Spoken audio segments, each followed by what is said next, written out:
just a bloke in a bar. What is up, ladies and gentlemen? Welcome to an episode of Bloke in a Bar, and what a weekend of rugby league. Penrith continue their dominance. Broncos continue their poor start to the year. The Warriors, wow, what a game. Manly, yuck. Dolphins versus Titans, also yuck, but Dolphins get the chockies there. What a weekend of rugby league. Exciting stuff. And listen, before we get into it, don't forget, we got the NordVPN Defense Play of the Week. It is back. It's going to be later in the show, so stay tuned for that. Plus plenty more, all brought to you by Lontel, guys. Go to lontel.net.au/bloke. The $1,000 giveaway, it's nearly over. So if you want a chance to win the $1,000 and you've been thinking about changing the internet, go to lontel.net.au/bloke and use the code bloke. You get 7 days free trial, $25 credit. No contracts, no credit cards needed to sign up, guys. And they got the best customer service. You don't call some random call center overseas or whatever. You're calling a person that's going to speak to you and walk you through everything you need. Massive shout out to Lontel. But let's face a bit of music. Brought to you by our friends over at Sportsbet. Give us a follow on the feed. Got all our multis up each week. Usually they go up around Tuesday as well. So get around me. We're back into the full swing of things. Absolutely. Good to touch on some big results over the weekend. There's some pretty glaring omissions there, Kempy. Tigers obviously had a big win at Leichhardt as well. Sure we'll touch on that a little bit later. Nah. Yeah, you certainly didn't pick it, so we'll get to that in a moment on Face the Music. All right, let's rattle through them. So, first game, Broncos 32, defeated by Eels 40. How good. We all saw it. He's chipper this morning. Wow. We all saw it coming. Unfortunately, we got a bit too excited, most of us. We had Eels 13 plus. They were robbed. They should have won 13 plus, but that's okay.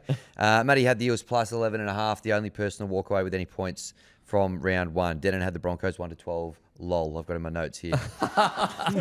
Friday, Warriors 40 defeat the Raiders 6. No points for anyone. We had a little bit of support for the Raiders. Oh, did I go Raiders? I went Warriors later in the week. Yeah, the Warriors 1-12, but okay. they were just too good. They ran away with it, the Warriors. They're going to be very hard to beat at home this year. I did go Warriors. Okay, thank God. Yeah, you did 1-12, so I didn't get right. All right, then the Chooks 26 defeat the Rabbitohs 18. No points from anyone here as well. We all had the South Sydney Rabbitohs in some way, shape, or form. So the Chookies won, but Rugby League was the winner. Great moments in that game.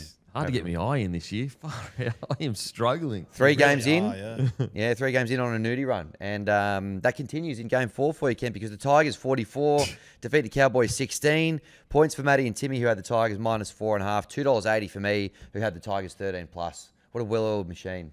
Oh, that's what a football team looks like. This year's going to make me sick. Yeah, spoon for the Broncos and premiership for the Tigers. I wonder what that was playing at the start of the year. I'll check later in the show. All right, Dragons 20 defeated by the Storm 46.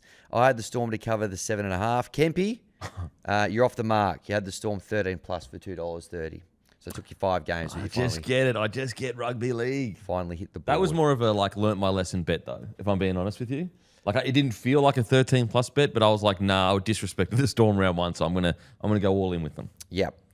Panthers 26 defeat the Sharkies 6.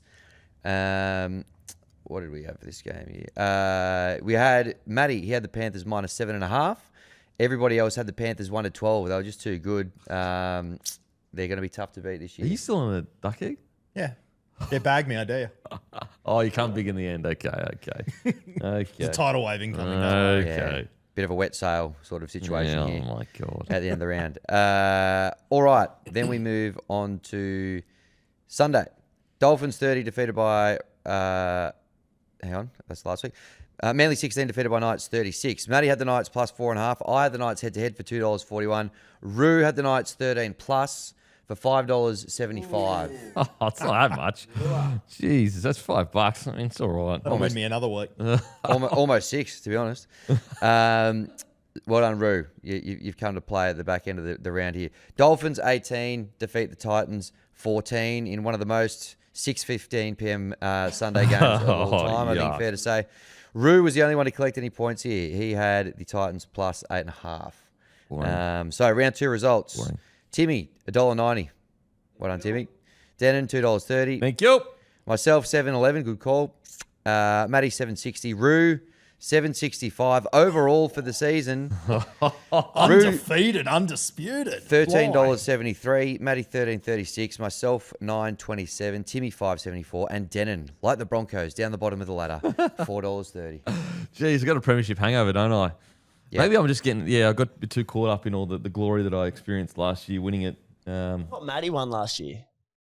Are you shit? Do you even rock up to the shows? Like Wasn't when there- you're sitting there, wasn't are there you, some are you like the Simpsons where there's the monkey in his brain going ding, ding, ding, ding? More often than not, yes. Homer Simpson with the glasses, just asleep. Well, I came home with a wet sail and I won the finals, mate. And this guy tried to Post-season. cheat. He cheated Rue out of a position in the finals because his dog. I won the Eliminator, if you recall correctly. He got a second bite of the cherry just randomly, just because he thought, yeah, sweet, I'll do that. Postseason, baby. Yeah. It's all coming back. So that's Face the Music for this round. Very quickly at the end of this one, brought to you by Sportsbet. It's Hammy's Hammer. Okay, Hammy's Hammer. What is it? Hammy's Hammer this week, and it is Denon Kemp's extremely woke anti-Tigers agenda that he's been running. Tipped up the Cowboys in. I'll give you a bit of a timeline here. Tipped up the Cowboys in Face the Music this week. Wrong. Threw up a big bet on the feed. Dearden one or more tries. Hamasi one or more tries. Cowboys 13 plus. Wrong. Had a crack at me on Morning Glory about Macassini insinuating that he's going to rugby union. Wrong. He'll sign a 10-year extension. Well, he did say he's open to go on rugby. He did say that. He's going to sign a 10-year extension. More as it comes to hand from Tyson Jackson on Code Sport. All of that whilst his hopeless Broncos are still yet to fire a shot in season 26, conceding more points than any other defending premiers across the first 2 rounds of the season, unable to win with their AI slop logo. Oh, wow. Thoughts? Hammy's off the back fence today. Jeez. Okay, it's all right. It's a long season. You don't win. You wouldn't know. Tigers don't know much about winning premierships anymore, but you don't win premierships in round 1 or 2. Just so you're aware of that. You might have forgot it's been that long. Yeah, it's been a while, but only as good as your last game. And our game was pretty good, and yours was pretty bad. So, yeah. Very woke agenda. You need to give it up. Well, so if you go against Tigers, you're woke. Yep. That's great. And go woke, go broke. So are you hardcore conservative then? Is that what you're saying? I'm a hardcore Tigers fan. So I'm not going to Tigers get political on it, but go Tigers. Oh, it's great stuff. Isn't one of your board directors taking your club to court or something like that? Is that happening at the moment? Not important. 144-16. That's the headline I'm focused on. Oh, okay. Alrighty, last week we put out, last year he flew under the radar. We wanted to do it, but he's a coward, so he backed away as he always does. We put out last week. Not that. Forgot we were talking about me until just then. Yes. Cop that. We put out, Rue needs a team, because all of us, whenever we're doing our picks on Face the Music, we have to go through the pain of pretty much most of the time picking our side. And we said, whatever gets the most likes, essentially, that'll be his team. So the top comment is this.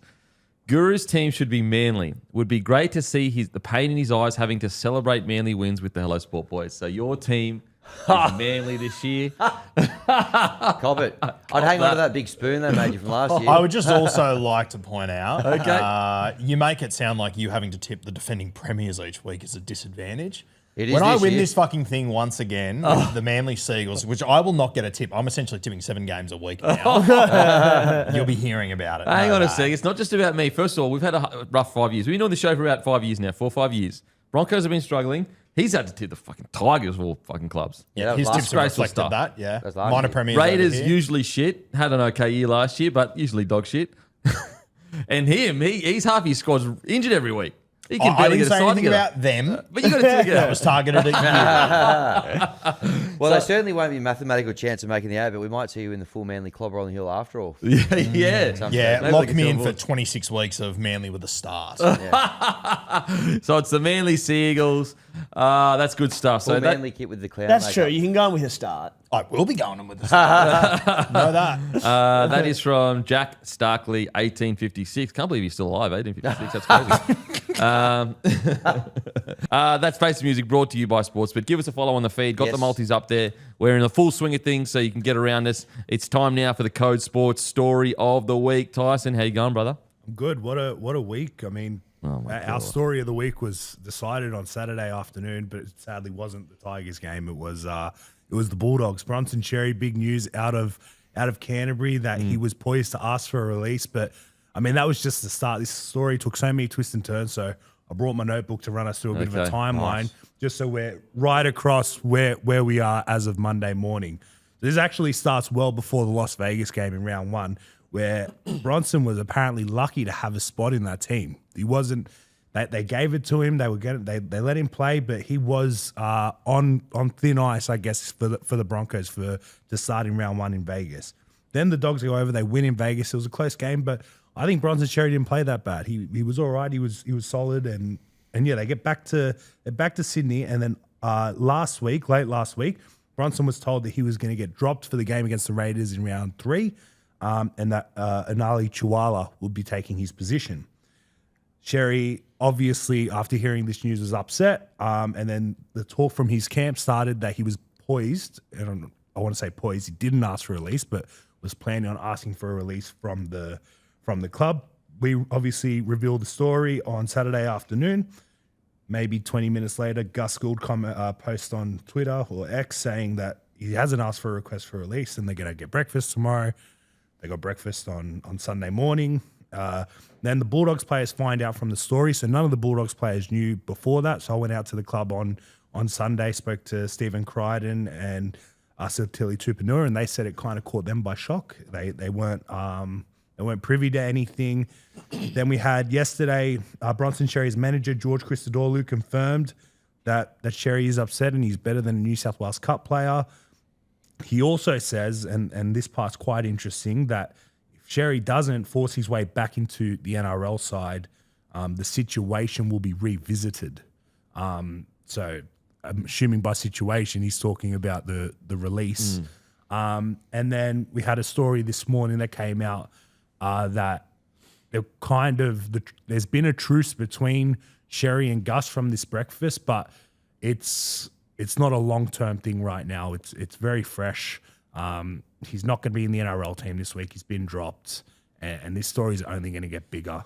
So, because like when this all happened, I was like, man, there's got to be more to because the headline said release, I'm pretty sure. Then when you read the article, it says, poised to release.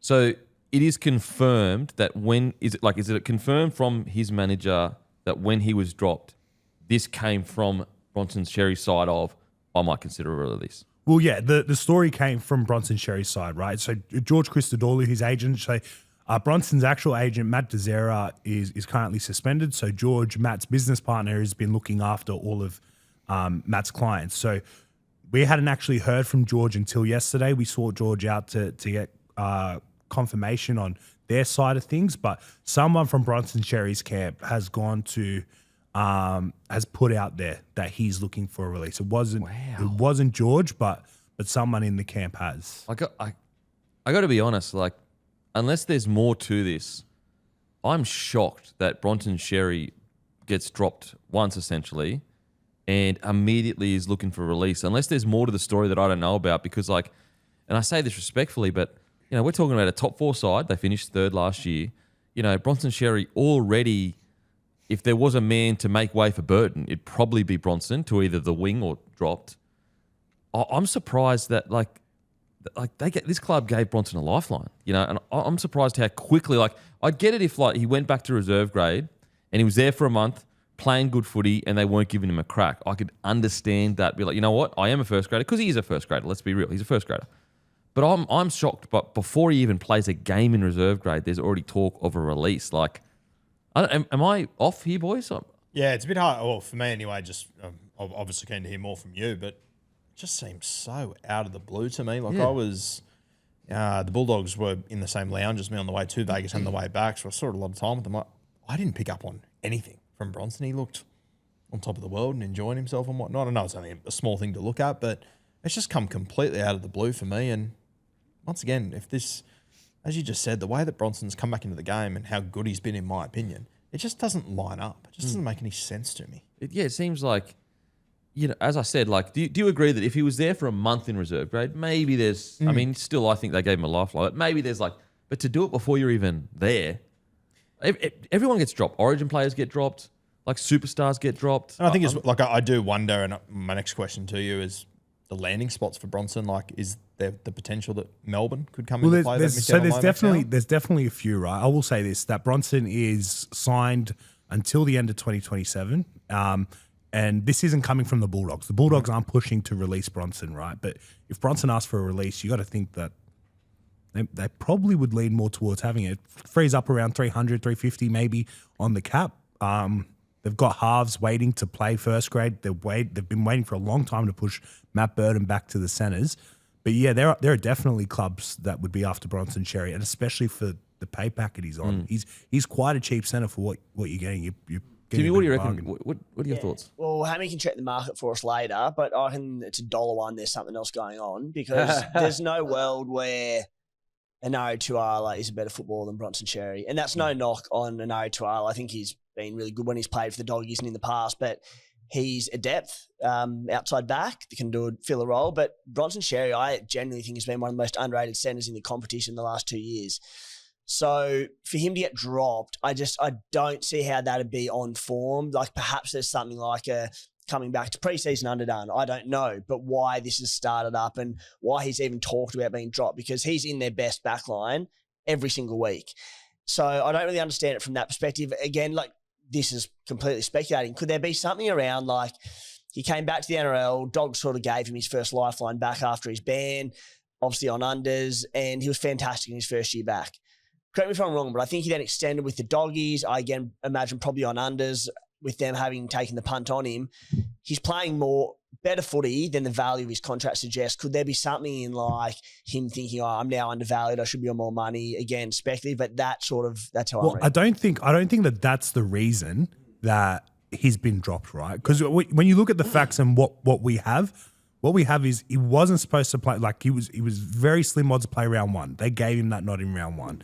All of a sudden, they've dropped him in round 2. So this issue, whatever it is, which we are still trying to get to the bottom of, obviously stems into the preseason, right? So I can't say that there is a bigger drama going on just yet because I'm only dealing with what we've been told so far. And wouldn't you kind of hear the allusions from him? It's weird. It is very weird that this all came out just like that, right? Because like in the rugby league world, in the rugby league media scene, stuff like this doesn't happen where you just get hit with a bomb, right? You look at other situations where players get disgruntled, they want to release all that stuff. You kind of start seeing it chip away, then it goes quiet, and starts chipping away, chip away. This was just like a bomb. It came.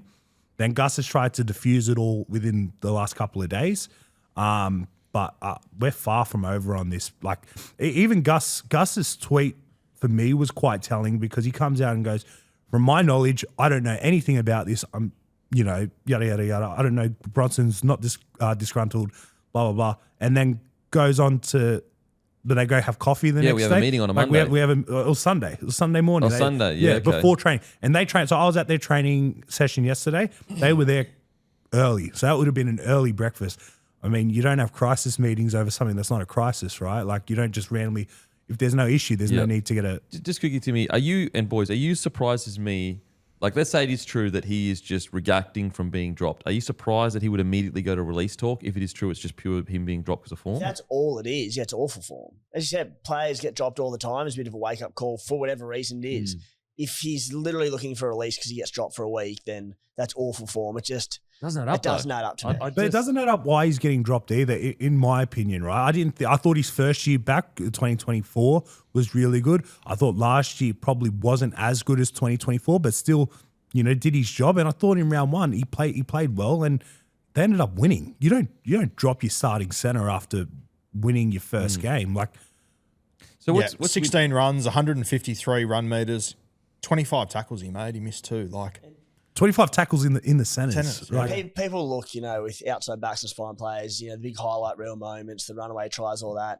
Mate, defensively, he's sound, Bronson Xerri. Like, look at the Doggies' defence. They've been arguably the best in the Premiership the last 2 years. So, because this came from his side, though, that's what surprised me the most is like everyone's essentially confirming. So if it came from his side, surely they would throw an extra little nugget in there of like, here's some other stuff that he's disgruntled about. That's what I'm not getting. Like I'm just and like I said, it came out so abruptly, right? Like where we as journos are dealing with all the information like as it's coming. Like I chased it pretty hard yesterday, and kind of took over from what Bulldog started on the Saturday, and like you find out no one knew on the Saturday that he had been dropped. So there was another aspect to that story that came out 24 hours later, and then what came out of this meeting. So they had a meet. The breakfast apparently went quite well, and they've put kind of this little feud on ice. But it's like his agent said, Bronson Xerri is not a New South Wales Cup player. And I think at the end of the day, that's probably what he's pissed about. When you look at the grand scheme of things in Bronson's head, and Kempe as a former player, you can probably test this. He's saying, why have I been dropped? Like, what have I done wrong? And then if he's not getting the answers he wants, that's probably why he's come to this decision. I just don't know any player that, let's say everything's sweet, you get dropped for 1 week, would immediately go to the most extreme thing, which is, all right, I want to release. Like, that's what's so bizarre to me. That's what's like not adding up. Because like before you'd confirmed that it was his side that released this, I was honestly sitting here going, he's getting set up here. Like he's getting set up to make way for potential Burton to centre, and Sullivan comes in, Galvin goes to 6. But clearly that's not the case because it came from his side. So well, the Dogs, if for some reason the Dogs have put this out there, which I'm not insinuating they have done a terrific job in making them look like they've got no part of this. Like, I mean, Gus coming out defending it straight away. Not only that, he's been very active on X like he always is, putting stuff out and whatnot. And even the agent's quotes, so George Christodoulou's quotes that came part of the story, like they've done a very good job at removing themselves completely from this situation. Well, that's the thing. Like, if the agent has essentially confirmed that it's about, he wants answers or whatever being dropped, like, I mean, what do you reckon? Are you as confused as we are? Yeah, you're probably right. The fact that it's just a 1 week dropping to reserve grade, it seems like a bit of an extreme reaction, but on form, I completely agree. He deserves his spot in the team. I can't really see that he was a weakness in that side. So interesting watch, but he's a great player. So if he does leave the Dogs, there's a lot of teams, probably the Tigers included at the moment, with Taylor May potentially under a bit of an injury cloud, but he's a quality player. He'll find a home elsewhere. No dramas. If they weren't happy going into round 1, why did they play him in Vegas? That's where, like, you're looking at, like, our job, and that's why I wrote down this timeline, right, to try and give everyone a perspective on how this all got to where it is right now. But like, our job is to find the reasons, and the reasons just don't really add up. I thought his trial form was good as well. Like, it's... Well, what doesn't add up as well is, like, let's say it is true, everything we've just said, where he got dropped, so he wanted to release. Why are the Bulldogs copping that? You know what I mean? Like, the Bulldogs talk about having this incredible standard of, like, we want premiership winners here. Like, a player has basically said, like, again, if this is true, basically said, you're dropping me, get me out of here. Shouldn't the Bulldogs be like, okay, we can facilitate that, mate. If you don't want to be here, see you later. That's what I'm... Like, if it was like Crichton or something, you'd probably lose your pride a little bit and go, hang on. So, like, how do we sort this out? He hasn't actually... So he's gone... He's said to people, I think I want to get a release. He hasn't gone and asked the Dogs officially for a release yet. I mean, honestly, like, the fact that it got to the papers and everything, like, I don't know. I would have... If you had said before this all happened, how would the Dogs react if Sherry somehow got to the papers that he wanted a release from the club or was about to ask one? I would have had money on the Dogs will say, mate, there's the door. Then if you don't want to be here, like the Dogs do have a huge problem when it comes to kind of their centers and their halves position. As I mentioned before, they're looking for any way to get their halves different. We've heard they're very keen on Sean O'Sullivan still, despite him being their backup. Mitchell Woods is obviously the long-term option. Injured at the moment. He's injured at the moment. To my understanding, is still quite a ways away.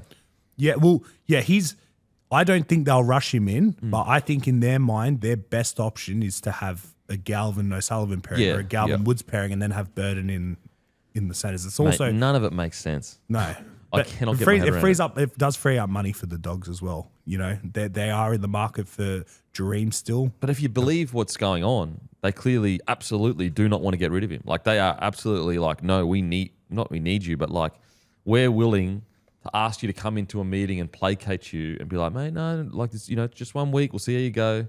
Instead of being like, mate, it's round 2, and now we've got headlines all around the Bulldogs about, negativity, player doesn't want to be here. Like, that's not what a club wants when they're going to push for a premiership. I'm just struggling. Everything when you're usually going to go right is going left in this story. It's so strange. Do we have any idea if the move of Stephen Crichton to left centre this year, has that got more to do with Critter, or has that got more to do with Bronson? Apparently Bronson has actually said that he's fine with that, but you've got to imagine, because there was one report saying that he had an issue with being on the other side. There was one report. There was also a report that him and Stephen Crichton had an altercation at training.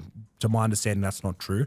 I spoke to Critter yesterday, and Critter was one of the first to check in on Bronson on Sunday morning. Like, there's so much being said around this situation, and you can try and point out he's been shifted to centre. That's the first thing, and then there's this. Like, the end of the day, the problem stems well before the season started. If he wasn't even in contention, like, there was going to be a possibility he didn't play in Vegas. So there, in my mind, is definitely something else happening it's just still yet to come out, and it will. Everything surely does. it'll come out because this doesn't make sense.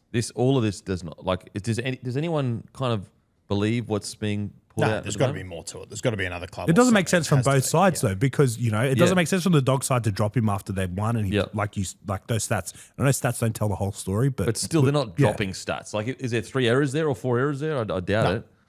No, and then you look at Bronson's side, and you don't ask for a release the second that your club drops you. At a club that they were the only club that wanted him.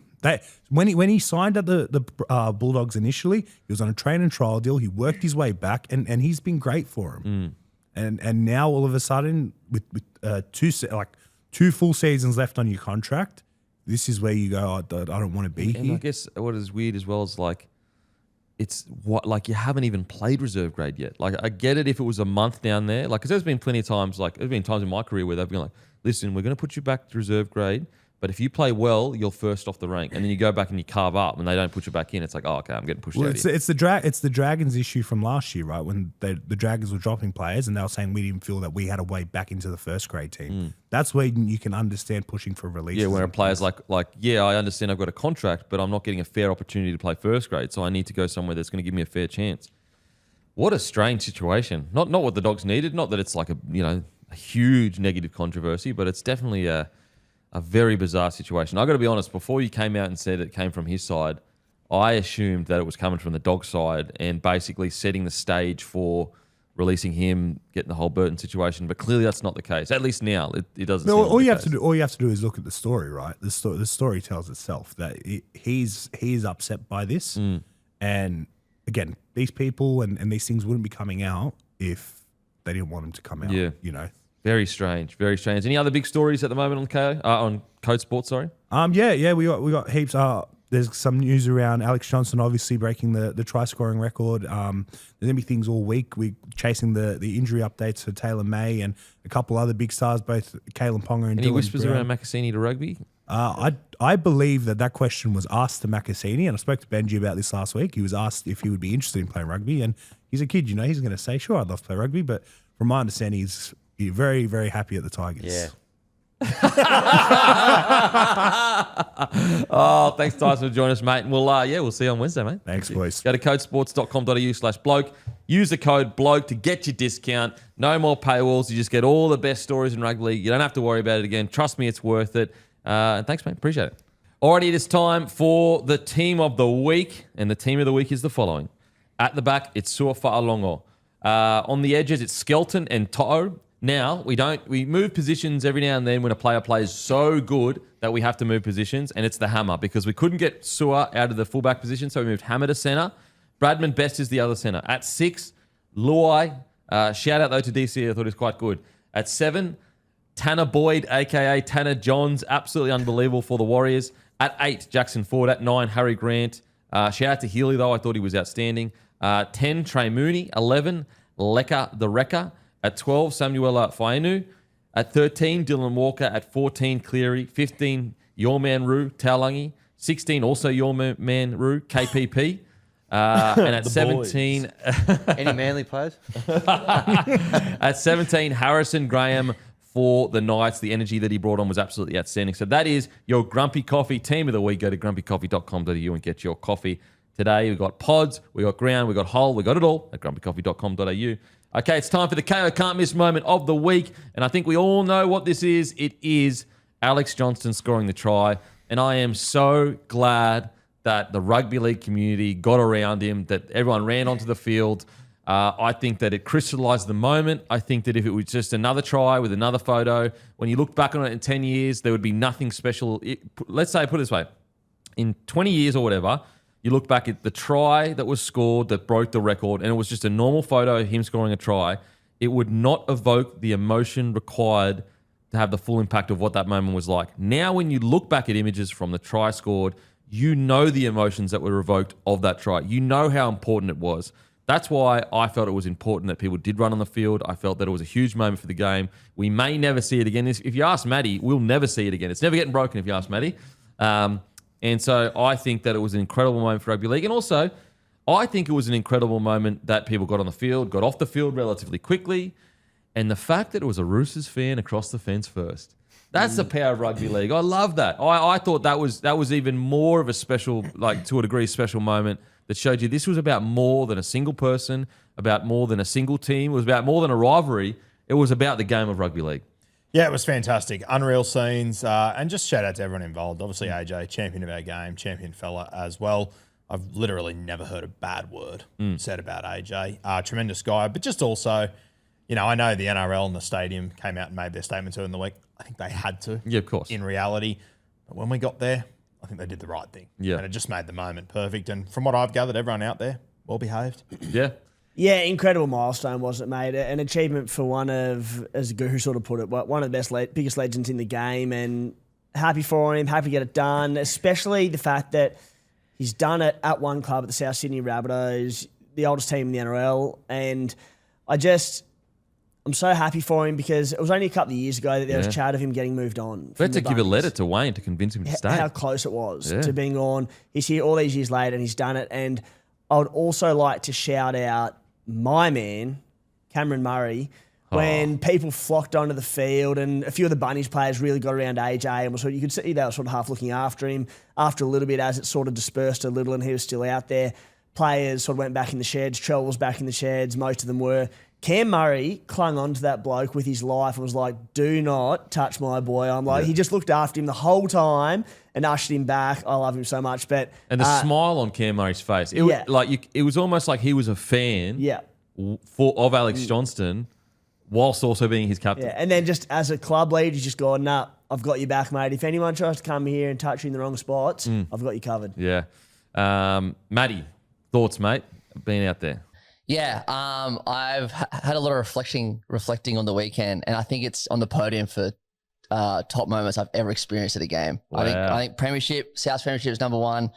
Teddy's Origin trial was number two because I was on the field for that as well, and this comes in at number three. It was just like South lost the game, right? And at no stage have I felt like South lost. It felt like a win. I think everyone walked out of that stadium pretty happy. The Roosters fans got their win. South fans got their moment.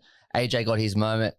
It was just the best. And I thought it was great that 7 minutes into the game, a big sign came on, the big scoreboards that said, anyone runs on the field is going to get fined, blah, blah. And just every single person in that stadium booed. It was the loudest boo of the night. It was bloody awesome. And then, as soon as he scored, I wasn't brave enough to be the first one on, but as soon as a few people were on. What are your thoughts about the Roosters being a first across? A Roosters fan. I love it. I think it's cool as. I think it's not really about South. It's about rugby league, and it was a great rugby league moment. So, I will remember that day for the rest of my life. I don't know how it's going to be topped for me this year. It was so special. Yeah, I was there as well. Matty touched on the biggest boo of the night being for the sign on the screen with the don't go on the field, $5,500 fine. Probably second biggest boo of the night, although there were some cheers as well. The scoreboard said Roosters and then visiting team. I love it. They didn't even put the Bunnies logo up on it. They never do that. I was talking to Matty for any other team. It's usually Roosters and the other team and their logo. They just took the moment to just put a bit of shade on the moment and just get stuck into the Bunnies fans. Which I will say, the poor fella, tens of thousands of people run on the field. One dude got caught. I think he started a stink. Okay. Yeah, the only people that got arrested were people that were causing drama. Okay, so I've been fake news. I think you've been fake news. Oh, no, because I just saw him on the ground. And I'm just sitting there going, first of all, you know what sucks about that is maybe it's true or not true, but you are the least athletic person out of everyone, essentially. That sucks. Like if we're going to war, he's the dude that got done first. That sucks for him. There was some really good footage that came out too of a father with his son who was 3 or 4 years old, and the security guard ran over when everyone was off and just let them have a moment, have a photo, enjoy the moment. So I think security and everyone handled it unbelievably well. And from what I've gathered, the guy that got arrested sounds like he probably deserved to get arrested. Probably deserved it. Okay, that's fair enough. That's fair enough. And it's not until you have kids. Don't get me wrong. You can appreciate kids having these incredible moments, but once you have kids, when you see little kids running in the field, you start to realize the moment they're having right now. And think about all those young kids now. That's going to be. I mean, he's about 60 years old, and he's talking like a little kid, and he's biggest day of his life. The Bunnies, I think it was the Bunnies or Fox. Someone put up some footage and they had a slow motion of a little girl running in the field. Anyway, it was one of my mate's daughters. Yeah, mad South Sydney fan. I watched it 10 times. Just thought that is unbelievable. Etched forever in their memories. To be on the field when Alex Johnson, and And look, I know there's been some people like, oh, the NRL was saying don't run on the field, and even after it, the NRL said don't run on the field. It's like, guys, they have to say that. Yeah, rub some brain cells together. They have to say They have to say that. Like, you know, look, Wayne seemed pretty staunch in his stance, so I'm not sitting here saying that he was lying, but there is a world where he was saying that because he had to say it. I'm not saying that that's the case, but with the NRL, like, in the stadium, you have to say that stuff. Because if anything went wrong, they could get sued for saying that it's allowed, it's okay, or whatever. So I think it made it better as well. Like, everyone just was like, nah, fuck it, we're running on the field. Power of the people, baby. Seriously, it's mad.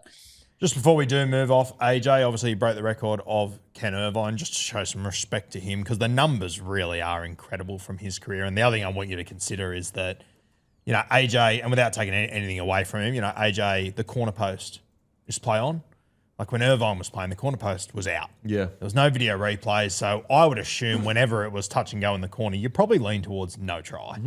The reality is that now wingers, and, you know, AJ's had a number of them, you're scoring. You can be a metre over the sideline, it doesn't matter. Yep. You essentially had to be a metre inside the sideline Yeah. when Ken Irvine was playing. You have a look through his career, you know, 238 games of NRL and New South Wales Rugby League as it was then, 212 tries. Incredible.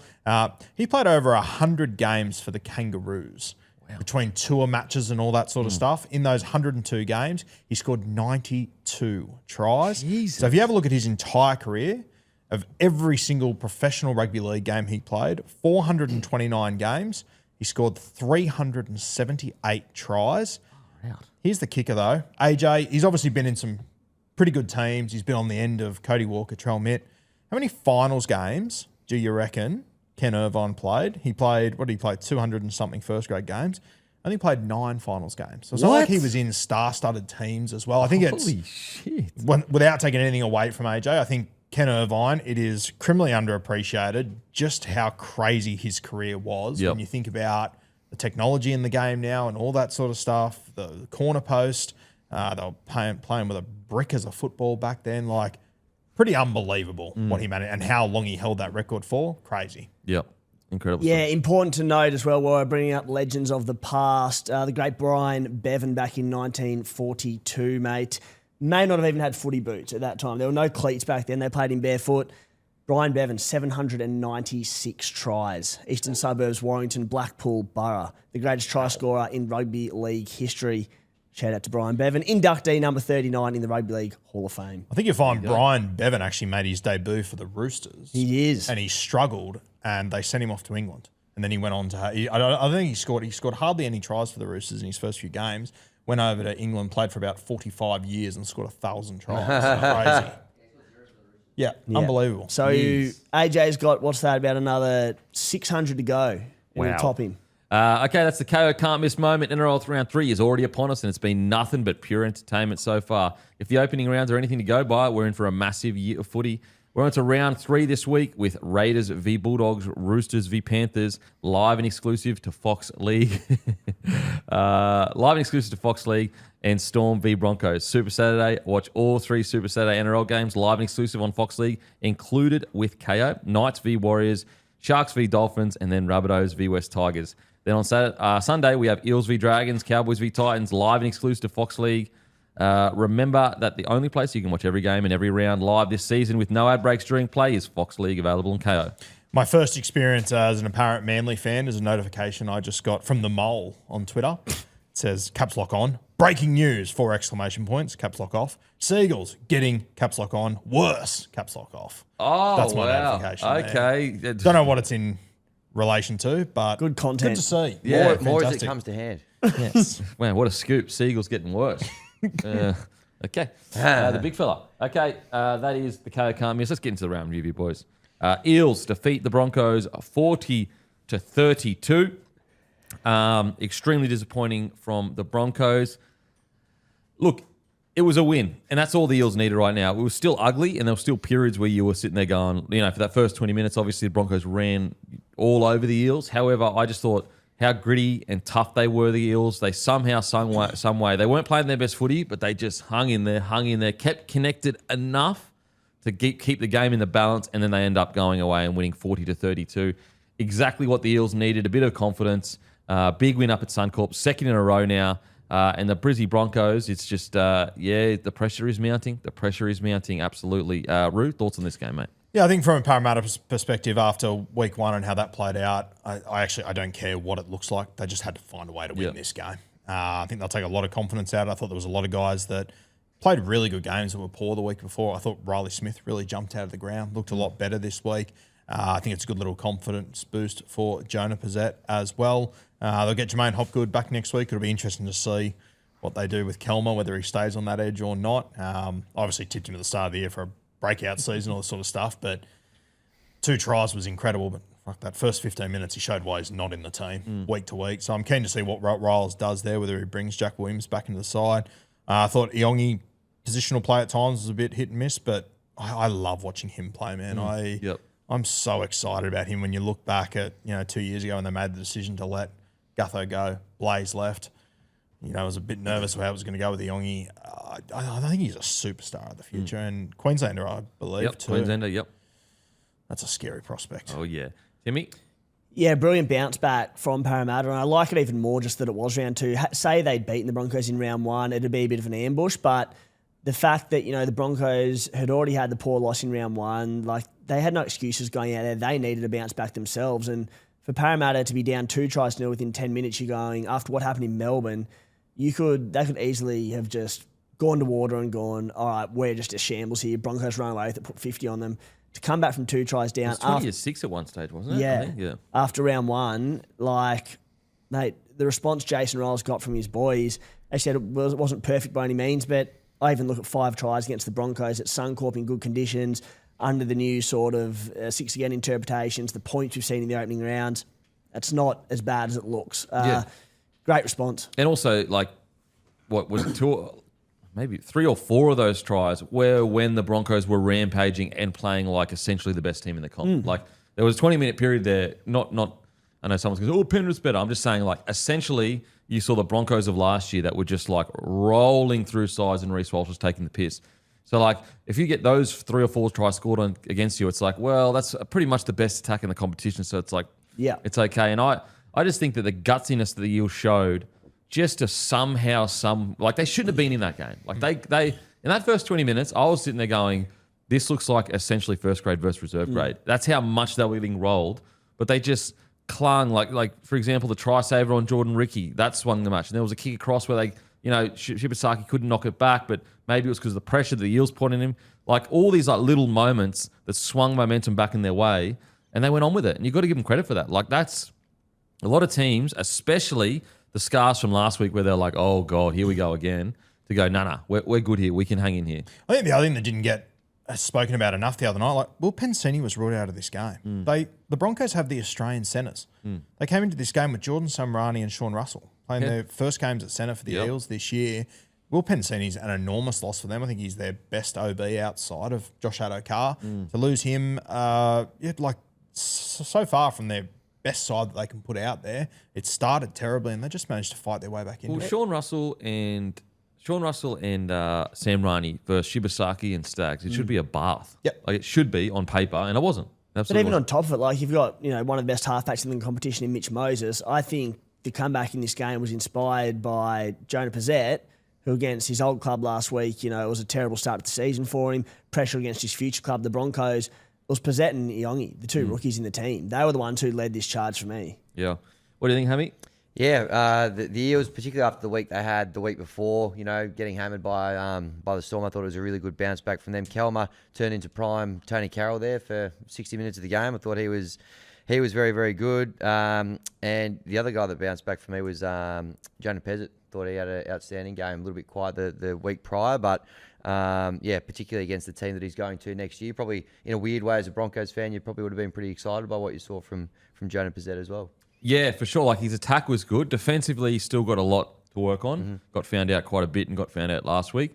But yeah, absolutely in an attack, I thought it was phenomenal. And I think what's going to be interesting for him is it's going to be hard to get a full gauge because he's playing 6 and he's actually an out-and-out 7.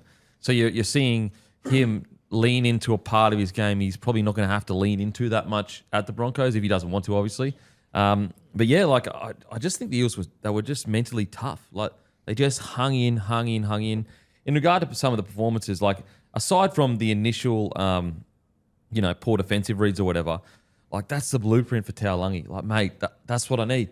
Just hard unders lines. Just give me that each week. I promise you'll score more. You'll score more tries than you've ever scored. But also, you'll win more contact than you've won before. If you just give me that unders line, hold the ball, get a quick play of the ball, it's all there for you. That's the blueprint. And I think it's so good to see as well a team, like sometimes you're watching footy on TV and you can see there's a weakness in someone's defence and teams maybe go at it like once or twice in a half, and I find it very frustrating. I love that Parramatta identified Ezra Shibasaki, and we are going to fucking pepper that channel all night. That defence was so bad. Bad. And we'll get to the Broncos shortly, but you can see why he started off the bench in round one. A few little concerns there. See, I got the flipper argument of that. Like, I think he should start because you saw he needs more time to play with them to get in sync with them. Because, like, if he didn't start round one because he has defensive issues, then why start him in round two either? What did he do in week one that, like, makes you think that his defense is getting better? I think it's probably more they got spanked in round one. They're like, all right, screw it. Let's just start. I think, like, they should have started with him round one, let him get his timing and everything right with his outside men. Look, it still doesn't take away two of the tries, but it were purely just his reads and purely just him not getting in front. I'd have started in round one too. Yeah. I'm saying I can sort of see it a little bit more now. Yeah, I don't know. I don't know. I still think it was a bad call not to start in round one. Yeah. Give him time. Like, we're not talking about like a fringe first grader here. We're talking about Ezra Mam. Like, he's on the cusp of Origin. We often speak about, like, and he is, but I mean, to play Origin with Billy Slater there, his defence is going to have to become remarkably better. But, we often speak about game plans and the defensive sort of form that he's in, and he's shown in the past, this didn't come out of nowhere. It writes your game plan for you, doesn't it? You just go, back row at Ezra, written, done. Let's see what he's got. And, like, anyway, we'll get to that when we get to the Broncos. But, back to Taulagi, like that's it. Like, that's the game plan for you, mate. You're a hard running edge. Park yourself out there. Get the 7 or 6, whoever it is that is on that edge or swinging that edge, just to give you a short ball. Really, really simple stuff. He's so big and powerful that he'll have an absolute field out there. Now, I don't know whether he'll start next week, obviously, because Hopgood's potentially back. But, mate, there's the game plan. I do wonder as well, last week, as we spoke about on the show, Riles kind of messed up his interchanges a little bit last week. I do wonder if there is a world where next week you do have Jack Williams starting the edge and Kelmer comes on after 25, 30 minutes. I like it. That's what I would probably do, and it wouldn't surprise me if that was the plan the entire time. But then the Iongi, HIA last week, the Hopgood Simbin sort of changed their plans around a little bit. Yep. But big decision for Riles, what he's going to do there. What would you do with Kelmer? I'd still bring him off the bench personally. Like, it's one game, and I think it's a game that we all know he has in him. So it's like prove it to me, but just prove it off the bench initially. And if you keep doing it, then obviously I'll start you. I just don't think he needs to be out there for 80 minutes. Yeah. I would rather him play 50 minutes and give me big impact for that 50. Yeah, give me those big moments kind of thing. Yeah. And defensively, the first 20 were like, wow. Yeah, he made some pretty poor reads defensively. So, but outside of that, outstanding game. Let's get to Pezzett. Defense is still a massive concern for Pezzett, I think. I think that, like, he's going to be a spot all year long. The problem with that is like it's almost going to get worse before it gets better because every team's just going to be like, okay, here's where we go. The Payne Haas try, like, you just got to get your body in front. Like, I know it's fucking Payne Haas steaming onto that. You just got to get your body in front. However, that aside, and look, to be fair to him, he is still a rookie 7, regardless of how much has been hyped in the media and blah, blah, blah. Like, really he's in his, what has he played? Maybe 20 games of NRL, if that? Maybe 10? So he's still a rookie. So that's natural for a rookie's defense to be, a 7's defense to develop over time. In attack, though, he just has a knack of getting try assists, doesn't he? Like, whether it's messy, he might put a kick across, it'll bounce all over the place. But, like, listen, if it happens at, 1 or 2 games, you go, okay, a bit of a lucky bounce here or there, but he just has a knack for making it work. Like, it's worked. Go all the way back to his under-19s New South Wales game, 4 try assists, to his first few games this year. Like, he just finds a way to put points on the board, which is a good asset to have as a half. Yep, good estimation. That was his 20th game on the nose. Okay, there you go. At first grade, he's obviously played a lot of footy coming off the bench and whatnot, so that 20 is probably 12, I would assume, realistically. I think the other thing defensively, there are concerns there. There's no doubt about that. No hiding away from it. But, whether he's got Kelmer or Katoga, both poor defenders, in my opinion. Yeah, and fair. Katoga as well, inexperienced. I would love to see Jonah paired up with Jack Williams. I think it would make a huge difference on that edge. That's fair. I think Mitch Moses, we know what he's like in defence. He can handle himself now. He's developed a lot over the last Which is few actually years. quite surprising, Mitch Moses, because I thought there's a few times in both games he usually is great. Yes. Like in both games, there's been a few times where it's like, that's not the Moses that I've come to know. Yeah. I just think with Jonah Pizzetta in particular, having a back row with you that you know can protect you a little bit sure. and that you know what they're going to do. Whereas Kelmer and Katoga, as talented as they are and attacking great it is to have them, like you don't know what they're going to do. And sometimes they turn in heavily, which you don't want. I need to see the try again, but in my notes, like for what it's worth, I had the pain house one of being a Cowtoga with a terrible read as opposed to Pizzette. Yeah, you just again, me personally, you've still, even if it is a terrible read from Katoga, you've still got to go in with them. Like you've got to slide across and be. Basically, what you want to do in that situation is always be connected, even if your inside man is making the wrong call. And I just think that he probably left it a little bit too late to cover for his inside man. But yeah, the edge back row. Like Katoga's such an interesting player because one play he is the best player on the field, and the next play he's the worst player on the field. He just needs to find a way to close that gap between terrible errors and great players. Oh, mate, just looking at it now, like Jack Williams has Pat Carrigan covered, and Cowtoga just bites on Carrigan. Paynehouse goes, thank you, and Pessett's like, mate. With like players going out the back, I reckon that's all on Cowtoga. Okay, no, I reckon you still got to find a way to. It's almost like when a winger doesn't jam in, it's like you could blame the centre for missing the tackle or whatever, but the winger's got to help your inside man if he's made the wrong call. So I'm not saying it's just Pessett's fault. I'm just saying that that's a spot that there's a reason why Paynehouse is running there. But all good. In regards to Katonga, thoughts, mate? I thought you summed it up well. I think it's why he's not at Canterbury. I think they knew he had huge upside.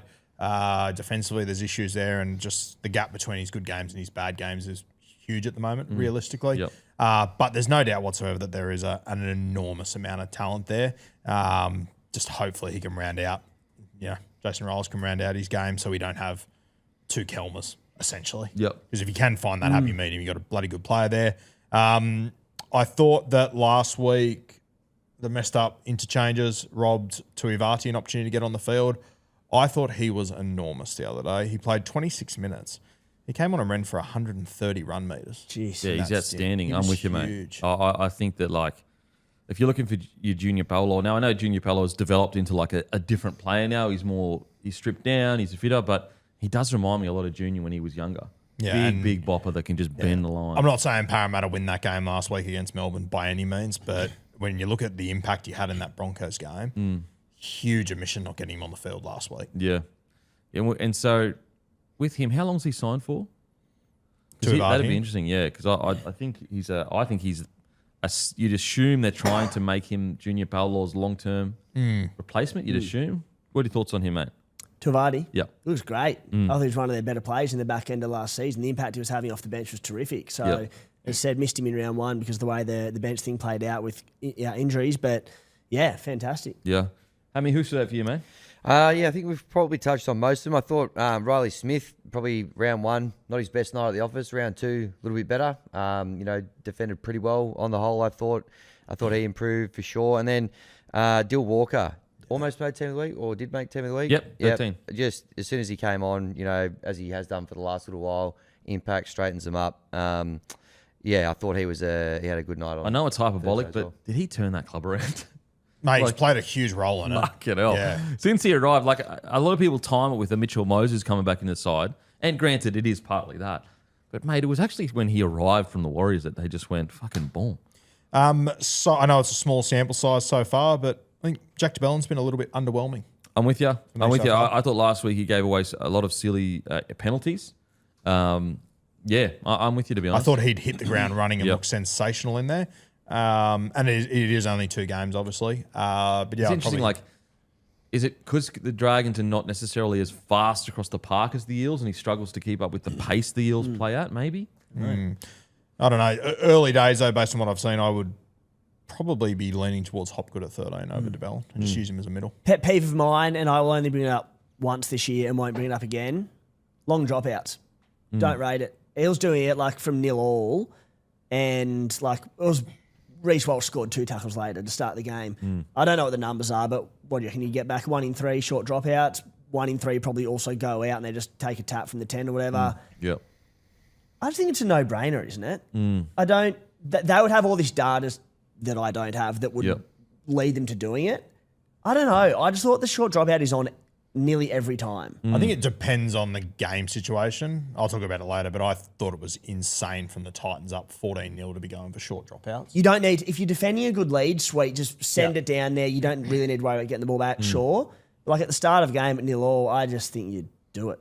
Because the only risk is what happened in that Dolphins-Titans game. But even that happens pretty bloody rarely, doesn't it? Yeah. Anyway, I mean, just the grand final happened as well with... Yeah, but it is 2023. Yeah. I think we're cherry picking. We're talking hundreds of games a year, and what people score off at, I don't know, 4 or 5 times. Yeah, I'd have to see the numbers. I don't have them. I don't mind the idea of like we're going to kick long and back our defense. Like we know that we're sending a message that like we want to defend here. Even then, like that, they end up on the 30 metres anyway. They're on the 20, sort of 15 by second or third tackle anyway. Teams like to play with a bit of space anyway. We see when they kick for touch, they'll kick back to sort of 15 metres anyway. Yeah, anyway. So, yeah, I'm sure they've got the numbers as to what is the percentile chance or whatever. Against a team like the Broncos, I agree with you. I think I'd rather just defend on my line. Yeah. The last thing Instead is of give letting them Walsh any generate extra space. Yeah. Okay. Anyone else, boys, before we go to the Broncos? Nope. No.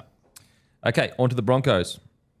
I mean, where do you start? Like first 20 minutes, they're absolutely flying. They're completing at 95% completion rate. I think that they were at that for like essentially the first half, which is crazy. They were 13 from 13. And really, like, you don't want to blame any specific person, but that left edge cost them the game, really. Like if they were just a little bit stronger, just like instead of 4 tries or 3 tries, it was 1. They probably win that game. There's some other performances that I thought decisions that I thought were quite silly, but just that left edge, they better sort it soon because if that stays like that, every team is just going to go straight down there and tear them apart. Yep, I have no doubt you'll see plenty of teams go down there over the next few weeks. And that's an example, actually. We're talking about the Peasant situation, and like, yes, Katonga turns in. Like, totally agree with you. But like Peasant, for example. He gets in front of Katonga, and so technically you can blame it on Katonga turning all the way in, and it's similar to the Broncos situation. Where it's like, yes, there were ones where the unders line was on Ezra and he just didn't make the tackle, but there are other ones where they gassed Ezra, and yes, that's Ezra's fault. But as an outside man, you're always taught to if your man gets caught up in you've got to help him out. And I just thought there were at least 2 times where Shibasaki took the easy option, which is I'm just going to stay on my man because then I don't look like I've made the wrong call or whatever. Yep. And then also I thought Karapani did the exact same thing where he said, you know what, I'm just going to stay on my man. And that's just not good edge defense. You've got to help. If your inside man makes the error, you've got to at least try to cover for him, even if it makes you look bad. Yeah, Shibasaki had an unbelievable season last year. It's one of the great storylines, but defensively, there's a lot of issues there. And I think when you go to the grand final, mate, you go to the grand final, and if Reece Walsh doesn't come up with that try-saving play, the Broncos lose off the back. And that was a defense. nothing miss on Katoa, like exactly in a grand final. Yeah, I remember like when the Ashes were on last year, they had the squad, and I picked my best, 17. I had Bradman best in the side over him, and people blew up deluxe. But mate, Shibasaki, it's a great story. But if I'm going up against them, he's my spot. Well, Roo, I'm going at him. Last year, he was this bloke who couldn't get a start and was playing Japanese rugby, and he won a grand final and had all these feats, played Origin. This year, he's not judged as a battler. Yep. He's judged as a rep player. There's no the fairy tale story's worn off, hasn't it? Now it's you want the best centers in the competition. And you want to demand a big contract. The standard has to be there every week. Yeah. And it's, with Ezra, like, it's one of those kind of rare situations where he does owe it to the club to put his body in front of a tackle. He actually does owe it to the club. Doesn't have to come out and be, the best on the field every single week, but he can't play like that. He can't play like that. When you're getting paid as much as you're getting paid, with how much the club's backed you in, granted, you were incredible last year when you came on the field and, all that. But, to be honest, even if the whole situation didn't happen, you still need to be playing better than that as a star player. So he needs to be better. And funnily enough, we actually saw on the other edge where Dean Mariner, he decided to help his inside man and jammed in, made the play. Obviously, you've got to make the play. If you fucking miss, then you're in the wrong. But that's what being a winger is. That's what being a center and an outside back and an edge player is like you got to make the play. He comes in, jams in, they drop the ball. We end up going 80 metres and scoring in a try or two. And, Karapani, although I think actually, we're talking about just one error from Karapani. So that's going to happen in a game. And I actually think Karapani's been one of our better players for the first 2 games. But you've just got to make the tough call, the unselfish call of saying, my inside man's been either held up or turned in too much. I have to try and cover for him. And I just didn't. That's a disconnect that I don't like to see in a footy team where they're kind of almost going, no, I'm just going to do my job. Don't like that. I thought the Parramatta had a bit of a blueprint to defending not just the Broncos, but Reece Walsh as well. Like, Reece Walsh, when he's running that sweep out wide and it's sort of, he gets on the 3-man, he just blitzes him with speed and footwork and all that, and you can't stop it. Parramatta had that sort of umbrella-shaped defence where both edges would just rush up on the halves and Walsh would be out the back and both halves would just go shit. They'd stop and they'd just turn back in field. They'd step off their foot back in field, whatever it was. Walsh was given very little opportunity to do what he does best, and that's use his speed, full flight, attacking the opposition half, back row, or whoever it might be. Parra did it brilliantly. The Broncos didn't really have a plan B for that. Which is bizarre. Yeah. Drop a bloke under and go again. Yeah, because Walsh's tries, he had some moments of magic in this. One of them was just at first receiver and it was just speed, nothing to do with that, poor defence. The other one was a chip and chase off the back of a line break. The blueprint is there. But again, Brisbane need to have a backup plan for this because teams are going to see that. They're going to replicate that. They're going to rush the halves. What do you do now? What I couldn't believe is with the experience we've had, what's the negative of rushing up defence is you've got to travel back 20 metres to get back on side. So why not just hit a guy tight unders and then go the next play flat footy? I'm just surprised at the Broncos this year with such experience that it's almost like they're getting rattled with what's going on. You're like, we're not talking about rookies here. You guys are premiership winning experienced players. So we always sort of speak about how Reece Walsh doesn't have these gears. It's just 100% every time he plays footy. Mate, and you've brought this up before, Kempy, plenty of times, but I think that's the Broncos in general, right? You get out to this early lead. I know they're completely different clubs, so it's not a great comparison, but a Penrith Panthers or the best teams, they go, all right, we've got a lead. Boys, let's complete high. Let's kick long. Let's win the possession battle. They've got to fight their way into this game and win the points back. Let the opposition take risks. We've got the lead. We can defend it. It doesn't mean you stop playing footy. But the Broncos go 12-0 up, and it's like they go, it needs to be 24-0 in the next 10 minutes. Yeah. And it's like 0-100 for me. And it can backfire, as we see in a game like this, so quickly. What I get as well is like that, you can play a different style of footy without being so conservative you're trying to defend a lead. I think we're desperate for an out-and-out number 9 because we got these big, powerful forwards. There is no ruck play. There's no... It's all these, one-off passes to Payne, who's at a starting position where he's barely got any run-up. There's no getting at a dummy half. Imagine what Harry Grant would be doing with his forward pack. And I know I'm using the extreme example.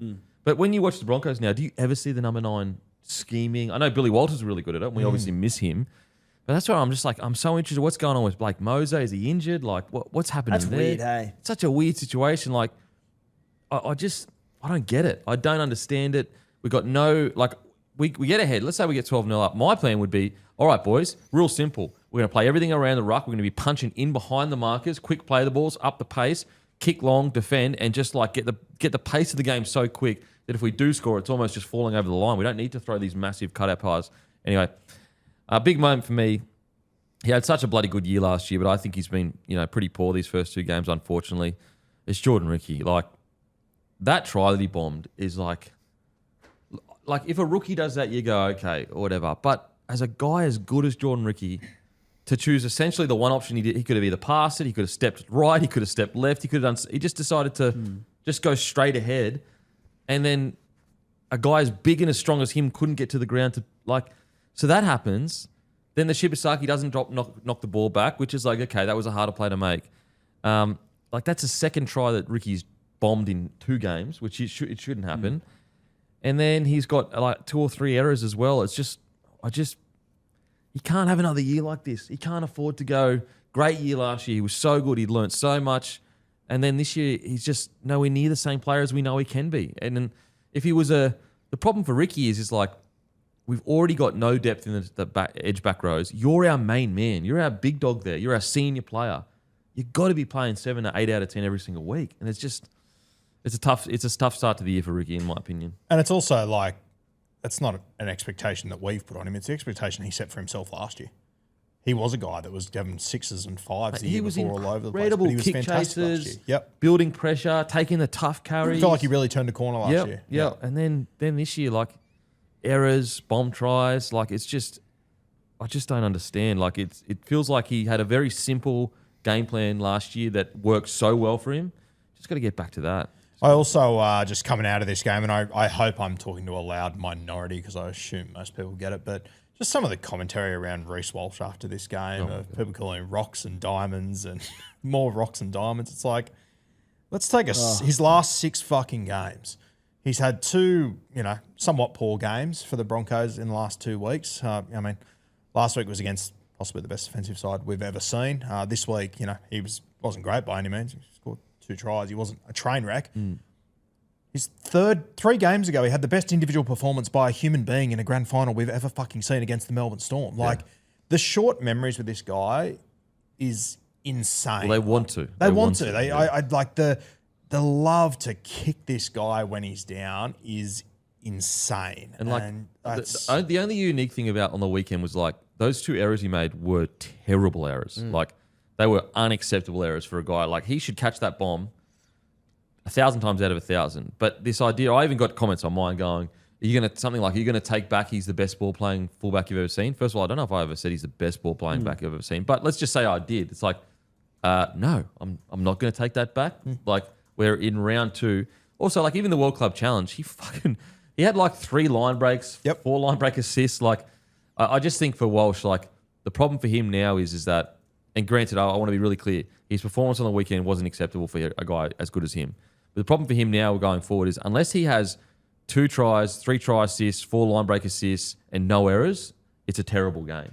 And people they're just waiting for his downfall. They're waiting for him to play poorly. Yeah, a lot of comments as well being like, oh, you base his whole career on 4 games. I'm like, well, we don't 1, but 2. Yeah, they're the 4 most important games of his career, and he was the best player on the field by a country mile in all of them. Like, it's like, when we're talking about Andrew Johns, you can't just base it on premierships and his origin dominance. It's like, well, they're the biggest moments. Yeah. They're the ones that matter. Reece Walsh was a 20-year-old, arrived at the Warriors. He walked in the door and they went, okay, you're our game plan now. We'll work around you. He comes back to Brisbane.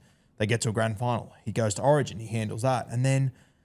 Are we forgetting 2023? He was fucking unbelievable. He was incredible. And that Broncos team last year, let's not forget, we thought they were going to miss the 8. Yeah. They were going terribly. And then Reece Walsh put the entire franchise on his back and said, okay, I'll win us a comp. Yeah. And after 2 bad games, everyone's laying into him like it's more diamonds than it's more rocks than diamonds. Fucking please. It's outrageous. And what's crazy as well is like he had some silly areas in it, but they weren't that bad. Like, he still had a chip and chase try on second tackle. He had the try where he took the piss out of Mitch Moses and just went, thanks for coming, dummy. Like, yeah, I think people are just waiting for it. And you know what? You're going to get comments on this saying that we're defending his performance. Like, I'm not defending his errors that he made in this game. But this idea that if he has 1 bad game, he's fucking shit is just like, what the... It's insane. It's insane for any player. But for the guy who just had the best finals run we've ever seen, it's bizarre. Just crazy. Yeah. Oh, sorry. One other thing I forgot to mention. So the error from Ricky for the bomb try, that was look, it's not good. Shouldn't happen for a guy as good as him. But that last try that Pezzett scores, if you go back and watch it, actually, if you can, boys, go back and watch it. The game's on the line. They're on their line, and Ricky walked off the line, and that's what created the space for Pezzett to run into. Yeah, right. If you've got your phone there, go and have a look at it because you won't believe. I'm telling you right now, and once you see it, you'll be like, I can't believe that's the case. Like that, you just Which try? Is the last Pezzett try. Go and look at Ricky there, and it's just like, mate, you're so much better than that. You're so much better than that, and I just don't understand why. I don't understand why. He's so much better than that. So hopefully they fix it in video because he's a senior player now and he's one of the better ones. Oh, wrong one. Well, he scored too late, did he? Oh, was it? It's the last try of the whole thing. Okay. Hammy, what about you, mate? To be honest, Broncos. I think you guys have pretty comprehensively covered it off. And I take Ruth's point on the Reece Walsh's great players, done all this sort of stuff. But those two bad errors that you're talking about, like the bad, but like So they bad. did lead to, in the next probably set of 6 tries, which probably did cost them this particular game. You know what I mean? Like, Yeah, I don't think that's what the comments are, though. The comments are like, geez, they were 2 really bad errors. Yeah.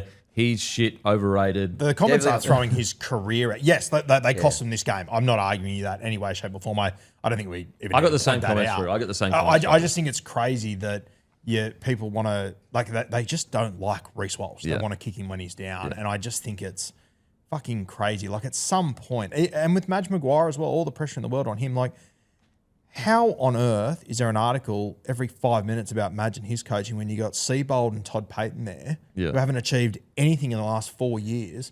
Like 4 months ago, Madge won a comp. He was the most wanted coach in the fucking world. Well, respectfully, so they haven't achieved anything in the NRL. Like It's as a insane. coach, Seabold and It's and Payton. crazy, but media, journos know that the Broncos will get the attention. Did you get a chance to look at it just quickly? Yeah, it's terrible. Like, Yeah. wow. Is it as bad? Like, is it as bad as you thought it was going to be? Yeah, it was awful. Okay, quickly on the matching before we move on. I just think, even if he's training them too hard, let's say they are getting trained and they're too tired, he's earned the right to do that. Whatever his plan is, it's the right plan because he's the one that's won all these comps. So I just think that people need to back him in. Who cares whether he is or he isn't? Like that is irrelevant to me because guess what? Guess who knows more about being a coach and guess who has delivered more than all of us except for Wayne Bennett, Ivan Cleary, Trent Robinson-ish, you could say the same, and Craig Bellamy. So I trust Michael Maguire. Give him the space and the time to build what he needs to build. It's his second year as the head coach. And also as well, give him some grace. If let's say he is making the wrong call right now, he's earned the grace to make the wrong call right now. Like if he is trained, let's say because the argument is he's training too hard. Okay, like, all right, tweak it back a little bit. I made a little error here. Like, if a premiership doesn't give you grace and time to build a roster you want to build the way you want to build it, I don't know what will. I don't know what will. And I mean, it's just like he copped the same shit last year and he responded to it. Yeah. The players came to him and said, it's training much. too hard. Okay, we'll tweak it. They won the comp. Like people have the memory of goldfish at the moment. And they It's won insane. the comp because they were fit. Literally. Yeah, like they won every game in the last 20 minutes because they were the fittest team on the field. They're the only team. He said it. Nathan Cleary said it on Hello Sport podcast. It's the first time in their reign that he'd ever said, "There's a team fitter than us." Yep. If that doesn't tell you what Madge is trying to build at the Broncos, I don't know what else would. And also, you signed Michael Maguire as your coach. You know Not what like you we've get. just learnt this Yeah. week. Yeah. Now you're lucky enough he has a premiership to back it up. It Yep. works. People saying he's under pressure, I just cannot buy into it in any way, shape or form. Obviously, a bit of media hysteria, but it's just laughable, isn't it? Like, the term premiership hangover is there for a reason. It's happened a lot of times to a lot of teams before, and we always say hunters become the hunted. Everything changes. You add in the fact that they did have to play the World Club Challenge over in England. The Penrith Panthers, arguably the greatest club team we've seen. They were, 1-6 or something last year, 1-5 last year to start the season. I know they'd won 4 in a row. It's a bit different, but it happens. And also, like, if there's one team, like, the Broncos are so up and down within a month period. They're not like the Melbourne Storm and Penrith Panthers that come out and win, 10 games on the trot or whatever. They are truly, they've always been like that. 2006, they lost, 5 games on the trot, ended up winning the comp. Like, I just think with Michael Maguire, and there are some people right now that in a year or two time, let's say it all doesn't work out. And they'll be like, see, I told you so. It's like, yeah, but that's only because you know now because it's been 2 years. Like, there's no one sitting here. Let's say in 2 years it doesn't work out or whatever. We'd all go, okay, Madge he doesn't have sustained success. His biggest Achilles heel is sustained success. But right now, we don't know that. He just won a comp. Like, you don't know that. You don't know what's going on. And if that is your biggest failure, you don't have sustained success and you're able to win a comp in your first year. I'll take Sweet. it. Yeah. If Michael Maguire, if he was sacked by the Broncos tomorrow and he became a free agent, I think there'd be 12 clubs that'd be willing to go, yeah, no, we'll take the plunge. Yeah, so he's earned the grace for as much room as he needs. Even like Yeah. Oh, I mean, I've already said it earlier. Blake Moser Just get played 32 minutes off the bench in round 1 in Q Cup and then started last week. So if he played off the bench in limited minutes Must be round injured. 1, had to be coming back from an injury. Okay. All right. All good, boys? Mm-hmm. Okay. Warriors defeat the Raiders 40-6. But do not let this score fool you. It was actually, for 60 minutes, especially in the first half, it was a ripping game, like truly back and forth. And I'll tell you what, 14 minutes in, the Raiders must have a call, and every team has a call where it's, it might be red, it might be whatever it is. And basically, it's a call across the park. Boys, 60 seconds, a minute, everyone goes as hard as they possibly can. And it's usually a way to circuit break the game and wrangle momentum back. And the Raiders clearly called that. So basically, Tarpanet has a crazy run, Young has a big run, Savage has a big run, then Tamale kick chases and drags to a picky back 5-6 meters. And I'm sitting there at that moment, and I was like, 14 minutes in, Warriors going to be a bit fatigued. I'm like, okay, I reckon this is going to break the Warriors here. The way they responded after that, I couldn't believe what I was seeing. Like, it's one thing to go toe-to-toe with a normal side that's, outside the 4, but they're a good solid side. To go toe-to-toe physically with the best forward pack on paper in the comp is absolutely incredible. And that's why also they win the NordVPN Defense Player of the Week. So the Warriors, 3 minutes before halftime, Dallin Watene-Zelezniak drops the ball. The Warriors defend their line for 2 minutes straight. Charles Nickel-Klukstad, he has a try-saver. And then the other edge has a try-saver on Hudson Young across the line. I truly believe that 2 minute period won them the game, because guess what's happened? They come out in the second half and they put an absolute cricket score. Yes, the Raiders' discipline was really poor in the back end of the game, but I reckon that was the straw that broke the camel's back, is that last 2 minutes of defense of just pure grit and determination. Mind you, they'd lost Harris Tavita, who, out of all their spine right now, they've got their backup spine. Whether it's Tanner Boyd or Harris Tavita that you would say is backup, one of them is. So he's gone. Metcalf is gone already. Kurt Capel has gone before kickoff. And this is the performance they put in. It is nothing short of incredible. It was probably the best performance of the weekend. And that's the NordVPN Defense Player of the Week, guys, because that 2 minute period, that won them the game, in my opinion. Gutsy in the wet weather, tough as nails. Boys, thoughts on that defensive period? Yeah, absolutely enormous. Mitch Barnett's the other one that you didn't mention there, out as well. One of the best front rowers in the game. I thought Jackson Ford was enormous, his defensive efforts throughout this game. Just crazy. Same as Aaron Clark. The Warriors, they've had a history of good seasons and bad seasons. They did it again the last 2 years. But I just think they look like a well-coached side who are defensively, they're buying in for each other. Yep. Just tough. And they've got the physicality to back it up. So that's a NordVPN Defense Player of the Week, and it's back for 2026. I was just overseas and used NordVPN myself, sporting events, TV shows, movies, you name it. I watched it like I was back home, which is super convenient. Another great feature is that you can switch your virtual location to so many different places in the world. This allows you to save money by purchasing flights, hotels, subscriptions from other countries at a cheaper price. It's also super safe. NordVPN provides you with privacy online, leaving no digital footprint by hiding your IP address. It's like wearing an invisibility cloak, shout out Harry Potter, online. Matty used it heaps in Bali over in the summer. I just used it in Vegas. It's so good, and it's a no-brainer to use. To get the best discount of your NordVPN plan, go to nordvpn.com/bloke. Our link will also give you 4 extra months on the 2-year plan, and there's no risk with Nord's 30-day money-back guarantee. The link is in the podcast episode description box. Now, that's the defense play of the week. Timmy, thoughts on the Warriors v Raiders? Yeah, I mean, probably making a few excuses for the Raiders, but I thought you summed it up pretty well, Kempy. Like, conditions were pretty awful in the wet there, and there were things like Tanner Boyd's try off a deflection, there was a try off a kick, the Lecker try, Ethan Strange slipped over. The reality is it was 6-all at half time. The Raiders weren't good, but I think the reality is that the way the game is being adjudicated at the moment with the 6 agains and just the mass momentum changes, we're going to see blowouts happen that may not necessarily reflect the game. But I just think the story was how good the Warriors were as opposed to the Raiders being poor in a 40-6 scoreline. They were solid enough for the first half, and you mentioned the defensive moments there, and you mentioned the Raiders period there where they came out all guns blazing for about 10-15 minutes.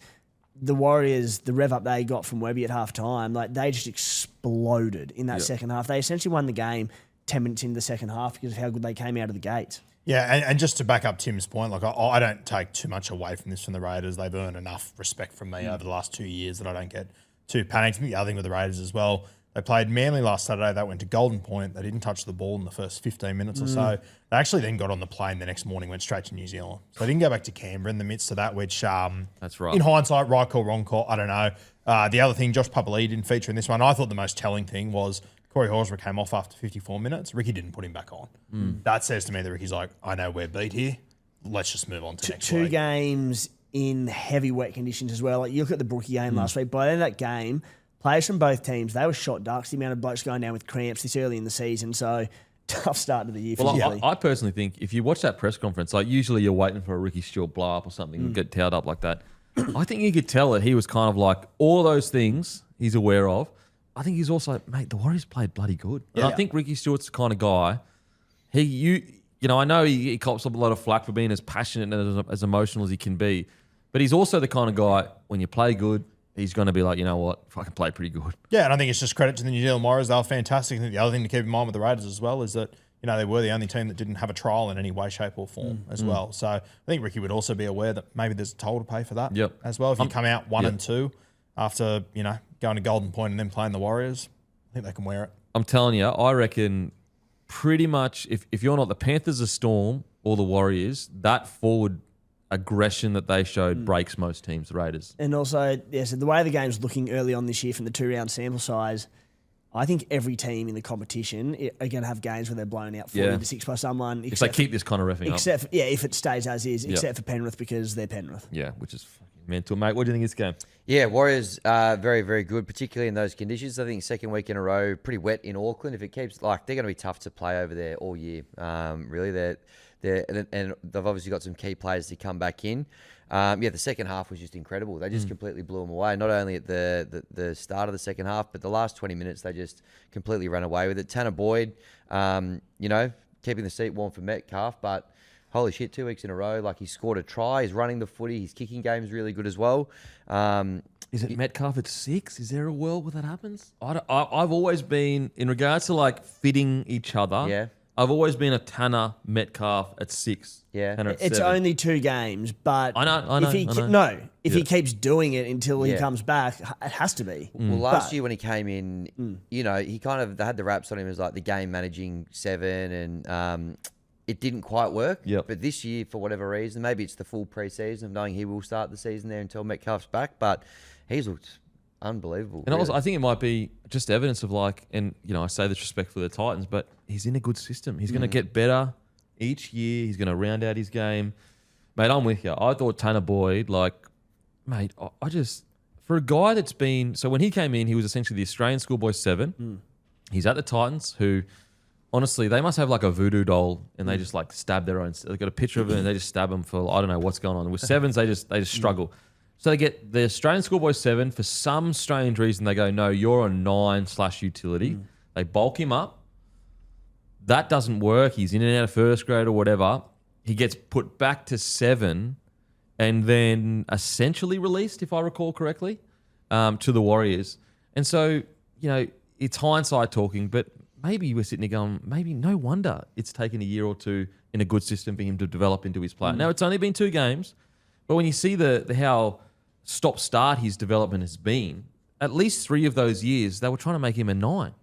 So I don't know. Maybe it is adding up, and it is. Well, he's just had time to be an out-and-out 7. Yeah, I've always been a Tanner fan. I think that he has these games in him. It's just the consistency you want to see. I think if you are the Warriors and you decide to go down that path, I think it can work. But you probably just need to accept with Tanner that once a month there's going to be a game where you go, what the fuck are we doing? Yeah. But behind this pack, once they get Barnett back as well, and with the weapons he's got on the edges, I think it can work. Yeah. If he can keep it up as well, and he doesn't have to be as good as he's been the last 2 weeks, if he can just be thereabouts and just be solid.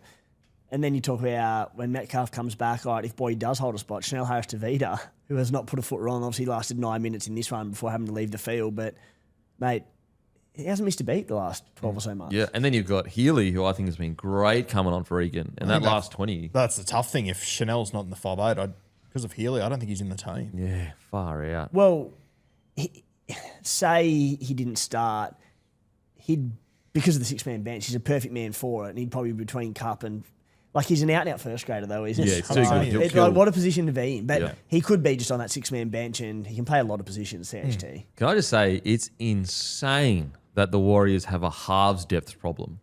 Like, when was the last time you looked at the Warriors and said, they're like, we haven't even spoken about Jet Cleary. He had a try, 3 or 4 try assists in reserve grade. Yeah, he's flying down there. But Hannah Montana up the top there, absolutely killing it at 7. So I just had to get that in there, guys. Sorry. Let's get that there. Hannah Montana Boyd. He's turned into a new person at the Warriors. That took me so long to pick up. I'm with you, though. I'm on board. But It's those clanging monkeys in your head, mate. they're need to take a loud. break. They're very loud. But yeah, I love Tanner's game. I'll be honest, like, I knew he could be a conservative 7 that could kind of, but I've actually been quite surprised at how good he's looked with the ball, creating opportunities for the. Yeah, but I Warriors. think once again, this is a reflection of this forward pack as well. They are just laying a fantastic platform for Tanner, and he's handling the job incredibly well. Speaking of forward pack, you spoke about him already, mate, but Jackson Ford, in those conditions, in that intense of a game, 78 minutes. 78 minutes. Wow. Like, what the... And it's not like he shirks, like, it's not like he's going hiding and he's taking the easy helps or whatever. He is always in the amongst it. His work rate is absolutely outstanding. So this was his stats. 76 minutes, apologies, bit of fake news from me. 76 minutes, he had a try, 16 runs, 154 metres, 57 post-contact, 5 tackle breaks, a line break, 1 offload, 37 tackles. Mate, against that forward pack, 76 minutes in the middle there, that is tough. I love the try scored as well. I know I speak about it a bit, but in those wet conditions where you don't necessarily want to have these big slinging ball movements at speed, just going to the line, the tip on, it's a relatively high percentage play. Like, he went in between, it was Hudson Young and Adam Mariota, like 2 very good defenders. Like, worst case, you get in between defenders and you get a quick play of the ball. It's just so simple, but so What about effective. Aaron Clark's just silky ball playing as well? I want to say there's that incredible. It nearly won our service of the week. Service of the week later up Aspley Mazda guys. If you need a car, speak to Lukey, LDC_01. But that was initially our service of the week, was Aaron Clark's tip on. But then later in the game, his little soccer heel back for the Tanner Boyd try. Unbelievable stuff. So he was nearly our service of the week. Just on forward before we move on, you go through the Dally M leaderboard. In 4th place, you've got Cleary, Yo, Grant all on 7 points. In 3rd place, Dill Brown on 8 points. 2nd place, Dylan Edwards on 9. In 1st place, Jackson Ford on 12. He has received the maximum amount of points. The GOAT. They possibly can. Lock him in. 6 in both games. All those other guys, 1 spine players, 2 rep players, 3 all like sort of Dally M positional award winners essentially. Jackson Ford, 12 points. That's so good. Surely you'd be going to negotiate contracts now, surely. I'm leading the Dally M. Give me something. Yeah. Well, especially after Barnett's decided to leave. True. Yeah. And I just want to give the Warriors a lot of credit, especially Webster. Like, there was a period there where he went really well for the Warriors, and then his form just dropped off a cliff. And Webster's ability just to, like, I wouldn't say carry him in the side, but just keep him in thereabouts. So I know he's moved him from edge to middle and bench. Like, just to keep faith in him and keep building his confidence, where I think a lot of other players, when that form drops, very hard to bring them back up. They almost just plummet until they go somewhere else. I think Webster deserves massive raps there. Another guy I want to give a big shout out for is Fisher Harris. Like, just the not only the performances, like he's pumping out like 18 runs, 151 meters, 52 post contact, 2 tackle breaks, 35 tackles, only 1 miss. And Fish as well, like, you know, what's so interesting about him, and it shows you how important systems are, he wasn't getting anywhere near these stats at the Penrith Panthers because that wasn't his job. His job was crazy line speed and quick play the balls. That's it. That's all they needed from him. Here they need a bit more from him, a bit more meterage. And I think he's been great this year, led from the front, and just the standards that he's setting in that team. Like, you can clearly see it's getting through the boys. I'll tell you what surprised me with Fish Harris when I look back at his last 2 games. Like, does it feel like he's having a lot more touches of the football? For sure, yeah, 100%. Like, in round 1, he had 23 touches of the football, and in round 2, he only had 22. I felt like he was touching it Yeah. all the time. Yeah, but I I'm think with you. all of his touches are just such high quality at the moment. He's definitely like, sometimes, especially in the Penrith system, and maybe when he first arrived to the Warriors, like, he could get lost in the noise a little bit, and you didn't actually appreciate what he'd done unless you're watching super closely and the quick play of the balls and the time he takes hit ups. I think the Warriors, definitely does stand out more what he's doing. He's actually playing longer minutes too, I think, at the Warriors, which is interesting. But outside of that, Lecker. Yep, 80 minutes of Lecker. Oh. Came off the bench last week. Obviously, the little spot opened up for him this week, but got the 2 tries, just genuine handful. I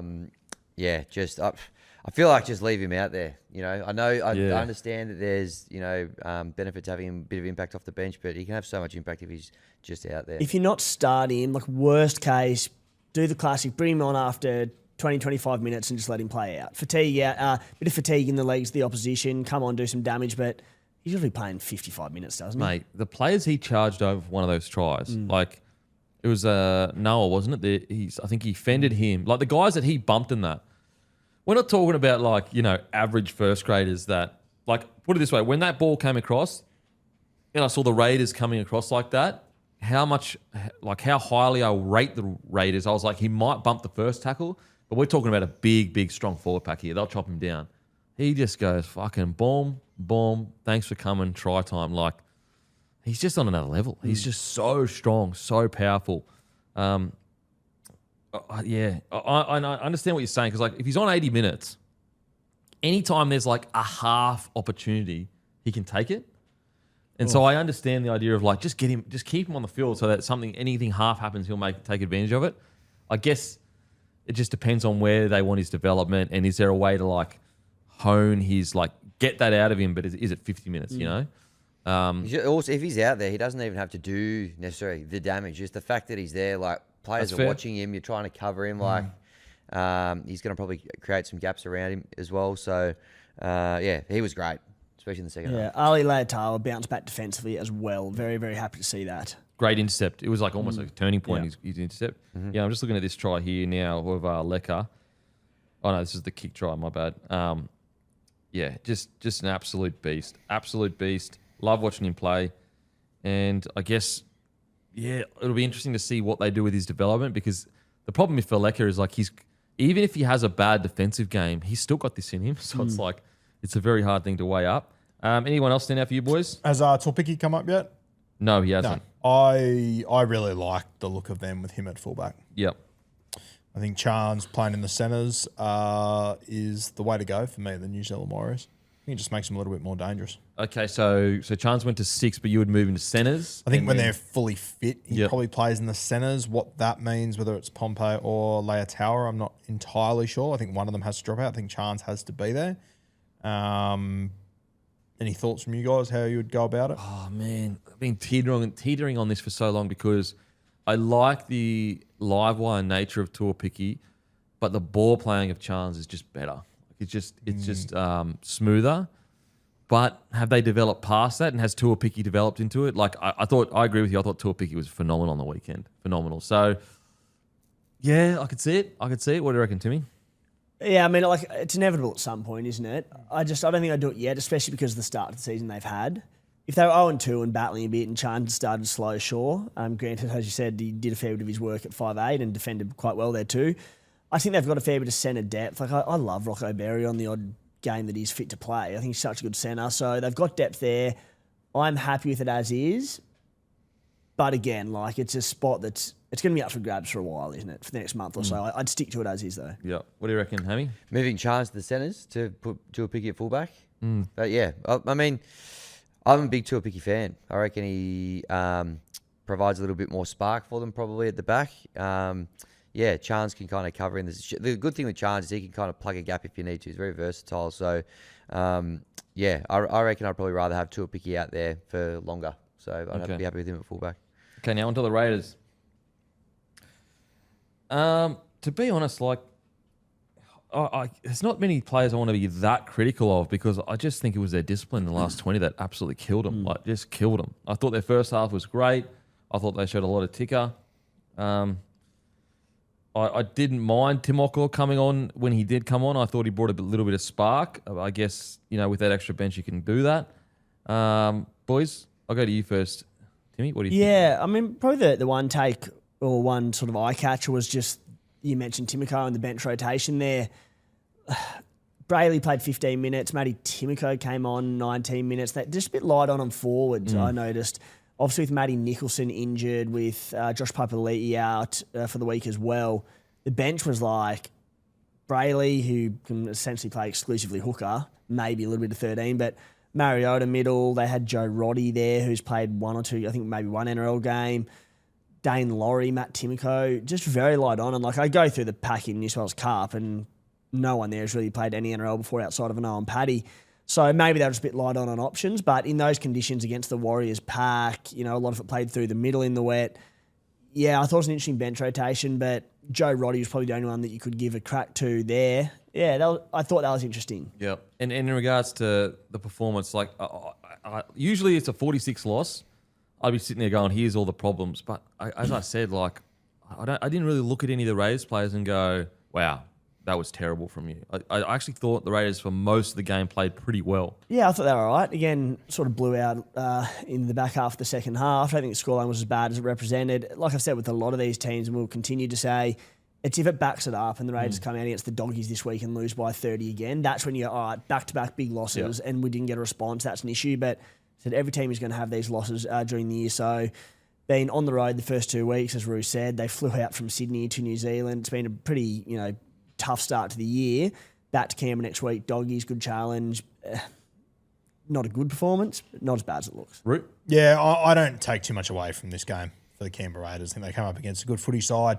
Travel, everything played a role. I agree with everything Timmy just said. I think they'll be excited to get back to Canberra on Thursday night against the Doggies. That's where I'll probably take more from the Raiders. I think they've done enough in the last 2 years to be able to have my respect that they're okay. Yeah. Some positives. I know he missed the tackle on Lecker, but like it is Lecker. Noah Martin is just like right. He is so strong in contact like that. First of all, Harris DeVita, the bravery to put your head there, like that's there's a good chance you're going out if that even goes a little bit wrong. But geez, every time he got near the ball, something was happening around him. He is you guys spoke about it last week, and I was like, okay, I'm going to watch him closely to see if that just to see what you guys are talking about. And you're right, like he doesn't have 15 runs. Like he's not like a Hudson Young that you're going to get 15 to 20 runs from him. But it just feels like every time they need some kind of spark, he'll deliver it.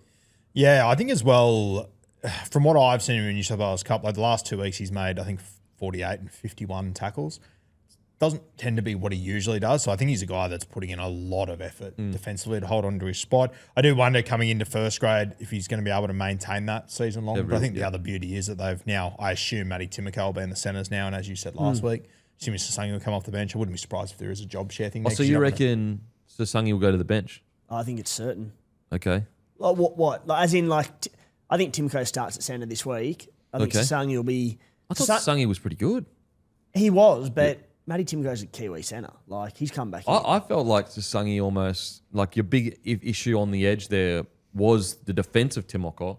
And I think Sasangi hasn't been perfect, but I think he's shored up a little bit.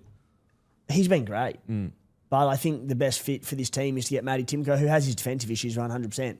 I still think he's a better option at centre, definitely. Okay. And I mentioned sort of, not a lack of depth in the pack, but Nicholson gone, who would have been a part of that edge back row rotation. He's now gone long term. So they're going to need Sasangi there as well. So, yeah, I think Sasangi will be benched this week. They could start Sasangi and have Martin off the bench, but I suspect they'll start Martin and Sasangi will probably spend time through middle and edge. Yeah, I definitely see what you're saying. I don't know. I'm not as sure. I think Sasangi's been quite bloody good at the centre there, and I wonder whether Ricky looks at it and goes, you're quite strong defensively. You offer quite a bit in attack too. No, I know he's not, Timoko's level in attack at all. I guess we'll see. Is it one or the other? Does Seb Chris maybe make way to get Timoko back in there as well? Timoko and Sasangi, then you say? I'd be very surprised if Sasangi didn't make way. I just think Sasangi, he can offer you so much coming off the bench as well, just to cover any spot. I find it weird that Matty Timoko even came off the bench the other day.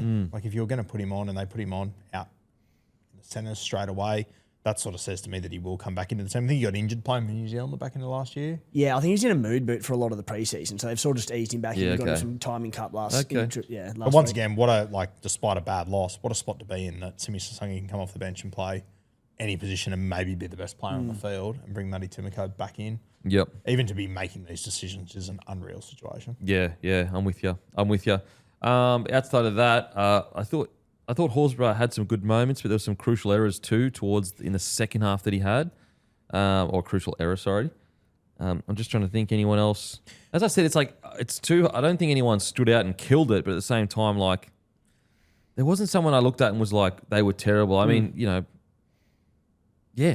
trying to think. Like, was anyone that you thought really had a poor game? No. I just think they came up against a good footy side in this one. I thought one improved area that I liked a little bit more was I thought last week it was very Sanders dominant, and I felt like Strange was sort of struggling to find his spot. Brendan for 100 metres in this one had a few more runs than what he did last week.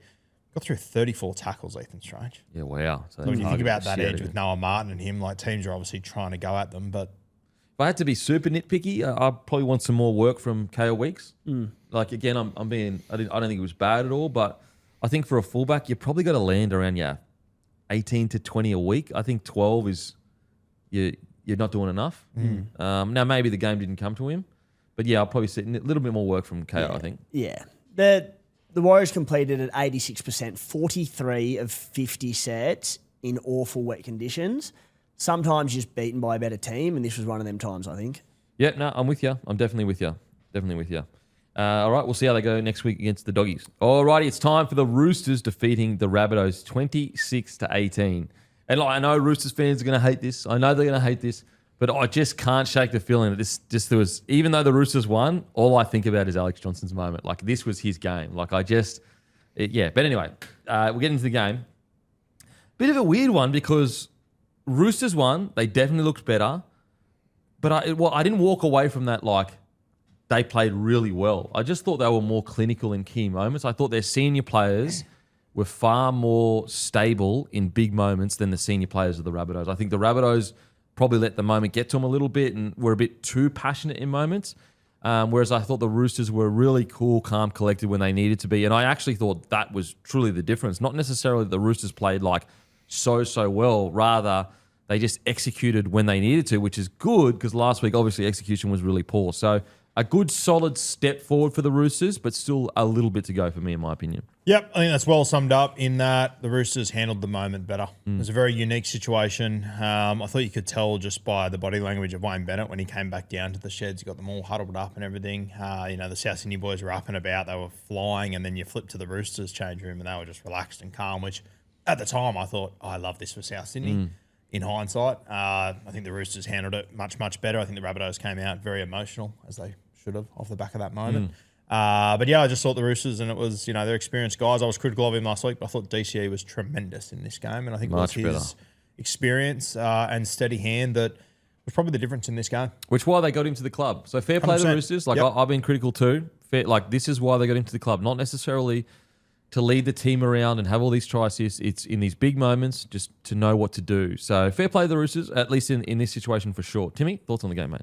Yeah, it was pretty good quality game of footy. I really enjoyed it for a lot of reasons outside of even the Alex Johnston record-breaking tries. But I don't know, in terms of like summing up performances, it's just such an anomaly of a game, especially in the fact that AJ passed it a minute into the second half. So they had a full half of footy essentially to play after all that had gone on, and they had to go back to the sheds and, regroup themselves. It's just a weird one. Like, that'd be tough for any footballer to do. And as you said, the Roosters handled the situation better coming back after all that hype. And, I'm not going to be critical of either side as a result of the nature of the fixture, right? I will say, like, the Rabbitohs, because they were so emotional with the whole situation, they needed to come out and go try.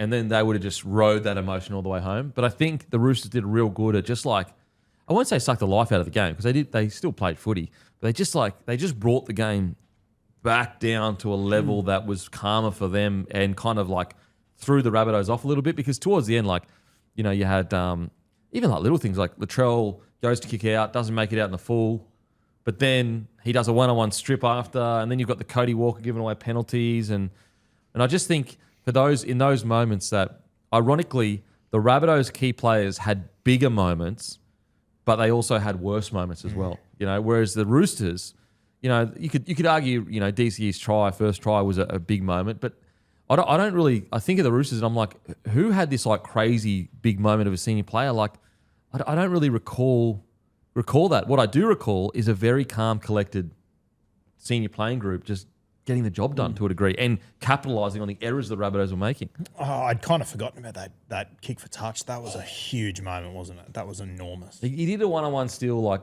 couple of plays later, which is like so Latrell. Like, even for me, like looking back at the game, like I'd forgotten about that moment because it was the AJ stuff in the middle. I mean, it's a bit of a blur of a game, which I imagine for the players it would have been pretty similar. But yeah, I just think the Roosters handled the emotion of the night a lot better. I've got to say as well, like one thing heading into this game was the DCE spot on the edge, and it was the Sam Walker on the other side, but mainly the DCE one.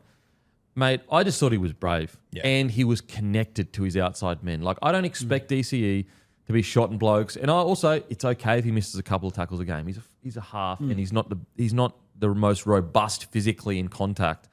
But I just thought he was brave. He put his body in front. He did enough to stop the roll on. He stayed connected to his outside men. Very rarely did I see DCE leaving the line and almost being out there by himself. Now, there might have been one or two occasions. And I just think DCE deserves a lot of credit for that because, like, even if you're DCE, you've played all this NRL against the biggest players in the game, still looking up and seeing Fafita and Latrell across you, you're going to be like, oh, God, like this is going to be a tough, tough night. And I think that whole edge, and I mean, it's another tick for Robert Toya. Like, even though there were moments where Latrell got the best of him, at the end of the day, they did their job. They did enough. Yeah, for sure. And I think Wong as well, the other one on that edge, I thought he was really good in this game. 40 tackles? Yeah, and like I thought the week before, playing as a front row forward, I went, okay, maybe this is his spot. Maybe this is where he needs to be. But got moved to the edge, did a tremendous job, defended well with DCE, I thought. I thought it took Dave Fafita probably 30 minutes to really find his way into this game. I sort of thought the occasion got the better of Dave Fafita in the early parts, but then he came into his own later. But I thought a lot of that had to do with the really good defensive Wong as well on that edge. Oh, man, the age-old edge question with the Roosters. Like, it is such a bizarre... Like, they're one of the rare clubs where, like, they've got 4 or 5 players that should be edges, but not really edges. Like Wong, for example, you go, okay, he's a 13. And now it's like, okay, maybe Butch is a 13. And you're like, I don't know what's going on. Then you got Radley to come back.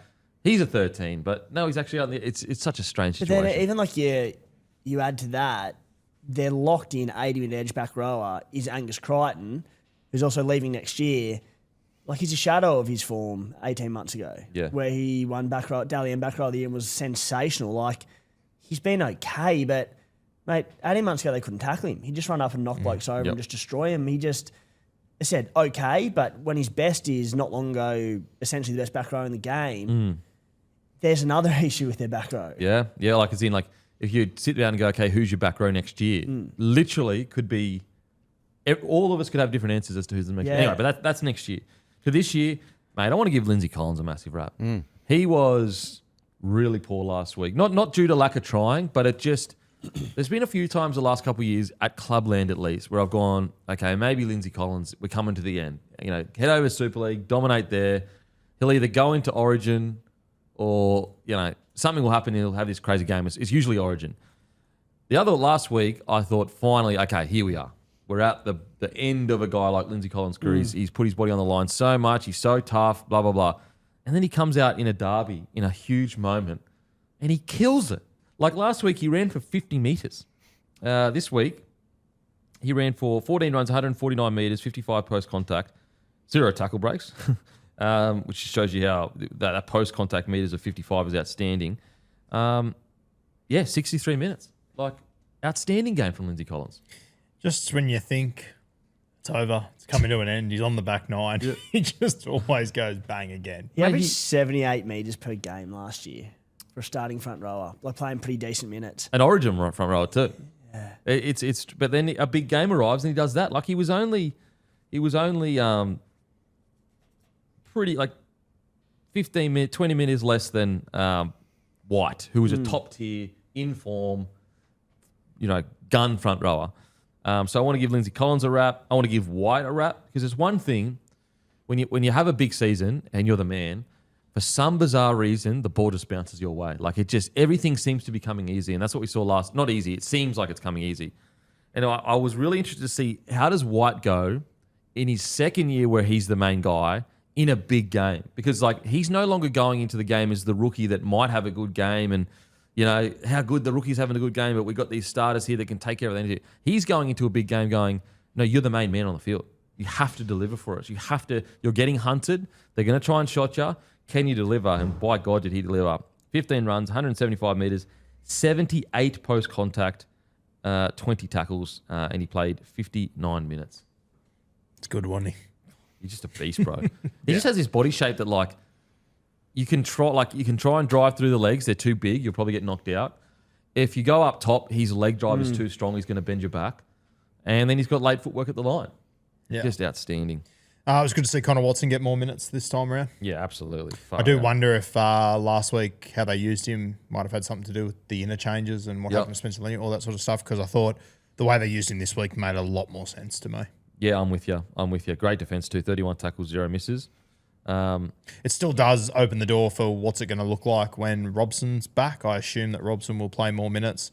Benaia only played 24 minutes, so I don't think Watson's role is solidified at all. But I'm keen to see what it looks like once Robson is back. I think Robson, maybe not week 1, 2, but I'd imagine he'd be an 80-minute hooker for them, and I just think Watson comes on at 13 and plays probably 50 minutes. Man, I know I'm the only person here, but I wouldn't mind Watson starting. I really wouldn't. Like, I just... At 13 or yeah, what? 13. At 13. Oh, I know like I'm it at in the 13. minority. No, I don't Starting? mind it. At 13, it does run. Yeah, no, I wouldn't it? Not at 9. Not at 9. No. How many? Who stood out for you, mate, in the Roosters? Well, I was going to you've touched on them already, but those two front rows, I just think, given the way that Keon's been going, especially in the last couple of weeks as well, I just thought they kind of brought their A game. You know, Naf White and Lindsay Collins, just the fact they were able to collectively get through about 350 metres in the middle, I thought just sort of set them up and allowed someone like DCE, who was under big pressure the week before, to have a really good impact on the game. I thought Teddy was outstanding as well at the back. Obviously scored a try, but... just got through heaps of work as well. And it just always seems like he's always like an 8 or whatever out of 10. But especially in these big games, just the consistency and whatever that he brings, I thought, he was excellent as well on Friday night. I know he had errors, and I'm also well aware what I'm about to say. It's not in his top 5, great put downs or tries or anything. But Mark, like, just how simple he makes some of these tries look. Like, and because it's Mark, I think we saw at the point now where we go, oh yeah, that's what he does. But like, that was incredible to get that ball down. Mate, he is just so strong in contact. Like, some of the runs he had early in the game as well. But you're right, mate. Like, his ability to finish in the corner, like, it's for how... I know he played a bit of footy growing up, but still, it's different. He went away, he played Union. For how little league he's played at the top level, like, he's essentially one of the best finishers in the game already. And when I say finishes, I don't mean, like, he scores a lot of tries. I mean... if there's not much space to work with, you've got to hold the ball in one hand whilst getting hit. He can get the ball down. Like, he's just, special talent. Like, obviously the errors need to just, and he'll find that balance. You know what? He's a little bit like Reece Walsh to a degree. Like, this is just in their game where they're going to start the year, have a bunch of errors. But some of the things Nwanga Tuase can do are just like, there's not many other wingers that can do it. Mate, I'll be honest, I'm not sure if he is going to find his balance. I'm not sure if Robbo is pushing him to find his balance. I think he's one of those guys that Robbo's just like, you do you. And we'll defend it. We'll defend it. Yeah. I think that's fair. I think he sort of just allows him to go because he knows what he's capable of. Can I be negative Nancy for a moment? Yeah. And I'm just trying to find Shout out, something. Hit us, Nancy. What do you got? Billy Smith getting injured on an e-bike this week. if anyone's spent time around Moore Park, the Roosters are biking, scootering, skateboarding all over the place. There's obviously construction going on at the SFS at the moment, so everyone that goes to the gym is parking out on the grass, and they're all over the place. What in the fuck is going on? Bill E-Bike Smith, they're calling him. It happened last year as well. Angus Crichton almost got hit by a car on his skateboard doing the same thing. They're scooting around all around Moore Park and everything. Like, the Roosters. Put them in fucking Ubers to training. What are we doing? Yeah, it is strange because he was dinking on the front of the bike, wasn't he? Yep. Oh, my goodness. Yeah. I think that's not confirmed, guys. That's just... And for the record, from what I've heard, Billy Smith thought he was fine to play. I think they were just being overly cautious. Yeah, but okay. It's the second incident in a year. And I understand it's a bit chaotic there at Moore Park, but like I'm sorry, like the grass isn't that far away. The boys can walk, can't they? Or surely like get them golf buggies or something. Well, that's what they're doing for people at the gym at the moment. For the elderly people, they drive a golf buggy over, they put him in, they drive him back. Like, I don't know, it just seems ridiculous to me. It's such a busy precinct, and with everything going on, you've got multi-million-dollar players riding around on scooters, and it just seems silly to me. But anyway. Bunny hops. I used to do a kangaroo hop. You know what a kangaroo hop was? Roo hop. A roo hop, yeah, a roo hop. Where you'd like lift the front up and then you'd lift the back up, whereas a bunny hop was just both tires. Whereas a kangaroo hop, you see, Timmy knows. I don't know, bunny hop, yeah. You know a kangaroo hop though? Hop. Yeah, the double. Yeah, It's like a flow dart. Not a reverse kanga. I did that too. You used to do that too. Yeah. Not Interesting. anymore though. I've grown The up. kangaroo hop's like hitting a floater. I don't know what a floater is. No, like a bomb, and just like it's just flat the whole way. It's, yeah, No, it's not- a it's bunny not- hop's flat. A kangaroo hop, you lift the front up and then you hop the Oh back tie yeah, up. I'm with That's you. a kangaroo hop. Yep. So He's maybe- not with you. He's just he's not. nodding along He's with not. what you're saying. Yeah, he's not. That really. I can see the monkeys clapping the cymbals. For me. Yeah. Don't ever disrespect biking culture again like that, please. Man, growing up and like some of the friends that had more money than me had the nice BMX bikes, and I was like, "Fuck you, bro." I Kempy's want- there on his penny farthing. Oh, Kangaroo hop. with the clown makeup on as well. That little one that Homer rides, the little crusty one. Another guy who just will never get the credit he deserves, but till my dying breath, I'll be shouting it is Daniel Tupou. Just like another good, solid performance, like constantly flying under the radar. You know, had some great moments, especially under the high ball. Runs for 140 metres, gets his try, 64 post contact, 5 tackle breaks. Look, good, solid step forward for the Roosters. I think they should be not overly happy with it, but okay, this is where we probably want to be earlier in the year. Shout out to Toops as well. I thought in New Zealand last week he looked a little bit slower than what he has in previous years, but a good bounce back there. The only last thing I'll mention on the Roosters, I just find it interesting. Like Fekete was such an important part of last year. He played 14 minutes in this game. He wasn't picked last week. Why isn't he there starting 13? How many 13s do you want in this side? No, but if Watson's not going to be a 13, 13. Yeah. well, how come he's gone so far down the pecking order when last year he nearly won the 13? Well, that's what it looks to me. He has slipped pretty far down the pecking order at Yeah. the Roosters, which I find because he was very ahead of interesting. Egan Butcher last year. Yes, correct. Yeah. And I thought he suited the modern 13 quite a bit. Now, defensively can have lapses here or there, but still, I thought he was ahead of it. Yeah, and I mean, he's out of it right now when when Connor Watson's playing a lot of hooker once he's playing in the 13 role. I'm not sure if Feketi's going to feature all that much this year Yep. if they're full strength. And they've still got Spencer Leniu to come back in, so he's another one behind there. Yep. Yeah, it's just interesting how far he's fallen down the pecking order. Okay, now on to the Rabbitohs. With Fafita, like you'll look at the stats and you'll go, wow, he killed it. And granted, he had moments where he was outstanding. Obviously, it was his offload that led to tries, and he ran for 184 metres. He had 20 runs, 65 post contact, 8 tackle breaks. But he had 7 missed tackles in defence, and especially the DCE try. You got Cam Murray, who, yes, Cam Murray did fall for the dummy, should have stayed on his man. But, like, a little bit similar to the Ricky situation, like, you got to tie in there. And David Fafita is, like, too good of a player. He knows, and it was early in the game. We're talking, first 20 minutes? If you go back and watch a try, you'll see, like, he's not walking, but it's close to walking. If he does his job there, he tackles DCE and they don't score. Little moments like that, he just, I get it. He didn't play much NRL last year, and he's going to build fitness and everything like that. But he is way too good of a forward. I tell you what, instead of giving me 80 metres and 20 runs, 180 metres and 20 runs, give me 15 runs, 130 metres, but great defence. It's also the second week of it as well. Yeah, he had a poor play in defence against the Dolphins the other day, which I also thought was just a lack of effort moment, realistically. Once he got into this game in attack, he was sensational, but yeah, defensively there are still issues. Like there. we all know that. Like there's shocking absolutely no one that in attack he's one of the best players literally in the competition. You could argue a top 10 player literally. That's how damaging he can be. Well, my mind just cast straight forward to Origin, and I'm just like, he should be playing Origin with his abilities, undoubtedly, but Billy Slater is never going to consider him if this happens week in, week out. 2 bad misses for tries in the first 2 weeks. He'll go some plotter who will not look like missing a tackle, and you'll probably win again off the back of it. But it just works, and that's what Billy looks for in his back rows. Yeah, so... Fans. Look, he got into it after a little while. Yeah, ball in hand, very good. 184 metres, 65 post contact. I think we're still going to see...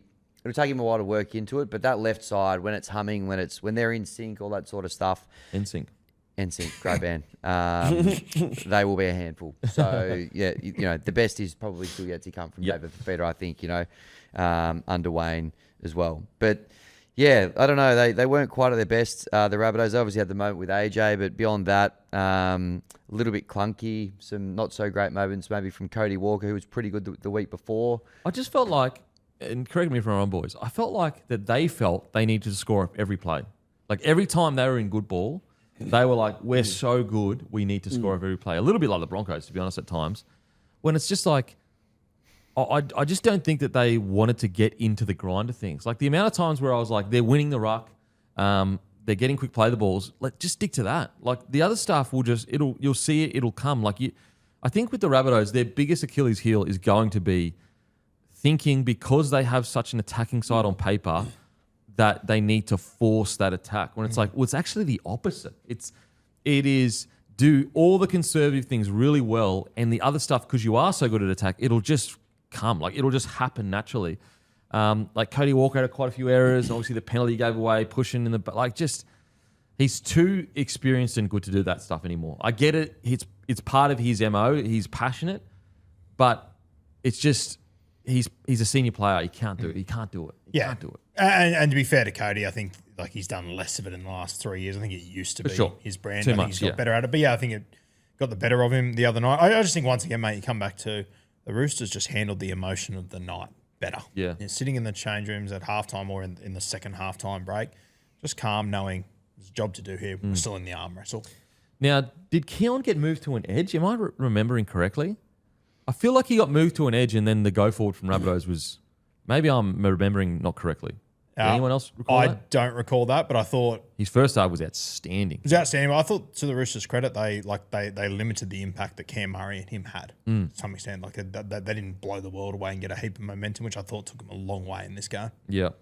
I thought an interesting one was 10 to go. Bud Sullivan, I don't know if like dragged is such a harsh word. It can just be tactically, but possibly dragged, was taken off for whatever reason anyway.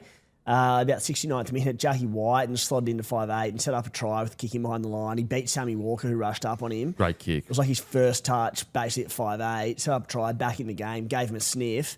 Just interesting to see sort of what happens there around Bud we've got... I'll tell you what, I think Ward's stocks are rising quite a bit. Like every time he's played, he's been quite good in first grade. Jamie Humphrey's back next week as well. So a lot of options. See where they go. Yeah, I would assume Bud got dragged is what I would have taken from that game. We know how talented Bud is. I thought this could be a game where with the team, he's never had weapons like this and a forward pack like this to play behind. I thought he was pretty pedestrian throughout this game. And, you saw Jack come in there, obviously a much more experienced hand, but he had an impact immediately at 5'8". I'm assuming Humphreys will come in and be the halfback this week.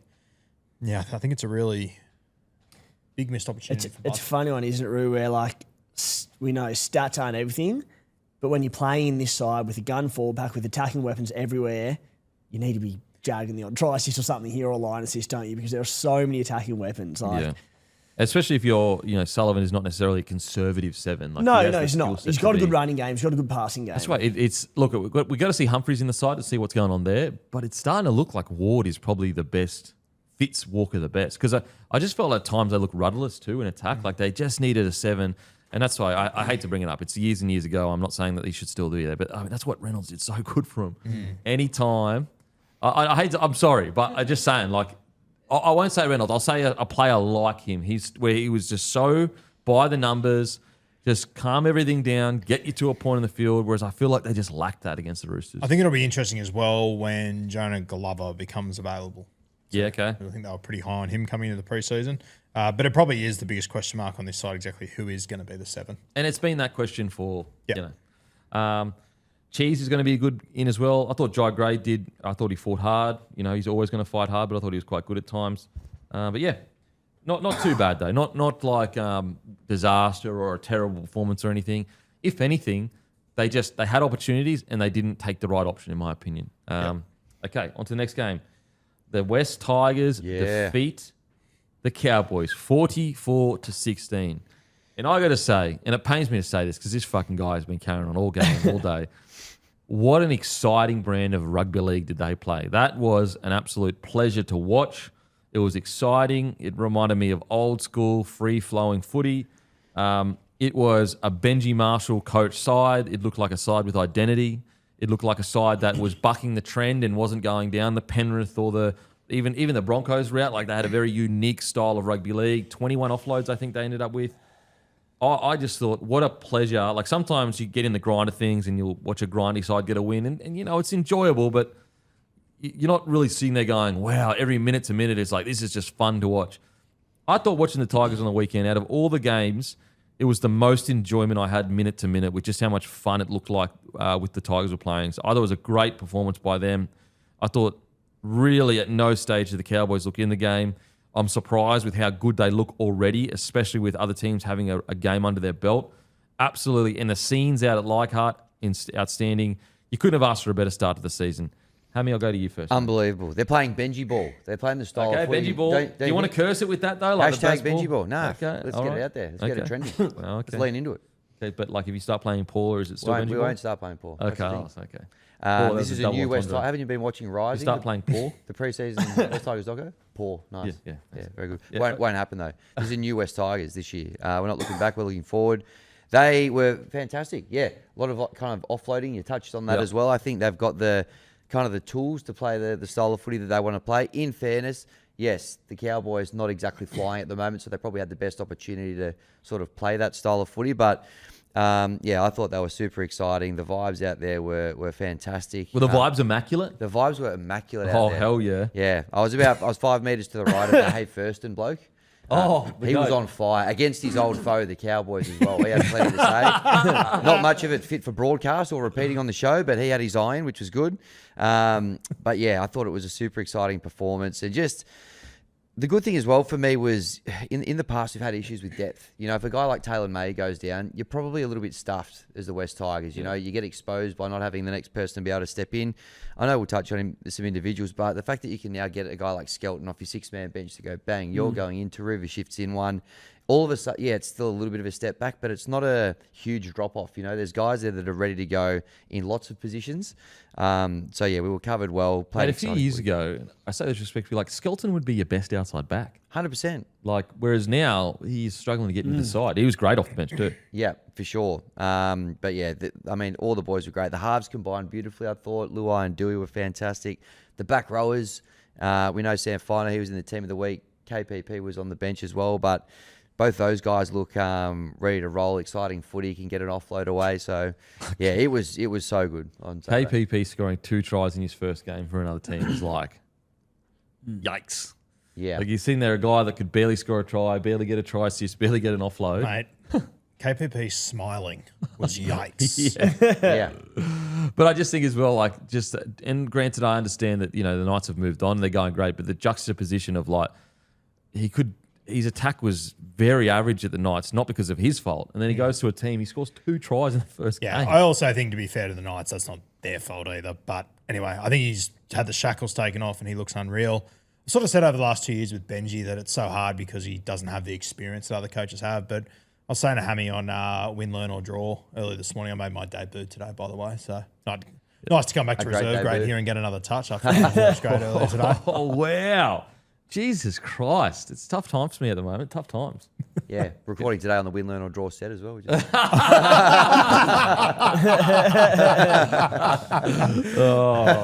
was saying to Hammy on the show today that for the last 2 years, I've sort of looked at Benji and gone, oh, he doesn't have the same experience as other coaches coming in. It's going to take a while. But then I looked at it at the inverse on the weekend. And granted, Cowboys are a tire fire. I think there's every chance we're sitting here next week and maybe they've got a new coach or they're looking for a new coach. But Tigers can only play who's put in front of them.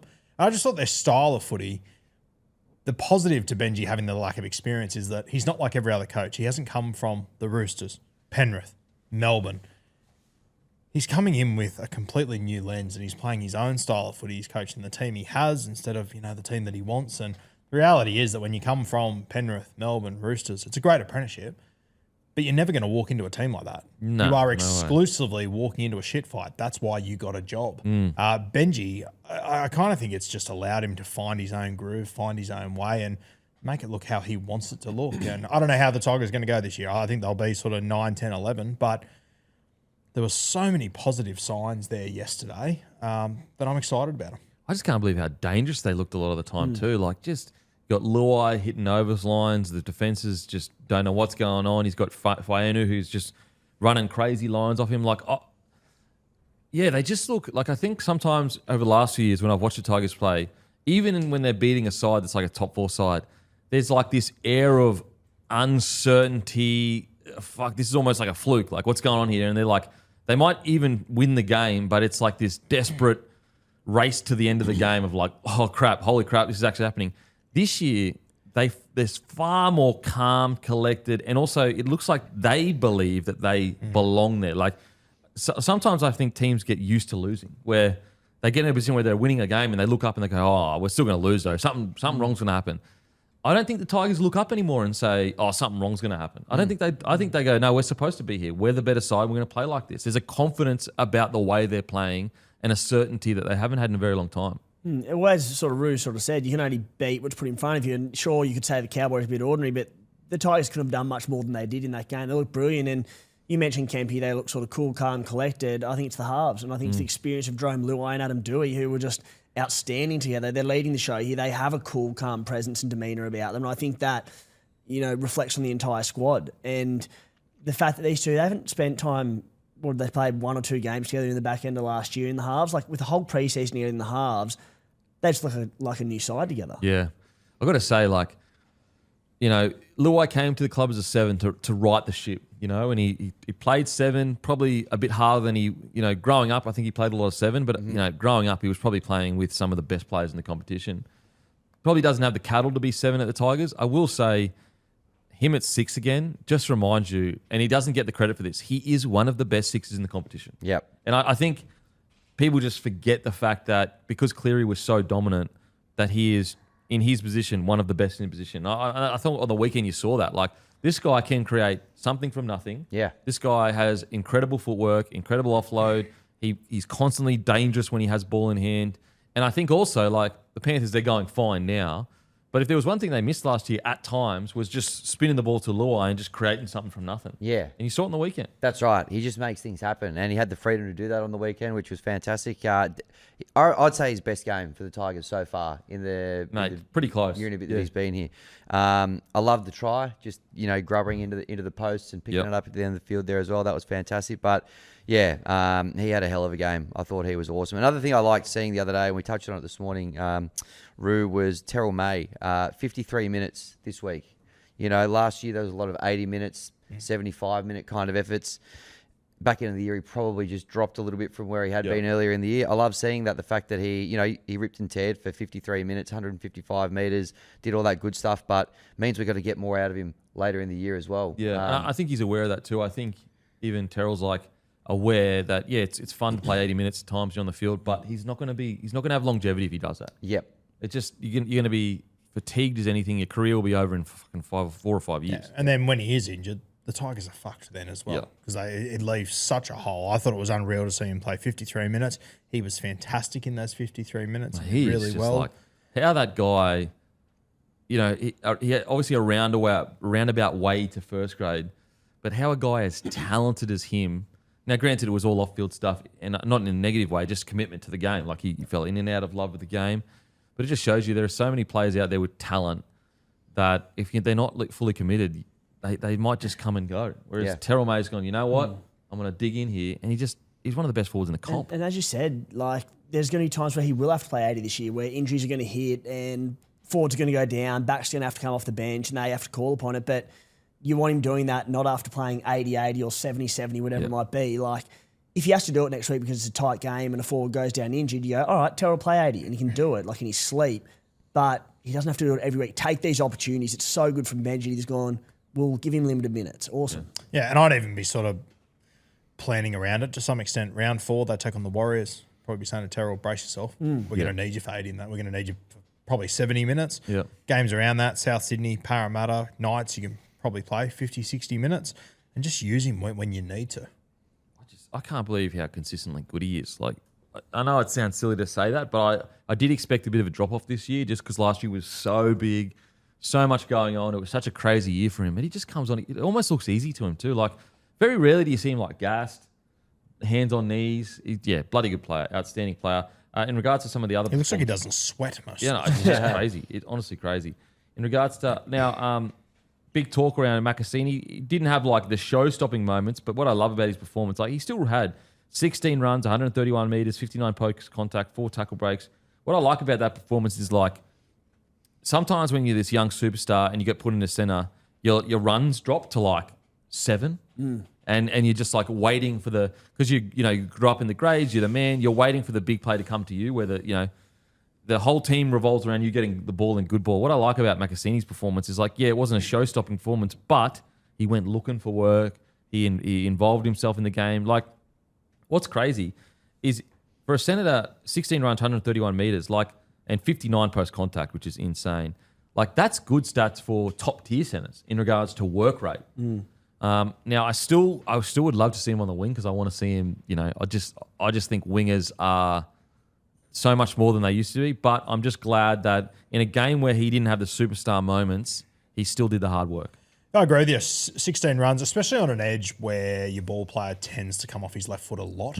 So, you know, I think at times that was a frustration for me last year with Taylor May out there that he probably didn't get as much ball as I would have liked because that's the way that Jerome Luai plays. And you got Fainu killing it as well. So he's got the hot hand. So despite of those things, still had 16 runs, which is really good to see. I'm keen to see him go, how he goes at centre over the next few weeks. Obviously, big test next week. We'll get Jack Whiten. Is there a chance he moves to right centre, or do you assume? Potentially, I also kind of hope not because I don't think it's fair on him to have to mark Latrell up at Gosford. Also, but I think they're probably going to go with their best defensive centre option, which I think is probably Patrick Herbert, who they've got in the squad at the moment. If Taylor May can't play, but I dare say if he's going to be in the centres, he'll stay on that left side that he was on the weekend. Give him time to build it, I'd say. Yeah. If it's a long-term plan, I reckon you give him time to build it. I would like to see him on the wing though. I'd love kick returns and anyway. That's my preference. Agree. Full strength. I think he's back on the wing. Yeah. Taylor May, devastating injury for them. As soon as how bad it is. You could see, like when you get caught up like that, you can see it gets dislocated. I don't know if it got dislocated, but usually something rips like when it's up like that. Yeah. Fainu, we've spoken about it a little bit, but he had a try, 15 runs, 147 meters, 55 post contact, 6 tackle breaks, a line break, 2 line break assists, 2 offloads. The only little area, just got to tighten up defense a little bit, but outside of that, he's back to his best. He was a bit quiet last year, Samuel Fainu. The year before that, I actually thought he's probably a player of the year. I think he was. You won it? Won the player of the year. But back to his best. Him and Luai look like they're about to build something pretty special there, in my opinion. Shout out to one of our boys, Royce the Choice. Looks fit, played 30 minutes. That's all you need from Royce, 100 metres in those 30 minutes. I thought he brought a lot. Yeah, I'm with you. And just quickly before we move on, Skelton, 64 minutes. He obviously got a try. 20 runs, 221 metres, 67 post contact, 8 tackle breaks, 2 line breaks. That's in 64 minutes. Yeah. Crazy. Crazy meters. Anyone Also else? hard to get yourself up where you're like, when you're the outside back on the bench, you're not expecting to necessarily get on the field. Like, you're only going on if there's an injury, really. Yep. And he's been thrust into it very early on in that game to play a big role. Yeah. Huge performance. They obviously had a few errors that he needs to sort out. But another guy, great finisher, heaps of meters. So, I mean, there's not much to be negative about with the Tigers. I thought they were absolutely phenomenal. Now on to the Cowboys. Wow. Look, this was just a really poor performance. I know they didn't get the rub of the green, I guess, in some 6 agains. You know, the 10 in the bin. We'll talk about the 10 in the bin situation. Was it a tough call, harsh call? Yes. But, like, I've always, as long as they're consistent, if you give away 3 6 agains in a set, I'm okay with 10 in the bin. Like, because I hate how teams just do that. I guess the frustration from Cowboys fans is like it's not consistent. You know, how often do we see 3 6 agains given away? We saw it happen to the Roosters last week. They gave away 4 or 5 on the trot. Yeah, Nothing happened. Yeah. Sweet. So it's like we have to be consistent because then you get situations like this where Cowboys fans feel like they've been unfairly. I will say, like, the idea that he couldn't get out of the way. He did step towards to get in the way. Like if you watch, in my opinion, he did. He could have easily tried to step out of the way, but he didn't. But I do think it's a harsh call. I like the rule, I like the call, but a harsh call, relatively speaking. We are seeing 3 6 agains being given away by multiple other teams over 2 rounds, and it being let go, and then Cowboys get stung with it. Yeah, which sucks. It's not in their top 5 problems, though, as far as I'm not concerned, at all. Realistically, it's worth mentioning at the top, yes. But this Cowboys side, they have a lot of concerns. They take on the Titans next week. If they lose that game, I think you make a move on the coach. Yeah, I was going to, like, this is something you dread speaking about when you come in, but I thought it is worth speaking about.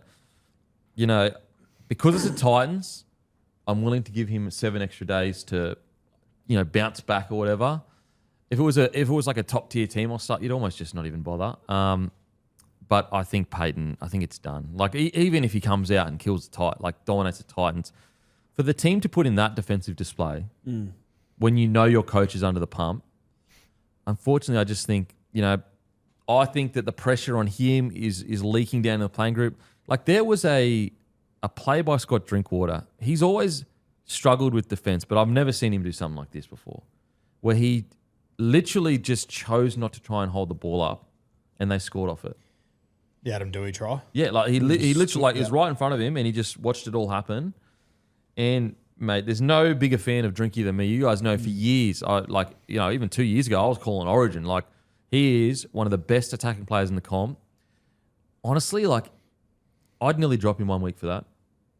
Like that is, you rarely see that in first grade. And even even not from a point of view of even stopping the try, even just you throw your body in there, you push them back, you just slow the ruck down even more. Like Anything. it's just whether he's going to score or not, it's not the sort of play that you just stand and watch. It's bizarre that he, it must have been a brain explosion, not thinking, but he's too good of a player. We're talking about one of the best fullbacks in the comp. You know what? We can call it a brain explosion, but if you told me that any fullback did that in the comp, I would have guessed Scott Drinkwater. Yeah. I mean, he's got defensive issues. Defensively, he's had these issues, and this has been my concern with Todd Payton, that it is glaringly, obviously, with Drinky, that there are defensive issues, but nothing ever changes. Yeah. It doesn't change. It's the one thing that doesn't change. I don't know if it's because there's no pressure on his position. I don't know if the Cowboys Would you have him in your side? Would you have, if you were the coach right now, under pressure, your job's nearly gone, and that's what he did in this game, would you have him in your side next week?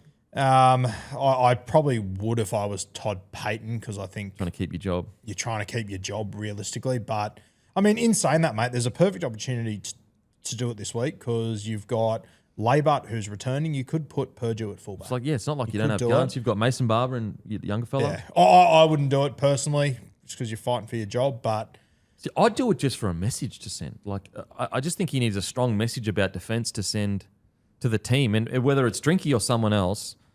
I think if you're trying to send a message of defense is the most important part of this side, you've got to send a message somehow. And clearly the message he's been sending in the past hasn't been working. Well, if that is the message he has been sending in the past, which I sure as shit hope it is, I can understand it. But by the way they play, I'm not sure if it is that. We speak about it all the time.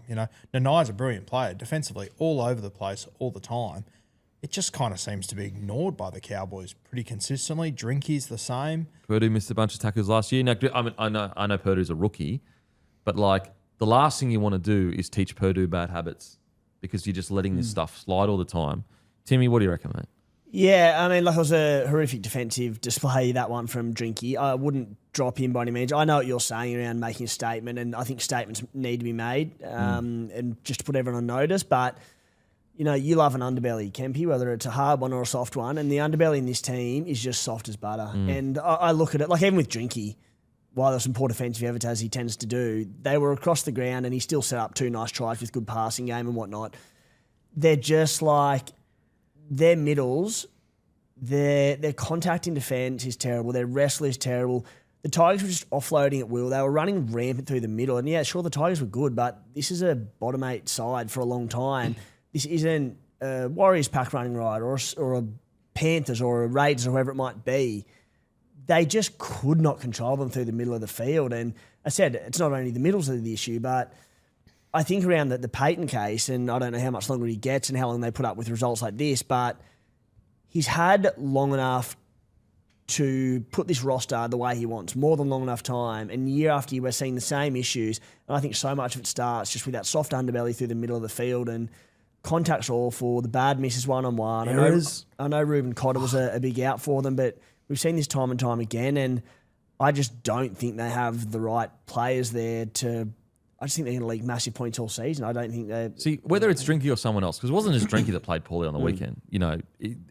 I just feel like a message needs to be sent early, harsh, and fast. So it could be someone else. But for example, some of the errors they were making, they completed at 67%. Sorry, 83%, apologies. But some of the errors that they had coming out of their own end, key errors and key moments, were just... Actually, no, what? Sorry, I was right. 67%. Yeah, apologies. Some of the errors they made were just mate, everyone's job here is on the line. Like, you're a club that basically has openly said that Payton has 5-6 rounds to go. Like, I know they haven't officially said that. I don't know. I just think whether it's Drinky or someone else, sometimes a big dog player has to get dropped to send a strong message. And I just, seeing that with Drinky, I think it might wake him up too. Or, I'd love to see, maybe too much water under the bridge. Maybe there is a world where he needs a fresh start somewhere, because I just don't know if it's working anymore like it was a couple of years ago. 17 players in this game for the Cowboys. There was only 4 of them that had less than multiple missed tackles. And there was only 6 of them that didn't make an error.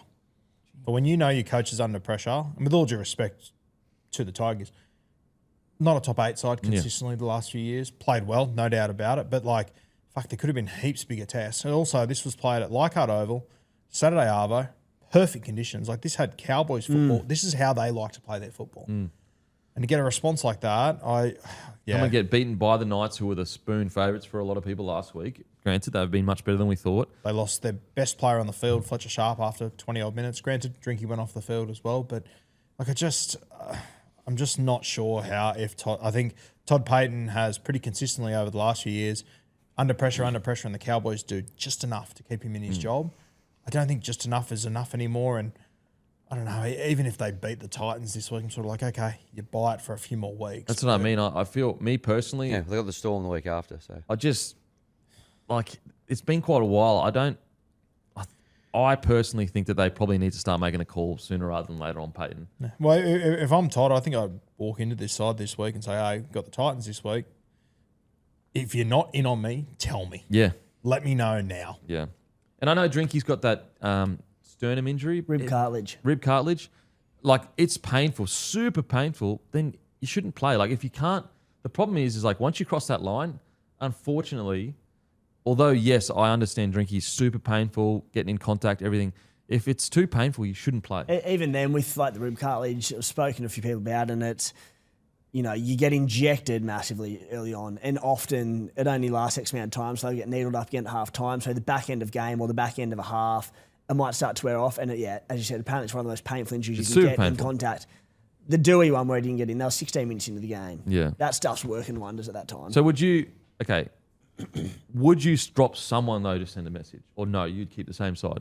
I think I'd keep the same side because I don't think it's going to matter anyway. Okay. I think they're buying out on Payton already. I'm a bit the same. I'm just what message do you need to send? Clearly the coaches on last legs. Do you part ways with the coach then? Is it better off just going? I think so. Yeah, I think we're at that point with the Cowboys. I'm giving him a few weeks. You say, all right, you need to be going out and beating the Titans. And then, as Hammy said, you got the Storm the week after. You need to put up a fight there. I'm not sacking the coach after 2 weeks. I'm giving him 2 more weeks and just seeing how they go. Yeah. But it doesn't look good. Yeah. I think as well, though, you're not sacking the coach after 2 weeks. It's been 5 years of underachieving. Yeah. So 2 questions. Yeah. Would you drop a senior player that didn't play well to send a message? And if not, would you then move on from the coach? Yeah, well, it's a very tough one because I feel like if he moves the senior player on, they get smashed again. I mean, he's done, but he might be on hiding to nothing anyway. I don't think it's the worst idea to drop a senior player, especially someone of that ilk, like a Drinky who's been there. He's going to be back in a week. Of course, he's not sitting in reserve grade. He's coming back in a week, but just a strong message, a shot across the bow. Guys, this is unacceptable. Well, something's got to change because the one thing we've said for the last 2 years is the one thing they need to improve is their defence. They've had a full off season to improve their defence. They have 46 missed tackles on the weekend, which is not clearly the message isn't getting across, or they're not buying in, or whatever it is. So especially knowing going into this year, that's what you need to work on in defence. Correct, and they've had 6 months to work on it since last season. So doesn't look good. You can even, honestly, with the Drinky situation, publicly, you could say his injury is not recovering as quickly as possible. Privately, just say, mate, I'm setting you aside. You don't have to play reserve grade this week, but I'm sitting you down because, unfortunately, on the weekend it just wasn't good enough. Does that send a message, though, if you're trying to send you would say, the group would know what was going on. Just publicly you would say, just to stop the outside noise getting to you. Because I think when you have a look over their last 5 seasons or whatever it is, when he arrived, he took over halfway in 2021. They finished at the bottom of the ladder, but that was half a season, whatever it was. You've then got 2022, where they made it into the prelim final. Very impressive year. Defensively, they were fantastic that year. They've then gone 11th in 2023. 2024, they finished 5th, to be fair. But, I mean, that year, I don't think any of us thought they were genuinely contenders. Got knocked out by Sharkies, I think. Yep. They conceded, 568 points that season, by far and away the worst of the teams that made the top four. That was, 150 odd points worse than most of the teams in the top four that season. They've then gone 12th, 13th, and then they've started this season looking dreadful. Me personally, if I was, now I'm talking from the point of the Scott Drinkwater's corner, man, I would love to see him have a fresh start somewhere else in a different system. I think that just like, so obviously Drinkwater's performance wasn't good enough on the weekend, but I think there's a lot of players there right now that unfortunately under the Payton system haven't thrived the way we would have hoped. And I just think Drinky, if I was him and, the club was open to it, him in a top tier system somewhere, and I don't know where that would be, a new lease of life, because I think Drinky is an absolute gun, a gun. But right now, it's just not working at the Cowboys. He's a freak, and the numbers show that pretty consistently from Drinky as well. In attack, he is unbelievable. There are things he needs to work on. I'd be very interested to see if you do put him in a different system, if it looks different all of a sudden. Yeah, I'd hope so. Anyway, some positive, boys. Is there any? Yeah. I thought their outside backs. I've got one. Running the ball at least ripped in. I've got one. I thought Jake Clifford tried his backside off. Yeah. I thought he was, honestly pretty good in a terrible display, and with nothing to work with around him. Even later on in the game, he jumped over Buller, almost set up a try. I think it was called back or something happened. But I thought Clifford, he absolutely put in this game. Yeah. Yeah, I'm with you. I like that they started Griffin Neem in this one. I think that, as much as it wasn't his greatest game of all time, I just think heading into the future, I think it's time for him to be a starting front row forward. It has to be. It's been enough years now. It's been enough, yeah. He's a New Zealand international as well, or has been. But yeah, just some of the silly errors. The amount of times I was writing in my notes, another silly error. I was just couldn't believe it, especially with how much is on the line for so many of these players, for the coach. But yeah, so look, really, really disappointing day for the Cowboys. And unfortunately, there's a lot of players right now that you are either on a fast track for your coach gone in a week or two, or you're personally on a fast track to getting tapped on the shoulder and saying if you can find something else, Yeah. That's where the club's at right now. The other move that I'd be making as well, and I know it won't, turn the world upside down, but geez, I thought in that Indigenous All-Stars game a few weeks ago, Caden Lars was sensational. He hasn't got a game yet. I'd be picking him over Matt Lodge personally, getting him in there. Yeah, I'm with you. So, look, hopefully the Cowboys can bounce back. To me personally, I think the writing's on the wall. I think we're about to... I think if I was a Cowboys fan, I would accept that we're about to head into a rebuild. That's what needs to happen. A complete overhaul of everything. Now, I know that they did a deep, deep review last year, and I guess they felt they could put different pieces around Payton to kind of push him through this tough start to the year, but it looks like that. It looks like they've tried for a season too long, if I'm being honest. Yeah. You know what I mean? They probably maybe should have made the call at the end of last year, and they didn't, and it hasn't seemed to work out. Now, I would love nothing more than a massive, massive turnaround and watch the Cowboys ride into the top 8 over the next, 10 rounds or whatever. But it's not even if you put on a performance like that and it's, because you're trying too hard or, just for whatever reason you can't seem to get the win. But again, some of these decisions they're making in defense and dropping the ball, it's just you're almost screaming to the organization that it's not working with Payton. They've got 2 games on the trot in Townsville. First run into the Titans, which if they're not winning, it has to be tight. Into the Storm in Townsville, which is going to be brutal. But again, they need to show something. You see how they go and make a call. So you go 2 games, call's going to be made after the Storm game. I would like to say reassess, because if it's 2 tight games, you're all right, you're showing something. But if they come out and get belted by the Titans into the Storm, it's well, what are we doing here? Honestly, I reckon if they get beaten handily by the Titans and not even handily, just solidly, where they wasn't really close, I think that's probably the time to call it. I think if they lose to the Titans, I call it. You're playing at home, everything's on the line. Pretty much full. They're missing Nanai.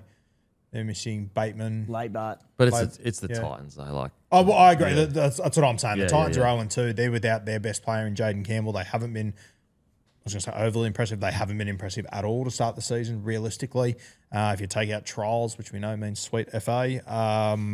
So, yeah, I think this is a must-win game for the Cowboys. And if I'm Todd Payton, I think I want to put it on the line to them. Yeah. Who would come in? That's the question. Yeah. Finding someone better. I was actually thinking, like, looking Will at Peters? the Cowboys.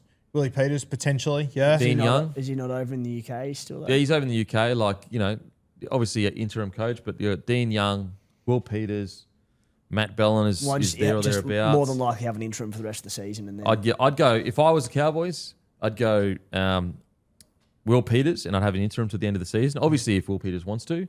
And then if I was, we'll get to it, but Manly, I'd be bringing in Matt Bellin. I think both. And I think both coaches are probably going to be gone within the next. Well, Manly's such a weird one. You never know what's going to, but I think they should probably be gone within the next few weeks or so. And I think when you look at the Cowboys objectively, just as the squad, like, got a hooker, got an origin ball player, got a fullback, the young outside backs are exciting. You've got Lukey, you've got Nanai. Like, there's a football team there. I think it is a job that I would find kind of appealing. I would see opportunity there. Yeah, especially up north as well. They develop them so well. All right, on to the next game. It is the Dragons v the Storm. Wow. I mean, as a Dragons fan, you got to be gutted because for 60 minutes, you're back and forth. And I hate to pin it on one person, but it was a momentum swinger. Cookie kicks out in the full. Fa'alonga wakes up. Not wakes up. He was good before that, but truly wakes up and just absolutely tears you apart, and the game is over. And it's still not good enough that they let this amount of points, flood in at a certain point. But at the same time, geez, that kick out on the full killed them. It killed them. Like, that was a momentum swinger, and Fa'alonga was absolutely outstanding. Look, the Storm. I've got Penrith right now in clear. They are in their own zone, their own league right now. But the Storm are looking outstanding at the moment. Like, even when they are in a bit of a dogfight, their ability to hang in there and then let their stars do the rest of the work. Good, strong win from the Storm. And the Dragons, it's hard to be too harsh because they were in up to their eyeballs until the end. But, yeah, that last 20, they just need to work on that. I thought the moment that decided this game was the Harry Grant try on halftime. Oh, fuck, that marker play. And I think it was Toby Couchman at 1. I think it was Gutho at 2. Second marker, both went left. How Harry Grant is just a fucking genius reading body language to know exactly what was going to happen. I'll tell you something about Harry Grant, and boys, this might be, I'd love to know your thoughts. He's probably the only position in the comp where he truly is so much better than all the other nines around him that game planning for him is almost impossible because you can't replicate how good he is. Whereas, like, game planning for Cleary, there's guys like Hughes or Moses that they're not as good as Cleary at club, but they're like there or thereabouts. Whereas Harry Grant, like, you don't really get a feel for how good he is because no one's even close to him in NRL. Yeah, and people throw up Blake Brayley. It's like, okay, Blake Brayley's played at that level for half a season. And even then. And I still question if it's at the level of Harry Grant, Grant, realistically. Yeah, that's what I mean. Like, is there anyone, if you're like, let's say you've got 4 games to build in to prepare for Harry Grant. It's like, who can you play that plays even close to like him, even close to as good as him? Because if you're building in to play a Cleary, yes, he's different to Moses, but like, they're close enough that you can be like, there's a level that I need to near get to. Wouldn't it have been unreal to see him and Cameron Smith go against each other? Oh, yeah. Like, it would have been unbelievable. Because realistically, you look at Cameron Smith's, 16-year career at the start, Danny Badiris could sort of hold it with him. I thought they banned Corn. Jeez, he's going to get banned soon. The government's going to come down on him. NordVPN. But yeah, like, if you could get those two against each other to just be like, personally, I would still go Cameron Smith, obviously. Yep. But the upside of Harry Grant and what he can produce, like, you look through Smithy's career, you had Badiris at the start. Then you sort of had, you had a 12-game stretch where Josh Hodgson pushed him. You had...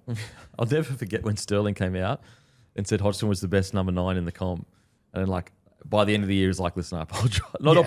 But he I respect the shit of it. He's like, I got that one wrong. But they're like, during Smith's, the vast majority of his career, there was like 3 or 4 hookers that had like 8-week periods. Like, I remember Chico went through a period where he was unbelievable, but just longevity, you just cannot compete with Smithy. And Harry Grant's sort of in a similar spot now. I would love to see those two go head to head at their peak. Oh, mate. It'll just be, it'd be one of the all-timers. And him on the weekend, like, you're right, mate. And I actually have it on my notes too. Like, that try was heartbreaking. True, like, because they had all the momentum, the Dragons. Was it, I don't know who it was, but the Dragons were up, I think, weren't they? They were up. 12, yeah. They were up with 18 minutes to go. That's what's so heartbreaking about the whole game is like you look at the score and you go, oh, they got pounded, but it's like no. When you actually watch the game, they were there. Like this is the biggest. Like that scoreline is no reflection of the game. Yeah. And like as you said, like you just said, Campy Storm probably number 2 to the Panthers in terms of starts to the year.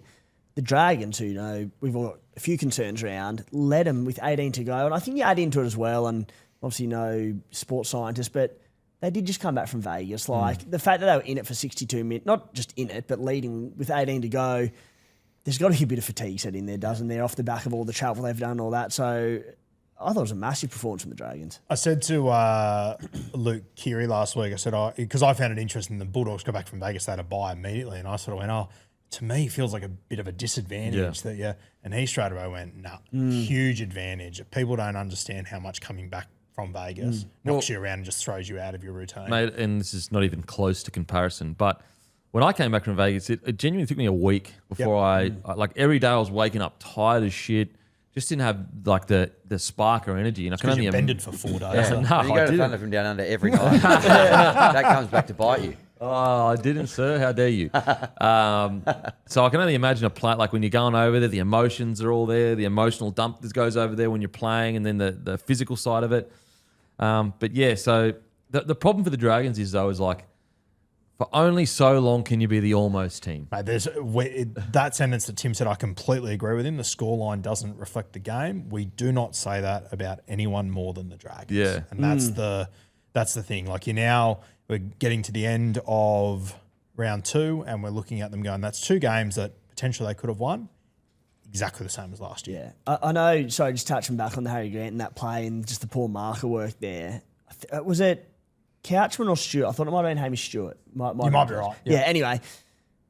I don't care if Harry Grant goes through you and dives through and burrows through. But like we've seen it 2 weeks in a row, marker play where there's been no one there, they've gone the wrong way.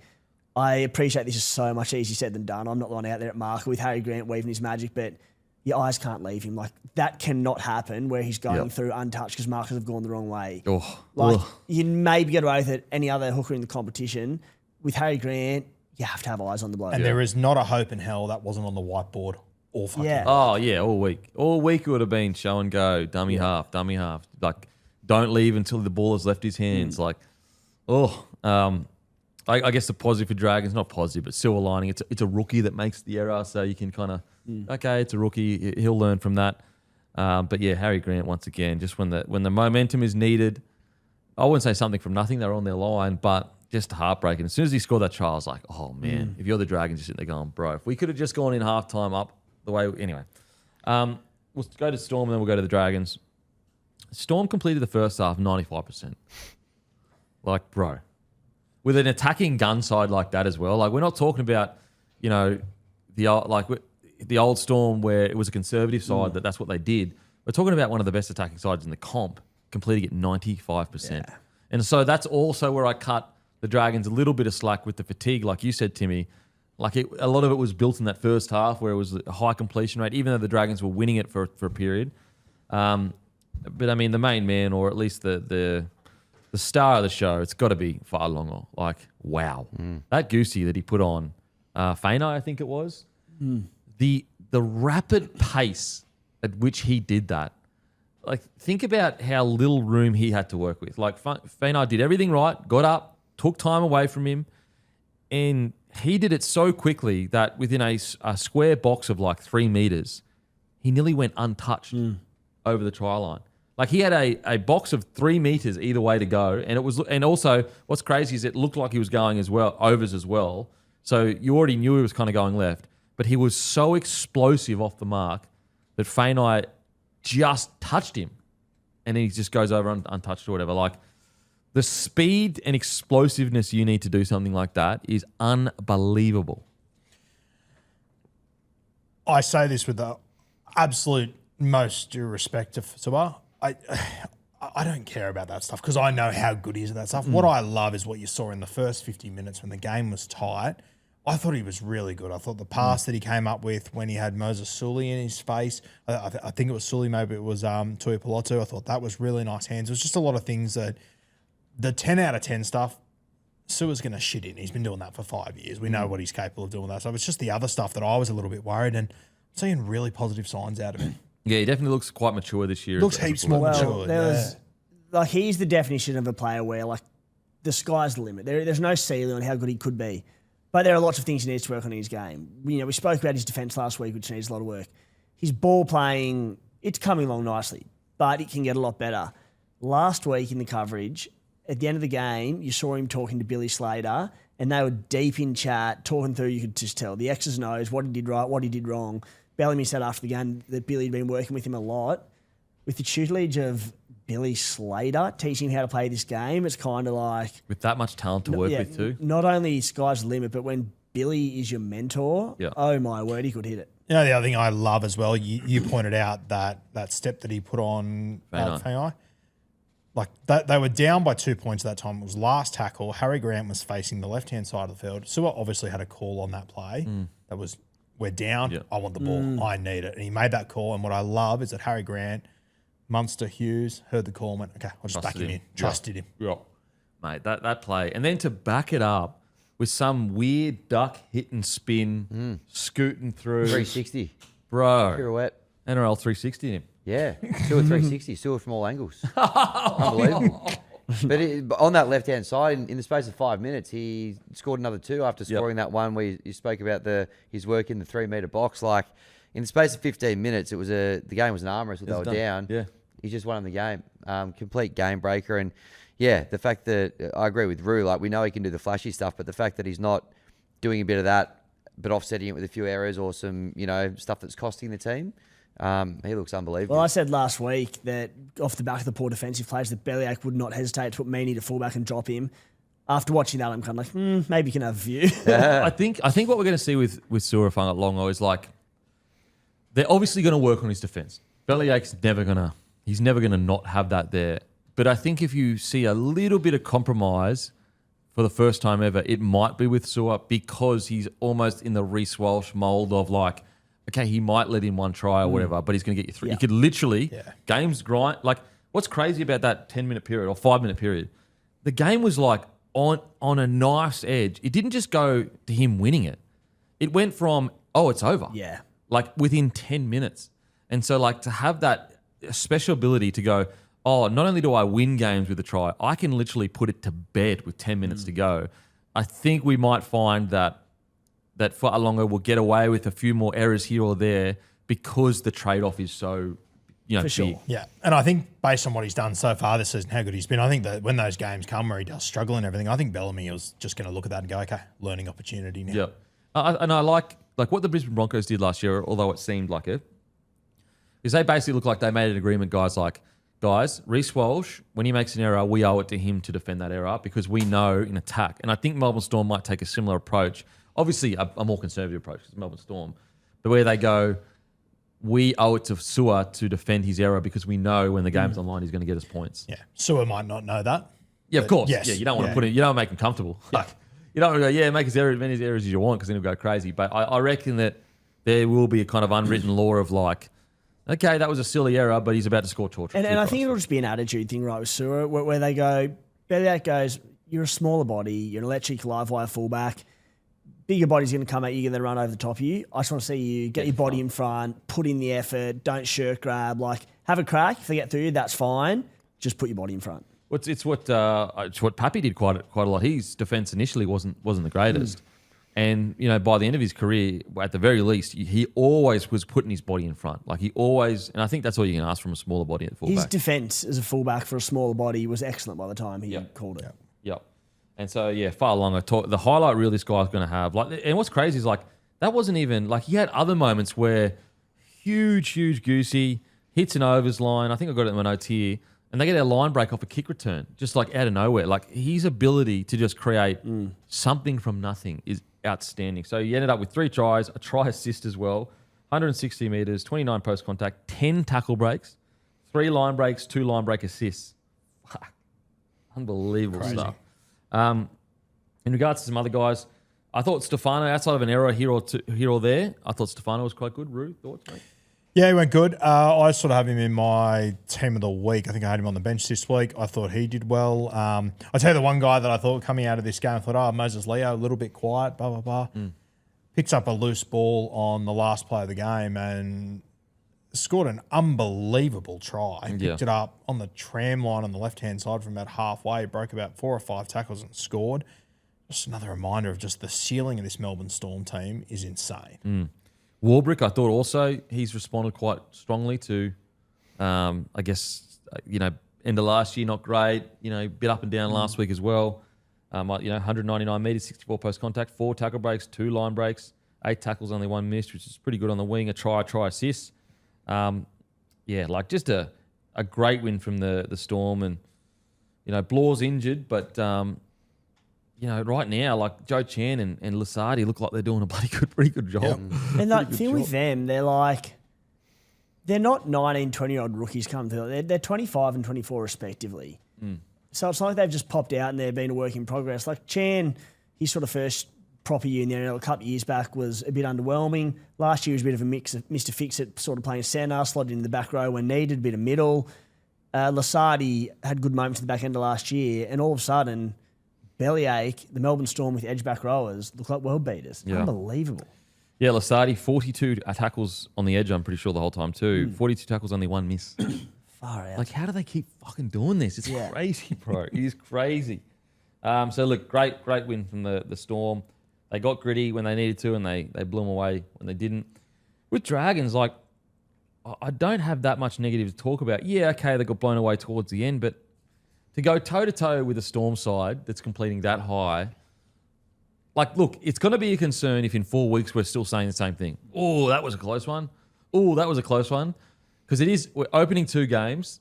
It's been, that was a close one. I will say in the Dragons' defense, that was a close one against top 4 sides. Yeah.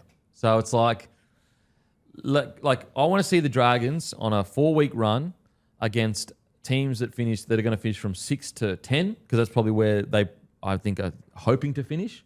Then I can judge where they're really at. Well, you're in luck. Parramatta, Titans, Cowboys, Manly. So 4 weeks, we'll know exactly where they're at. Yep. Yeah, yes, the scoreboard blew out a little bit, but they were in it all the way to 6 minutes. Then you obviously got last week, very unlucky not to win. Who stood out for you for the Dragons, mate?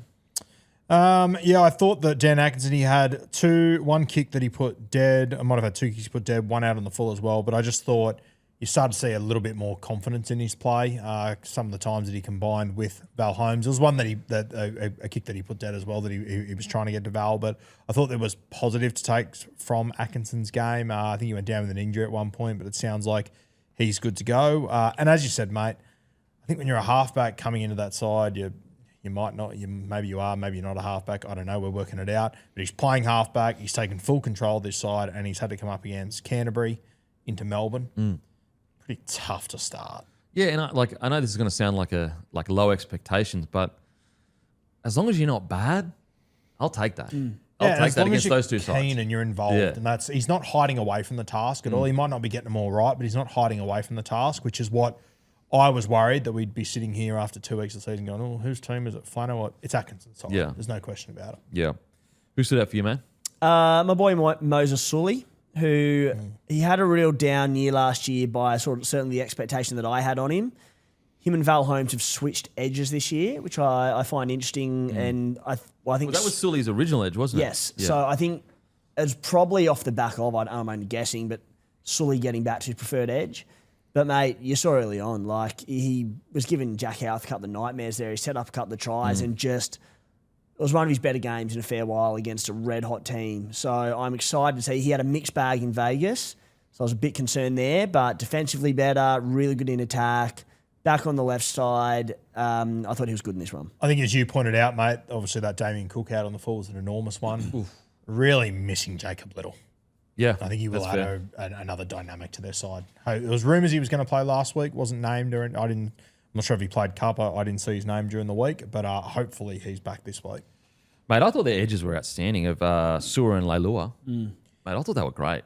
Did you see Leilua over in Vegas at all? No, I didn't get to speak to him or anything like that. Fuck, I ran into him one day. He looks unreal. Yeah. I think sometimes the all-white Dragons jersey probably doesn't do some of these guys favours, but he is looking trim and looks unreal, Leilua. Mate, I thought both their edges really took it to the Storm. Yeah. Sewer, 175 metres, and Leilua, 142 metres. Sewer, 75, He was great, Sewer. 72 post-contact, 3 tackle breaks, 3 offloads. So Sewer's off contract this year, I'm pretty sure. Wow. I think. Mate, you could do much worse than getting a guy like Sewer at your club. He's been really good for the last couple of years. I know when he got brought back to Origin, I think his initial game was good, but then his second or third game wasn't great. But for the Dragons, I think he won Player of the Year one of the years, or at the very least, very close. Off contract, hey, look, I know he came from the Broncos, but if we could get him for the right price, fuck, I'll take him any day of the week. Cowboys. Cowboys as well. Oh, Hillam, Lukey, Nanai, where would you put him?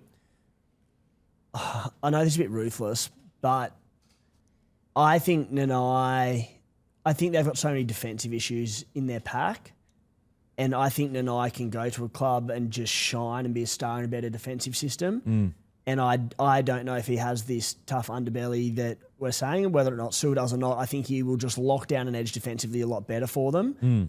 I think Nanai could go to another club and just be a well beater. Yeah, okay. Nanai's 22 or something, isn't he? He's fucking mental. Very young. It's crazy. So young. Yeah. But yeah, I thought Sewer was outstanding. Hamish Stewart had a really good moment too. Was it an offload? He didn't get an assist for it, but wasn't there a mad offload that he threw for a try? I think he went through and he drew him past. Couchman, and maybe he tackled short. Yeah. And then they scored the next play, I think. That's such a Supercoach memory. Oh, yes, it is. Remembering Stewart to couch. Yeah. I'm trying to think if I can find the actual play because it was good. Yeah, Stewart dummied and went through. I think Lasardi fell for it. He went straight through and Couchman fell just short. Yeah, so their back row's good. I don't think there's, as I said, 2 top 4 sides in a row. First one they could have won. Second one they're in it to their eyeballs. So far, for a team that's 0-2, probably the most happy fans should probably be for a team 0-2. Broncos obviously fans pissed off. Certainly happy with the Broncos fans. Cowboys fans obviously pissed off. Titans fans not happy. Whereas Dragons fans, wouldn't be happy, but they've played pretty good. They have, yeah. It is just the element of Almost. This is what happened last year that I imagine would frustrate Dragons fans a little. Yep, that's fair. All right, it's time for the Panthers v. the Sharks, and this was proudly brought to you by Aspley Mazda. Lukey, the car man. Give him a follow, LDC_01. Give him a message. We currently have an X rental sale. If you buy either a Mazda 2024 CX-5 G20 Max, which is 31,500 drive away, or a 2024 CX-3 Pure 26,500 drive away, your chance to be gifted a game day experience where you'll be with me, Alex Glenn, Dral Yagi, in a suite, watching the footy, guys. And if you just need a car, period, message Lukey and just ask him any questions you've got, LDC_1. He's the best in the business. He will take care of you guys. So this is brought to you by Aspley Mazda. Give him a follow as well, Aspley Mazda, and a massive thank you as always to Aspley for partnering with the show. Okay, the Panthers defeat the Sharkies 26-6. Fuck. That's all I'll say. Fuck. The Panthers look unfreaking believable. The Panthers are by far and away in their own league right now, and I can't believe how fortunate we are to see such greatness just in front of our eyes. We have been so desensitized to how great this club is that we just go, oh yeah, they just towel up another top 4 side. Basically, nearly went 2 weeks without a single try scored against them. Obviously, the Sharkies scored a lucky one towards the end there. Well, not a lucky one, but they scored one towards the end there. What this club is doing is like we talk about the Broncos, for example. Oh, they got a premiership hangover. This club's been at the top for 6 years in either grand finals, the prelims the worst they've gone, or they've won a grand final. Even Storm, there's chatter around, okay, they might finish a little bit lower this year, maybe 4th or 5th. The Penrith Panthers look unbelievable already. Like they look like they're in second gear. That's how good they look. I really didn't think Cronulla was bad in this game. I just think Penrith are that much of a good footy side right now to play, 2 top 4 teams from last year, the Broncos and the Sharkies, one at Suncorp Stadium, then at Bathurst, not even playing in their own backyard or anything like that, and to only concede 6 points across 2 weeks. It is just insane. I know the Broncos won the premiership last year and they are the outlier in reality, the best defensive teams are always the ones to win it, and the Penrith Panthers have shown up once again with the best defence. I think they are going to be so hard to beat. They've got Liam Martin to come back into this side, a few other guys there. Teenagers that can only get better each week. They're sort of trying to limit Yo's minutes. Like they're actively speaking about that, how they're doing it. They weren't able to do it on the weekend because Jack Cogger got knocked out, so then they had to bring Yo back in. It's just, it's insane how good they look. I know we spoke about it last week, but like just optically, can you like name me another team in this competition who would go that 2-time premiership winning centre defensively not up to scratch? We're going to leave him out. We're going to leave him on a 6-man bench and not put him on the field. Like 3-time premiership winner, whatever he is, Isaac Tungo, like crazy. It's mind blowing because like what's hard for me to fathom is I've never seen this before. Like when I watched them against the Sharkies, like granted, yes, the Sharkies made some silly errors early on, and their completion rate could be better. But sometimes when I watch teams play the Panthers, I'm like, I don't really see the other team doing much wrong. They're just not as good at what the Panthers. They just have no opportunity to get themselves into the game because Panthers squeeze the life out of them. Absolutely incredible. Timmy? Yeah, I mean, you sort of mentioned Kempy even like that not so much lucky about the try that the Sharks scored, but even in that moment, that was Cogger going off with a head knock, and I reckon on the far side of the field, Isaiah Yeo was running back onto the field, and in that exact play, they stripped him of numbers for the Katoa try on the far. I reckon they were a man down when that happened, which, you know, had Yeo have got on there and been in the middle and everything was set, I don't even reckon they score that. It's just like so they're up 52-6 across the first 2 rounds against, you know, premiers and prelim finalists. And, I mean, you boys have summed it up. The Sharks weren't bad in this game. They're just, and it's, you know, it's possibly reinforced a little bit what we know about the Sharks as well. And to a degree, I feel sorry for them, but they are still, as it stands, still very early days, just a rung off the best team in the competition. And inevitably, that is the Penrith Panthers each and every year except for last year. Yeah. I think the other thing with the Sharkies that I walk away from this is, like, I look back a week or so ago now and I go, fuck, was a 50-0 or 50-16, whatever the hell it was, drumming of the Titans. Was that probably the worst preparation they could have possibly had to take on the Penrith Panthers? Like, they essentially had an extra training session or an extra trial last week, the way that they just took the piss and the way their halves were able to combine. They were able to do whatever the hell they wanted against the Titans and it would have worked for them. Such a different kettle of fish taking on the Penrith Panthers. I just can't believe how good they are. Like they are like a coach's dream because every player refuses to have even a semblance of low standards. Like usually in a team, you've got like 3 or 4 guys that like, well, it doesn't matter how much you tell them, they won't tie any defense or they'll drop the ball or they'll have an error a game. You look at this Penrith side. And it's their coach's dream, but that is also entirely as a result of the recruitment, the players they sign, the way their systems are coming up. Like it's a production line, right? If they have a player who does go to sleep for a moment here or there or goes missing at any point, they obviously see this in recruitment and they don't sign these players. They get the blokes who will do exactly what they say. Yeah, and you know, we go back to it once again, but you know, they've started the season, the defense is unbelievable, and he's made a statement early. Isaac Tungo's won numerous comps for us. We've got a new standard. And the other guys have responded. It's just, it's honestly crazy. It's just crazy that what they're doing right now. And I think like it's very easy to get caught up in, they just keep winning. But at the same time, I'm almost like, just appreciate it while it's here, guys. This is not going to come around again for another 100 years probably. Like it is, the fact that we are sitting here and saying they are once again already so much better than the opposition, it's just crazy to me. Hammy, what do you think of this one, mate? Yeah, you guys have basically summed it up pretty well. I didn't think the Sharks were that far off the pace. The Panthers, if you're looking at one stat here, they completed about 10% higher than the Sharkies, but I mean, they were right in the game really, but the Panthers just able to kind of like grind you out, you know, find the way to win. And yeah, I think it was a pretty, you know, the scoreboard could have been a little bit closer, but yeah, it certainly wasn't all one-way traffic. The Sharks had their moments there for sure, but Penrith just a little bit too good, a little bit of a cut above.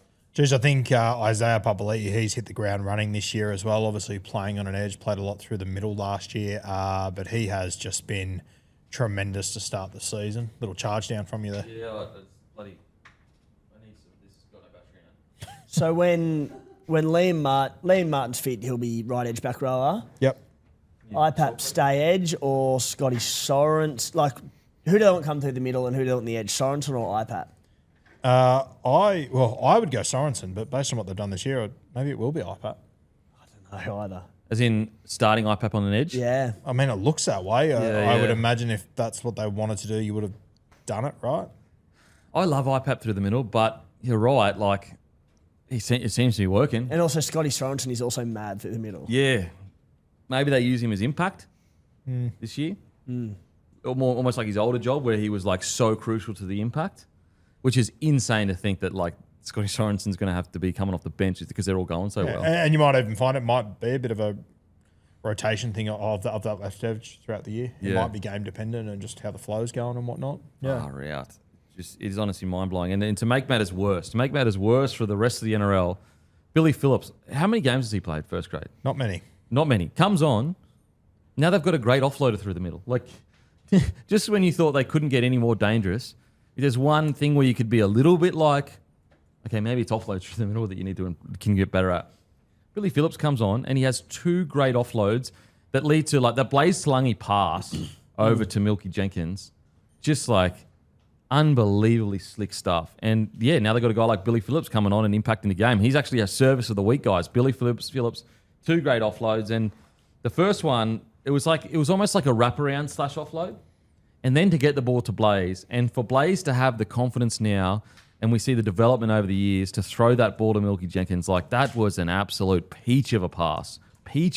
And like, what's scary is he's only going to get better and better and better. And the same with Billy Phillips as well. He's only going to get better. And I think he had a genuine offload later in the game where he had like a few people on a tackle and kind of like popped it out the back that led to a try.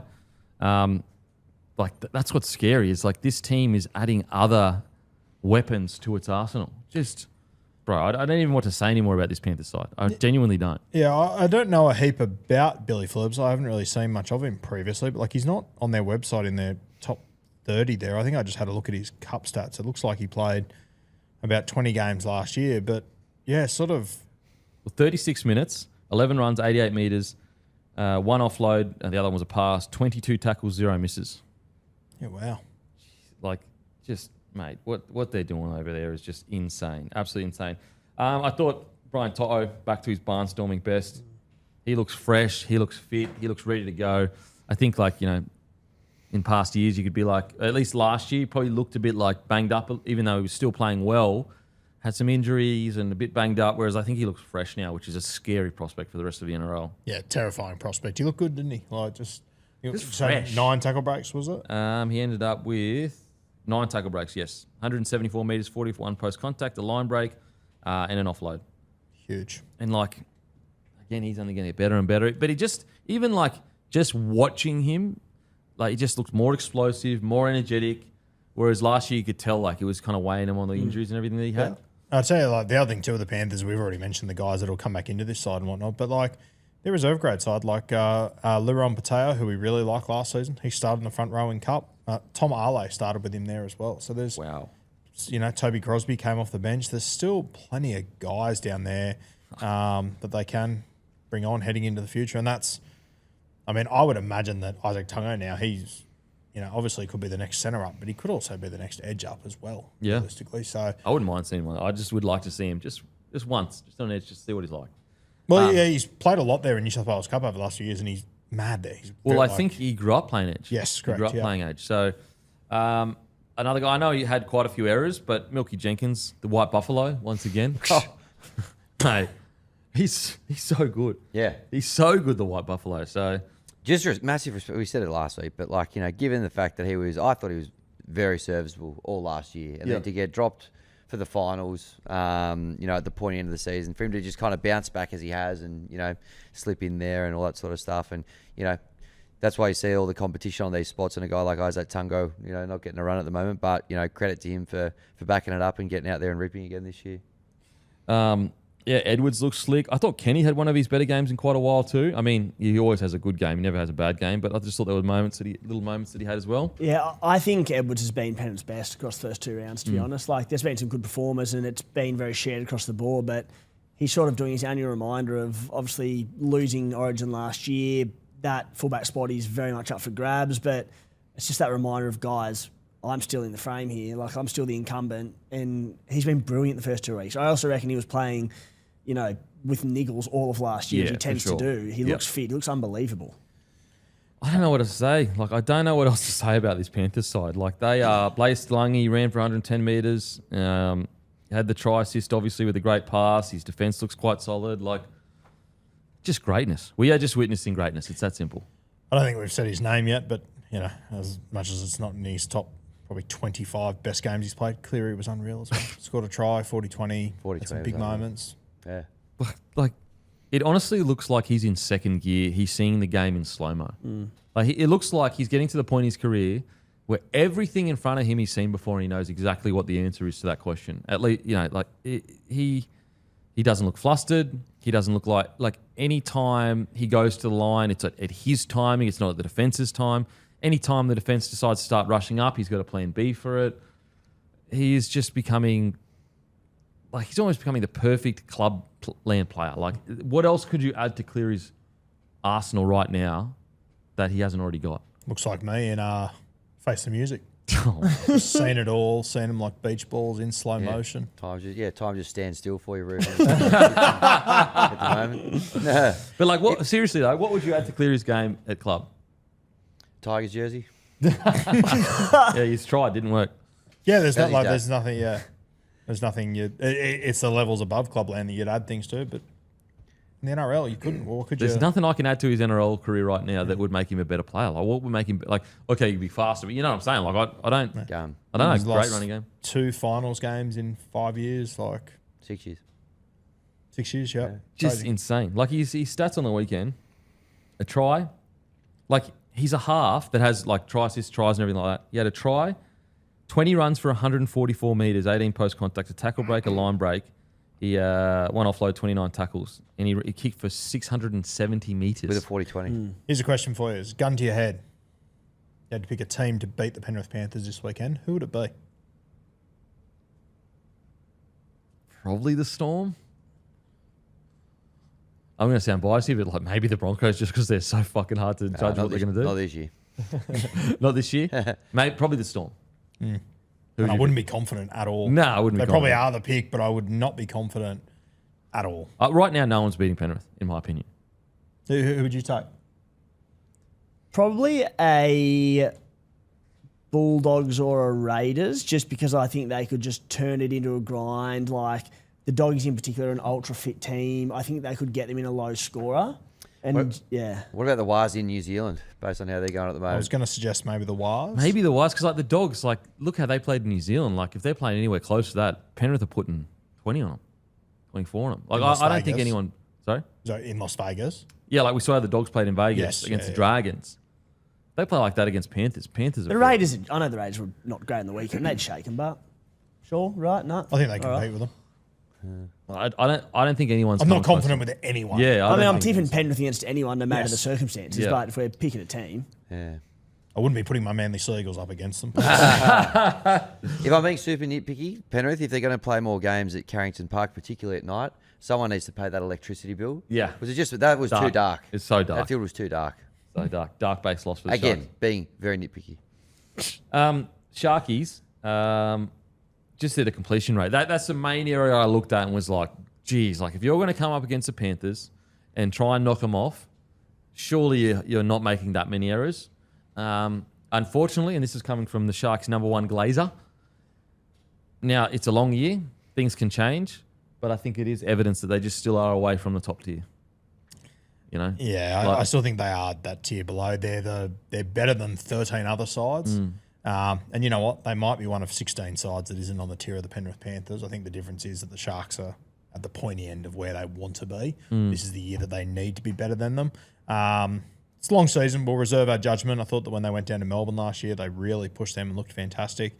Maybe Penrith are just too far ahead of everyone at the moment. But yeah, I'm keen to see the Sharkies over the next few weeks. I'm going to reserve my judgment. Yeah, I was just like, I'm with you. Like, obviously, I'm not making a judgment for the year. I just think, like, right now, they had such a great opportunity, not necessarily to win, but just get close. But to get this handled, it's just like, I think it was the nature of it where they didn't really threaten them all game. In pretty good conditions for footy out there in the bush, and they scored the one try, which again, I think they were a man down as that was sort of transitioning. They just didn't look, they had no answers, did they?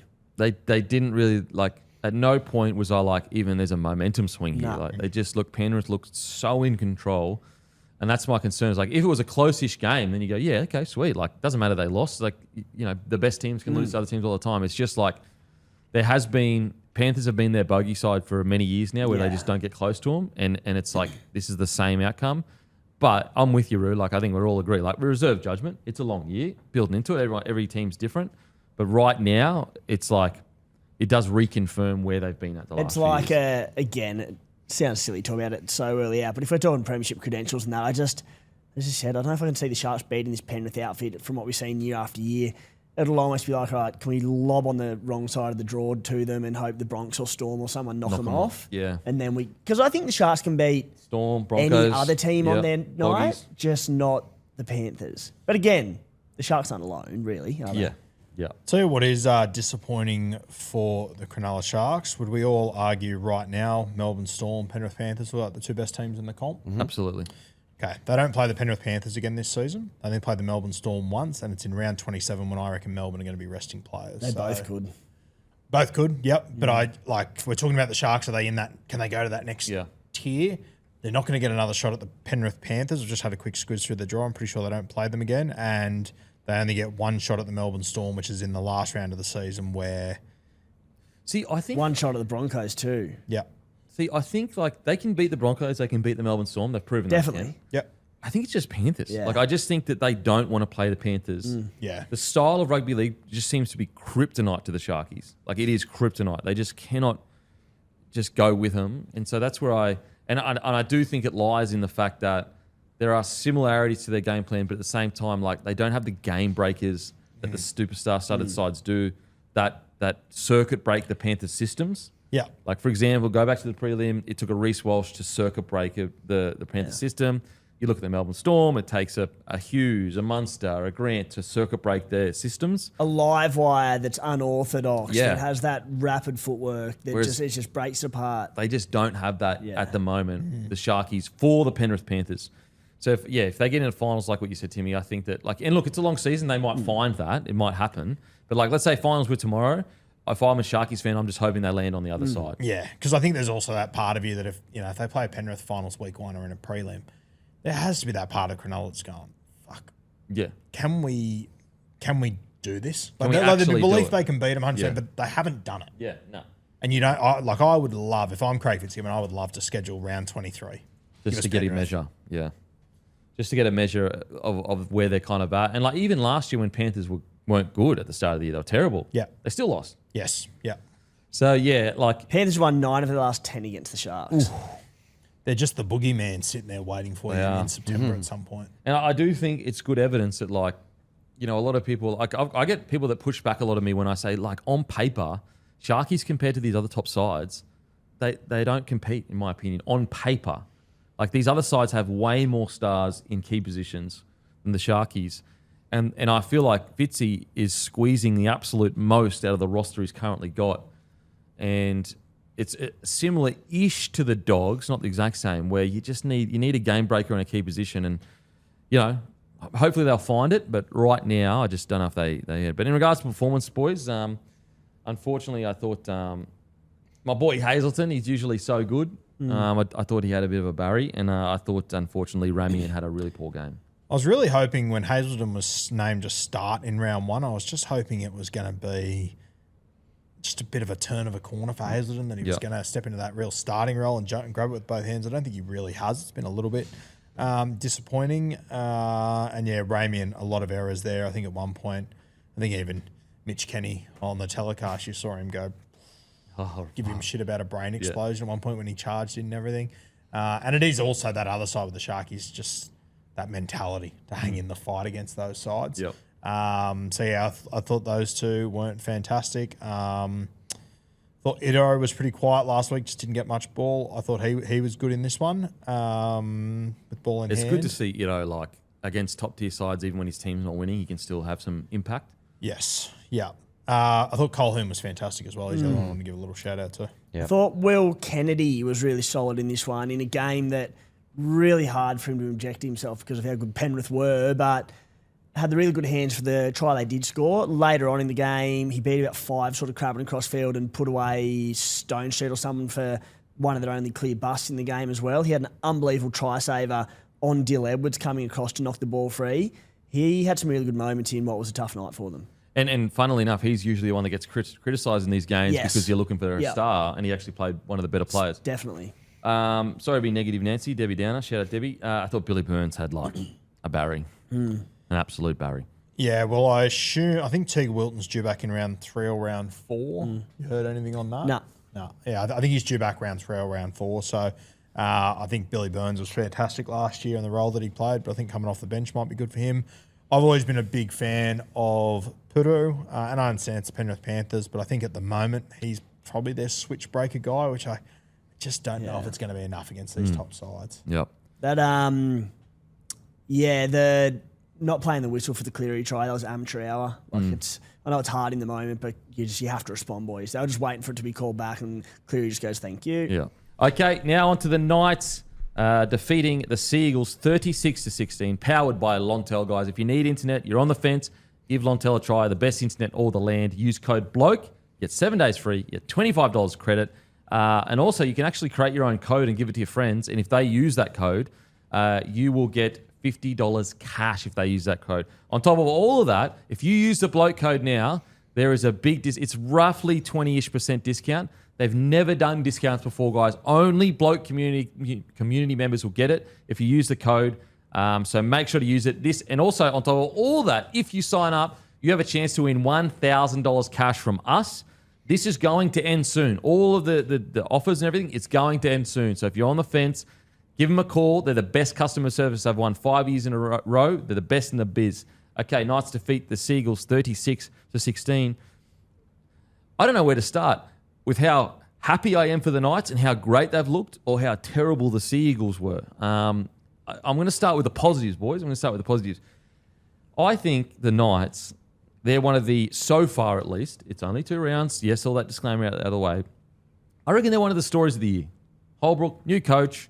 They were coming into this year, and I was looking at that squad going, mate, they will be lucky to win fucking 4 or 5 games throughout the year. They are now 2 from 2. They lost Brown, they lost Ponga, and yes, that may affect them this week because of their key players.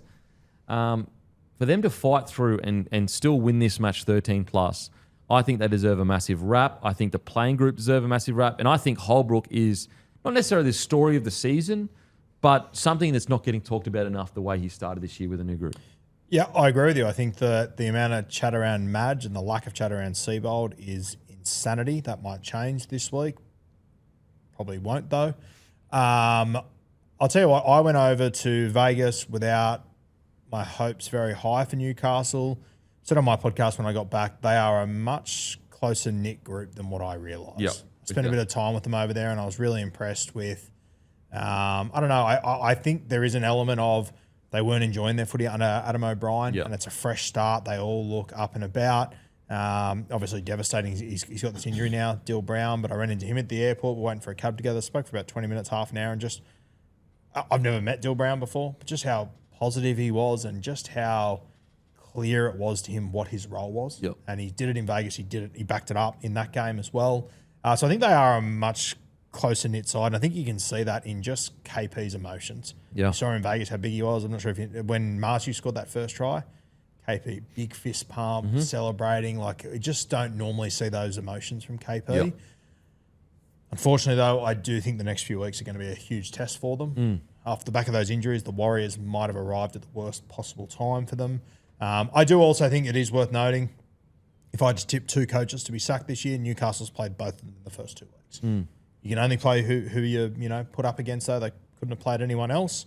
But I do think these injuries are going to hurt Newcastle over the next few weeks, and I hope it's not forgotten how they did start the season. It just wouldn't surprise me if they would lose their next 2 or 3 games without those big stars. Then maybe it falls off the rails a little bit. But based on what they did on the second half yesterday and just how tough and resilient they were, incredibly positive signs. Timmy?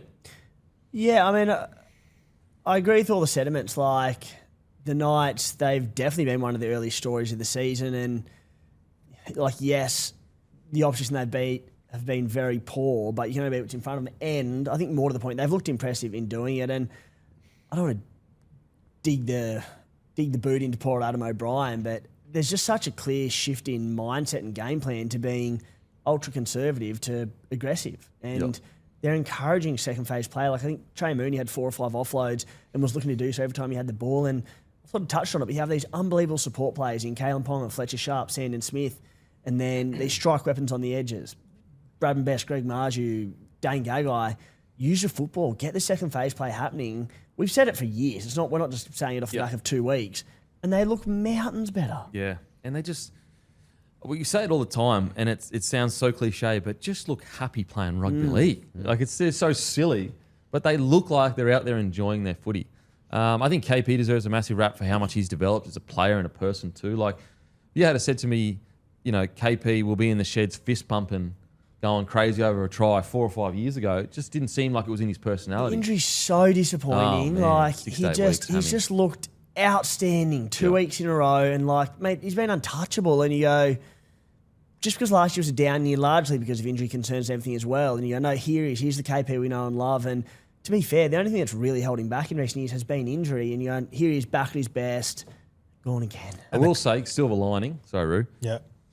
Fletcher Sharp coming back early. You get some time at fullback, I guess, because he'll be back in 3 or 4 weeks. He could be back this week. Yeah.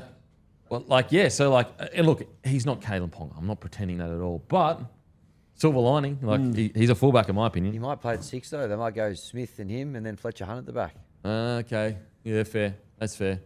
Okay, But I think as well, the way that Harrison Graham played, he probably puts his hand up. mate, how good was that? He was unreal. Just seeing a young kid come and just rip, and it didn't have to be like he didn't have to have 5 try assists or anything like that, but just the energy. Like, he just came on and he competed. I thought that game was a great advertisement for the 6-man bench. We saw it across a few games this weekend. The Tigers as well, they had an outside back go down. Skelton came on, killed it. In this game, Kalen Ponga goes down, Fletcher Hunt comes on, then Dylan Brown goes down, Harrison Graham comes on. So years gone by, if you're losing Kalen Ponga and Dylan Brown, you're probably losing that game, really. Like, the fact that you can now put people, yes, it's not Kalen Ponga, you're not replacing with like for likes, but people that can kind of play in those positions, it's better for the game. You're not going to see as many blowouts or games ruined because an injury happens. Yeah, from someone that was I'll just say probably against the 6-man bench, I am warming to it. Like, I just assumed it was going to kill the utility, but you still see the utility. Exactly, and it's actually just giving us a better product. Yeah. If things go wrong, which would usually ruin the game, it's actually just ensuring that it's not a complete Well, like Skelton came on. Yeah, There's no way he's sitting on the bench like that. 100%. So, yeah, I'm definitely warming towards Me too. it. I was against it as well, but it's definitely given us some good results. But how good Harrison Graham coming on? Like, just He looks sensational. He looks so good. What I like about it is that Knights have, like, I've always associated, and maybe I'm wrong, but I've always associated Knights, Steel City, battle for everything. Like, they are in the mud if they need to be. Whatever it takes, they're just in the fight. And what I love about guys like Fletcher Sharp, and it seems like it's Harrison Graham, like, things can look a little bit unorthodox. They don't look like your typical 6 or your typical 7 or whatever.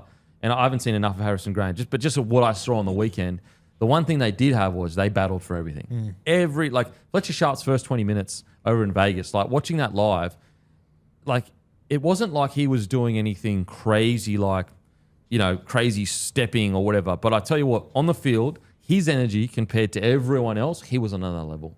And that's what I like about some of these younger guys is they're playing, like, at least to my feeling of what a Knights player is, like that. Yeah, for sure. And I think what Tim said before about, without putting the shoe into Adam O'Brien, but like, all those Knights players look completely different running out the last 2 weeks. Kai Pearce-Paul goes to the West Tigers. He looks over the moon. Jack Cogger goes to Penrith. He's playing unreal. He's fucking limiting the minutes of Isaiah Yeo because he's playing that role so well. Like, it is just a new lease on life up there in Newcastle for everyone involved. I have no doubt whatsoever when Leo Thompson gets back on that field, he's going to be great for Canterbury as well, another one that's left. But yeah, I think there's just so many positives. I think, like, even guys that you looked at last year that were coming off the bench for Newcastle, you sort of went, like Matt Croker the last 2 weeks. Yeah. He's been unreal, Matty Croker. And there's other guys that have gone to other clubs. Like, I have no doubt Jack Hetherington's going to do well at the Melbourne Storm. Adam Elliott will do well at the South Sydney Rabbitohs. Jaden Brayley's already playing for the Canberra Raiders and whatnot. I think it's just a new lease on life that I think these injuries are just so poorly timed. You know the Knights when they got back from Vegas, or the 24 hours after they won that game in Vegas, that's the most memberships they've had signed up in a 24-hour period. Wow. That's good. I love hearing that. Ever. That's sick. Wow. Hectic. That's sick. Yes. Yeah, that's so good to hear. That's so good to hear. So look, I love, and I know it's like it's a bit of PR and it's a bit of like, look at us or whatever, but I love seeing the pictures of them down in the mines and that. Like I as much as it is a PR opportunity, they're still there. So they still speak to the people that work 60 hours a week underground. They still speak to the local that says, oh yeah, I'm underground, 10 hours a day. I get up and then I save my money. I go to the pub and I watch you play footy. Yeah. Like That's they're still literally the people they're playing for. Yeah. And So they played I like that yesterday afternoon. That's what I mean. And so like, it's really early days, guys. It's a long season, but it seems like they're getting a bit of their identity back. Like they're getting that competitor, battler in everything, fighting for everything. It might not be pretty at times, but they're going to make it work the way they can. So I thought Dylan Lucas, without being an absolute superstar, was really, really good on the weekend. 124 metres, 53 post contact, 3 tackle breaks, but 30 tackles, 0 misses. He's a talent, Dylan Lucas. I think that he should, at the very least, be around the Origin squad this year. I think he'll be on a 6-man bench for us personally. I think he's made for it. Trey Mooney, he was unreal yesterday as well. I love the energy Trey Mooney brings with his carries now. I thought it was really good as well, the way that Holbrook used him in that they were down interchanges, they were down players. He didn't go the knee-jerk reaction, fuck Trey Mooney, get out there, play 70 minutes. Kept into his 50 minutes and just have the impact when you're on. He had 5 offloads, and there was one that he threw that was unnecessary, but outside of that, I thought he was good. As you said, it's the energy that Trey brings. Yep. And it's just like other forwards watching him steaming from the back fence. Like, he may make the same amount of meters, but it's just the image of him steaming off the back fence that gets the boys all rolled up and going. Well, it's Fletcher Hunt. Yeah. Coming onto the field for the bloke who's lit up first half, Kalen Ponga, scores near enough with his first touch, supporting Dill Brown. He then loses Dill Brown for the second half, so he's lost the 2 best attacking weapons on the field. So he turns into it. He was brilliant, had a really good tip on for the Dom Young try. Yep. What an introduction. And isn't it, once again, just credit to Justin Holbrook. Phoenix looks unreal. He goes down. Sandon comes on. He kills it. Does really well in Vegas. Then you lose all these guys in round 2. Yep. And the 2 guys that come on, Harrison Graham and Fletcher Hunt, both absolutely blow it away. And I'm going to be honest with Fletcher Hunt. Like, I've seen him play a few times now in first grade. I'm being questioning, like, I don't know if he's a first grader. And then he comes on and plays like that. And I'm like, oh, yeah, he's a first grader. Yeah. I had a conversation over in Vegas with some of the Knights coaches and they were telling me how much of a freak Fletcher Hunt is. And I just sort of went, he's okay. Yeah. Like, I don't know about that, guys. And they went, no, you wait and see. Like, Yep. no one, people outside of Newcastle don't realise how good Fletcher Hunt is right now. And I said, yep, okay, sure. I'm in that class, but brained it in this game. I thought Solo off the bench was outstanding. Solo. I thought his cover defense on Kohler. I think that the Manly Seagulls ended up scoring anyway, but just to get down there for Kohler and that cover defense tackle was outstanding. Mate, just good, just an incredibly good performance considering Bradman Best is another guy. Killer. Almost 200 metres. A couple of try assists there. Got that nice little try as well. Some good support play, but he looked outstanding as well. It's a funny game, isn't it? Like, Sandal Smith gets on that plane to Vegas 3 weeks ago, probably devastated he's not the halfback. Yeah. 2 wins later, team's yours, bud. Literally yours, yeah. Jeez. He's another guy. And look, they are such a good example of don't trust trials because, like, bro, watching them in the trials, like, I was going, oh my God, like, this is so bad. And then they come out and they play like this. So, look, Dominic Young looks like he's got a new lease of life. Like, he looks engaged, Looks ready to strong, go. doesn't he? Looks strong as anything. Marju, like, the try he scored to bump off Tommy Turbo, like, not many people do that. Like, Tommy Turbo's a good, strong defender. Turbo had a good shot at him too. Yep. I thought Bradman Best was unreal, boys. I thought some of the players he came up with on that left edge, I think Bradman is So fast. so fast, so strong. I think he's just developed into a bit of a leader as well. Though I think, a year or 2 ago it was need a big play as far as centres. Where's Gags? I think it's becoming Bradman now. I think he's really grown into that role. And the interesting thing about Knights, and I know you don't read into it, and it sounds all a bit silly, and this is hindsight speaking, but I will say, after the fan day in Vegas, we said 2 things. Jesus, Cowboys look so, just no one's, they're not happy, they're not laughing. Now, there was, giggles here or there, but, the energy wasn't up. The Knights, on the other hand, at least everyone I was with was like, mate, Knights look like they are buzzing, absolutely buzzing. And you can see by the way they play. Yeah. And as I said, I know, it doesn't necessarily mean everything, but it is something. It is something that a lot of people notice. Yeah, I know, when I was in Vegas, I did, interviews with players and stuff. And sometimes, players, they're focused on their games. They don't really give you anything, so there's not much to use in those. I love when I interviewed KP, I sort of said, mate, everyone's sort of had their opinion on you, blah, blah, blah. Now it's up to you guys. And he sort of he laughed and went, what did you say about us? I thought, this is unreal that you're throwing it back. It's round 1. But it's the energy around Newcastle at the moment. It's really good to see. So, yep, great stuff from the Knights. Outstanding win. And I just love the high energy footy to play. And look, I got to give Holbrook a lot of credit. I didn't know how this halves combo was going to work. Like, you know, Dylan Brown's not a 7. Sanders Smith's, he's not an out-and-out 7. You know, who's going to be in there? Is going to be Fletcher Sharp, you know, and it's been moved around a lot. But so far, like, they don't necessarily look clunky. Like, I don't look at them and go, oh, that's 2 players that are out of position right now. I think Holbrook, as like so far in the year, deserves a lot of credit for that, because myself, included with a lot of other people, were sitting there going, that's not a halves pairing. That's 2 guys playing out of position. Looks pretty good to me so far. Looks unreal. Like, coming back from Vegas, it looked like they played together for 5 years, not 40 minutes. Yeah. So, like, you've got to give them credit. Like, it's just a bloody good win by a bunch of blokes that look happy, that look like they're playing for something, playing for each other. What else can you ask for? The only thing you can ask for is obviously, people not getting injured. Your half your salary kept getting injured in regards to 2 players. And even just just little things in this game, like, Tyson Rizzo is the oldest guy in this squad. For him to score that try, just putting himself in the frame constantly. That's just what they're doing in Newcastle. Yep. Okay, on to Manly. Wow. Ooh. Like, to do that when you've already lost at home last week, your coach is under the absolute pump. I'm shocked, to be honest. Like, I thought if Manly were going to be anything this year, it would be at the very least inconsistent. And what I mean by that is like, okay, a game they should have won last week, they don't win. Okay, they come out next week and they absolutely hammer some teams. They didn't just get beaten. The game was over almost before half time. Mate, under the modern day rules, on a hot day, on a Sunday afternoon with all the injuries Newcastle had, Manly that situation was made for them to play sideline to sideline, tire Newcastle out and put on a stack of points. They did the absolute polar opposite. And I thought the play, I think it was Ruben Garrick made the line break, got to play the ball. Saab was within 5 metres, ran to the wing. Fogarty was nowhere near to get dummy half. That just summed everything up. Yeah, like that Garrick line, and I got in my notes too, that sums up the Manly Seagulls. The fact that there was no one at dummy half when he made that break, and was the game over, not over, whatever, like, it's sacrilege. Like, there was no one there supporting him, so much so that not only did they just miss the ball, like usually what happens in those situations, someone's diving as someone else is stealing the ball.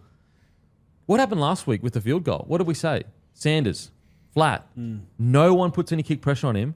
Same thing, get to the end of the game. There's no one there at dummy half. Like, mate, the other thing about that play too is Ruben Garrick got up to play the ball. It was probably close to being a 6 again because he got tossed back on the floor. They had an extra second and no one was in cooee of getting there. And there was like, without, focusing on him, but Luke Brooks has been in the game for so long. How off the kickoff is he going forwards then going backwards to try and make that call? Like, isn't it just rugby league 101? You're on the dead ball line, you come forward to the football. He dropped another one later in the game. Another one later. Like, but that first one to start the game at Brookie, that was just an absolute shocker. I know it's only 2 games in and everything, but I would be seriously looking at bringing the young fella in at 5'8". Me personally, mate, they won't do it. I think Seabold should be gone. You got a bye next week. You got 2 weeks to prepare. I'd make some changes. I think right now they've still got a roster that might be able to do something. At this stage, it does not look like this roster is responding to Seabold. Like, for example, I know he's a club legend and he's one of the most likeable blokes in the history of the game. Jake Trbojevic played 66 minutes. He had 3 runs and he ran for 23 metres. Yep. Nathan Brown came on for 14 minutes. He had 3 runs for 28 metres. Like, it's just... That's bad coaching. I don't care what it's anyone terrible says. coaching. It's And it terrible sounds like coaching. you're bagging Jake Trbojevic, a champion of our game, an absolute legend. We're bagging the coaching. It's poor decision-making time and time again. Kobe Hetherington has made his way down there. People telling me, he's got an injury. They're easing him into minutes. You don't have an opportunity to ease them into minutes as far as I'm concerned. Kobe Hetherington started in the front row and played 43 minutes. Ethan Bullimore came off the bench for 37. And Jake Trbojevic is playing 66 minutes in the lock forward role. Play Jake at prop for 43 minutes. Start Kobe Hetherington at lock for 66 minutes. Like, it's not that hard. It's so obvious. It's so obvious. Like, you're doing a discredit to Jake Trbojevic by leaving him out there. Like, clearly he's not physically there now. So put him on for smaller minutes. Say, mate, just go hard for 20 and I'll get you off, or whatever. It's just smaller minutes. That's bad coaching. Then you add on the fact that, like, making Tom Trbojevic captain whilst Jake's still on the side and you're starting Jake. So a lot of people try to say, well, Tom's captain because Jake might not be on the field that much. He's on the field a lot to me. He's on the field 66 minutes a game. So, like, you've got a guy out there whose older brother, who's done more in the game, who has played more Origin, more Manly games. In what world is Tom Trbojevic ever going to not look at Jake Trbojevic as the leader of that team? If you want to make the excuse that, he's coming off the bench, that's why he's not captain, put him on the bench. Like, again, that's another bizarre call. If he's going to be out there, he's the captain. Yeah, and I think that's there'll be people at home saying, you complimented when they gave it to Tom but they gave it to, in my opinion, I thought they were giving it to Tom because that meant Jake's not going to be on the field much. Makes total sense. But if you're going to do this and he's going to be on the field for 65 minutes for the second week in a row, it's crazy. Like, you reckon Tom's sitting there going, I'm so glad I got the captaincy instead of Jake? He would want Jake to be is his younger brother. Like as in Tommy's his younger brother. And if you're telling me that Kobe Hetherington's returning from injury and they're easing him into minutes, why the fuck is Nathan Brown playing 14 minutes then? Like, it just doesn't. It's obvious the plan is to have Gerbo there playing big minutes for whatever reason that is. That's why they let go of Jazz Tavanga. I can't make sense of it. It's so bizarre. It's genuinely mind blowing, and it almost feels like Jake's getting set up to a degree where I'm just going to leave him out there. It doesn't make any sense. You know what? Starting at prop, I like it for 20 to 25 minutes where he'll great defender, make his tackles, all the effort areas will be there. I don't really care if he doesn't have that many runs early on. Take him off, give him a spell, bring him back for the last 10, 15 when the fatigue's there. And again, just a bloke to lock down, make his tackles.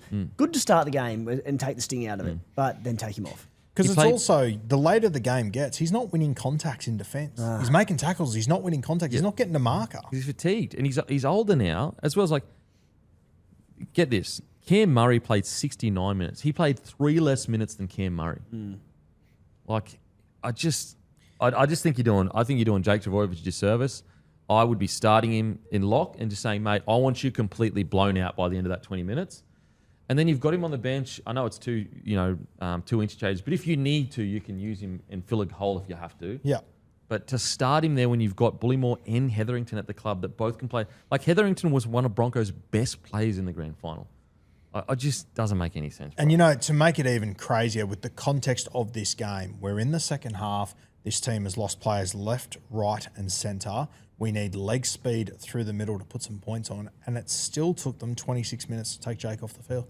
It's crazy. It makes no sense whatsoever. And what it does is it discredits Jake Trbojevic. It makes him look bad. He's not choosing to leave himself out there. It's poor coaching. It's the coach's job to make these calls. It's not the player's job to make the calls on how many minutes they stay on the field. Jake is always going to. He's a warrior. Like, he's always going to want to be out there and try and do his best. Like, I personally think, like, even Olakawatu, 7 runs, 67 meters. It is, the audience will probably understand this. We definitely do. I joked with you guys before. Do you know how hard it is on the internet to get more than 3 people to agree on something? I put up a post before saying this exactly about Gerbo. 97% of people agreed. Find me anything in the world that you can find 97% of people agreeing on. Yeah. It's crazy. Yeah. Me personally, I think Seibold's time is done. I don't really know what he's done aside from the initial prelim with the Rabbitohs, which they were already making, but I don't want to take any. They still made a prelim. What has he done as a coach to earn this much time? Yeah, he arrived at Brisbane. That turned into a train wreck. They won a wooden spoon, right? Has he been at Manly ever since, sorry? So he went to, like, assistant coach here or there. He's made one final since arriving at Manly 3 years ago, I think. Yeah, wow. I think he went, like, final, then he went, like, 9th, 11th. It just doesn't, crazy. I don't know. Timmy, what would you do there? Would you hang on to him for longer? I think he's on borrowed time. I will say I thought they played pretty well against the Raiders last week to open the season against the minor premiers. And look, we reviewed that last week. We won't go back into it, but they were terrible this week. But I thought they were good in round 1. So, yeah. Look, I'm not cutting him right now. I'd be giving him a few more weeks, but it's not a good start. See, I thought they were okay last week, but a lot went their way. Mate, you made a lot of mistakes and gave away a lot of 6-agains in that first 15 minutes. It couldn't have started better. They literally didn't touch the ball. And I think the rain was the great equaliser, personally. Like, they had the ball for the first 11 minutes. That's when they scored most. Like, just after that's when they scored most of their points. And then after that, they almost had the game lost by the 60th minute, but they were ahead. You know what I mean? I know they fought their way back into a bit of touch footy towards the end there, but Result aside, I think the writing is on the wall more, as you boys have alluded to, and that's just the body language. And it's just, they don't seem to be responding at all. So not at all. What do you reckon? Yeah, I don't know if I'd be sacking him right now. I think they came this close against the Raiders. Yeah, they weren't at their best. They probably had more opportunities to win the game. But I think after the weekend was obviously diabolical. If they continue to produce that sort of thing, that's not great. They got a bye next, and they got another game at home. If they're 0 from 3 games and they've all been at home. See, this is the I guess the pushback on that for me is like, is it really going to work under Seabold? Like, do we see this club turning around under Anthony Seabold? If that was the thing, like, why wouldn't you have made the change in the off season and got a new? that's kind of my thinking, we would right? have. Yeah, I That's probably the whole would've. point. Yeah. But yeah, I'm sort of with Hammy where I'm just like with a few of these coaches we've spoken about and being like, who we talk about? Toddy Payton and the Cowboys. There's another one there and like they're on their last legs, but I'm also like, Christ, 2 bad performances and then you're just going to chop them. Like, surely this was an off-season decision. But like, what is respectfully, like, what has he done to earn this much? Like, he's been there for a while now, and it's just got progressively worse. Yeah, but they've like extended him and all sorts of stuff. So. I know they think differently to me because, like, And I agree with what Tim said completely there. It should have been an off-field decision, but just because you got it wrong, you just keep getting it wrong forever. Well, I just think as well, last year there was Josh Hannay was floating around. There was a good coach ready to you go. got Matt Bellin, you got Willie Peters, you got obviously interim coaches to find some time. I just look at it like this: is like all you're doing is delaying the inevitable at the moment. Like, and granted, you guys know if in 10 rounds they're flying, I'll put my hand up and say I was absolutely wrong. It was a great idea to keep Seabold, but like I just don't see this playing group is not reacting to him. This playing group I don't think it will turn around on Anthony Seabold. They clearly don't click. They clearly don't gel. He didn't gel at Brisbane. The whole Rabbitohs thing happened. I don't know. Like, I don't understand why this extra time is being given when it's like, it doesn't. What evidence is there that Seabold can turn a club around and, make them good? Like, meanwhile, in that time, DCE's left. Ruben Garrick's left. Like, it's also, it seems to me there's a lot of guys that don't want to be there as well. And I mean, Tommy Turbo only signed a 1-year extension. If we get to the end of round 4 and they've lost 3 from 3 games at Brookvale Oval, I keep getting told they never lose at Brookvale. They've lost 3 from 3 there, and this Roosters game they've got 2 weeks to prepare for. And I mean, they're going to be full strength, right? They'll get Takiaho back. That's their full side. I'd say so. I'd say Well, you Manly fans, Roo, you need to be down there Thursday in round 4 against the Chooks. Yeah. Anyway.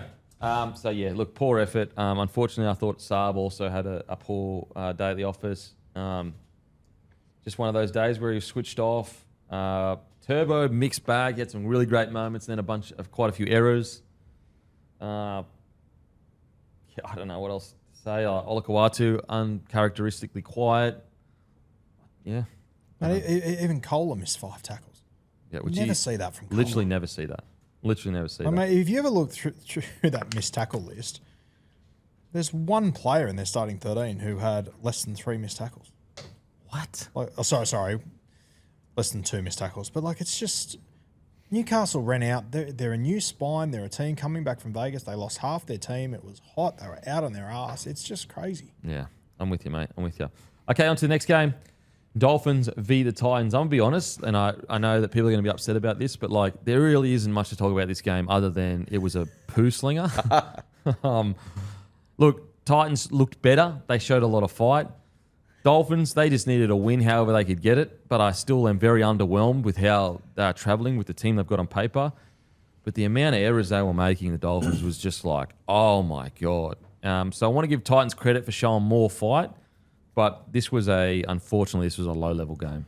Yeah, this was a shit fight. And once again, I agree with you. Credit to the Gold Coast Titans. They did show a lot more fight than what they did the week before. The Cheese Boys, their spine was all over the place. It was like they hadn't trained together. Well, that last set, like, don't get the ball to the best player on the field or one of the best players on the field. Mate, Kenny went from side to side, and every single play, the hands went up going, what are we doing? Like, that was, with the game on the line, that was one of the worst sets of 6 I've seen, I think. Look, the Titans I can kind of just give a bit of a pass because they're in literally the first months of a rebuild. Yep. The Dolphins, like, they are so far off the pace, it's actually crazy compared to where I thought they'd be. Yeah, I thought the Titans deserved to win. I thought they were the better team in this. I really did. I just think they were lacking a certain hammer. And the Dolphins had the superstar who, he was the difference with the jump over the top of Kinney and the long break, which led to the other try in the corner to, I think, Averillo. Those two big moments. But I think for the most part, the Titans showed a heap of ticker. Their defence from last week just looked like a completely different team. Way better than Sure, last they were clunky and all that, but, mate, some of the defensive efforts that they made were outstanding. And I felt a bit for the Titans. Like, I thought they were the much better team in this game when I thought the Dolphins were complacent. They just thought that they would, strip numbers and score on the edges. And they didn't try, and there was no earning the right through the middle and earning that go forward and then scoring on the edges. They just went side to side. They were really poor. But they didn't. Hammer got them home. They're very lucky. They move on to next week. I just don't know where the Dolphins would get this complacency from. Because last year their attack was, particularly the back end of the year, was relentless. Like, they were putting 50s on for fun, and I reckon a bit of that has carried on to this year. But it's like start of the season to end of the season, it's a very different time. Yeah. Okay, with the Dolphins, I just love that Hammer was this involved. Like, if you're going to have him at fullback, this is obviously I don't need 320 metres every game. But if I can get 24 runs every game from Hammer, then I'm happy to have the conversation about he's our best fullback and we have him back there. Because he was absolutely electric. He was electric. He was the difference, literally. Yeah, he was Definitely. the difference in an incredibly average game. Just watching the highlights back now, don't do it to yourself. Yeah, don't do that to yourself. Mate, you can't call those highlights. When you think about the tries that were scored, first one was off a turnover the Gold Coast Titans scored. There was one off a forced dropout that just happened to land in the hands of Finay Fuiaki. Hammer scored off a bomb as well, going to catch it. It was a disaster. Even the Cooper Bye try I just saw, that was just poor mark. I thought with these two quite good attacking teams with terrible defence on a beautiful Sunday evening at Suncorp Stadium on a dry track, mate, I thought it was going to be 50-40. Mate, the over-under was 61. We almost didn't get 61 play the ball. Honestly. It was insane. Yeah. That Cooper Bye try was like, what did I just watch? Yep. What did I just watch? It was so bad that when it happened, I thought there has to be an obstruction in that. Same. Something's gone I wrong. think it was Oren Keeley was on the ground and he just sort of meandered back up. By the time he got up, Bye had gone through and scored. It's like, wow. No, I mentioned earlier in the show, but I just saw the highlight as well. Titans up 14-0 going for the short dropout. Missed me. I can't make sense of that. Yeah, just go long, boys. Up 14-0. Yep. I can cop that. 14-0. Yeah, I can cop that, yeah. As I said, some positives. Obviously, Hammer. Look, I thought Selwyn got through his work quite well, really involved, which again is what you want with Selwyn. I thought Herbie Farnworth was really good. But it's hard. Again, it's hard to be too positive with the Dolphins because I felt it was a really poor performance. They got the win, which is good, but shit. The fact that they've kept the spine together, except obviously the number 9, but Nikorima, Katoa, Hammer, the blokes who were doing the damage all last season with all these points. It's not like there's new combinations and they have an excuse to be clunky. It's like these blokes have played a lot of footy together. Yeah. Look, aside from an error or two, I thought Finay Fuiaki was quite damaging. Another big. I will say their edge back rows are quite underrated and how much damage they can do to you, especially a guy like Finay Fuiaki who 20 runs, 250 metres, 85 post contact, 2 tackle breaks, 34 tackles, and an off line break assist. Still got some errors in their game, their back row, but I do think it's one of the more underrated back rows in the competition. I thought they were really good last week as well, so there's some positives there. I thought Tom Gilbert was really good. Better than last week for sure, I reckon. Yeah. Heaps better than last week. Yeah. 43 tackles, none missed. Run for 135 metres. I thought obviously you had Tom Flegler got injured. Ribbed, was it, Timber? Yes, I believe rib. Yeah, so hopefully he's back on deck next week. I thought he was good. I hate to be a negative Nancy, but Morgan Knowles starting at 13. Just got to get him off the bench. I just give him time to build into that role. He's not ready for it. Yeah, now that Plath has got some minutes, I understand he played hooker the other day. I'm hoping that we see 38 tackles, no misses from Plath, of course. Psychopath. Plath. He's back. Hopefully Donahoe's back soon. He can play 9 and Plath can jump into that 13 role. I think that will make a big difference. Surely there's a young 9 in their roster that's an under 9. Surely. Yeah, well, I think it was Donahoe last year when they needed him. It was JMK's first choice. Max Plath is probably third. Like Harrison Graham's playing for Newcastle now, obviously. Are you robbing yourself? Surely in a top 30 though, you've got 3 not genuine 9s. Yeah, well, I think they had another 9 that they activated last week. They got from Q Cup. Name escapes me. I apologise. Oh, Wolf that they activated. Yeah. But then because you got Plath back this week, I think they just thought, well, Actually, you know what? There was another guy as well that was quite good in the trials. He was good defensively, quite solid. So they got someone. I just think get me a genuine 9 in there. Put Plath to 13. And I know he's been injured, so I'm being a bit unfair to the Dolphins. I just think Morgan Knowles, I can't wait to see him develop, but he's just not ready to play as a starting first grader. And even off the bench, maybe he does need a bit of time, in Queensland Cup. We'll see. Obviously, I'd start him on the bench going the next week or two, see how he goes. But right now, just too many little errors in that. Oh, we mentioned Herbie before, but like in a game that was a shit fight, my God, 6 offloads, 5 tackle breaks. He hardly touched the ball in the first 15 minutes and then just exploded. Didn't come up with the attacking plays. He had a really good try-saving tackle on the winger. Marnie, yeah. It was sort of got beat originally and you thought he was gone, then he came back and had a huge tackle. He's such a competitor, Herbie Farnworth. Yeah, the ultimate competitor. Yeah, and he's got all the athletic attributes as well to kind of go with it. So, look, a win's a win, man.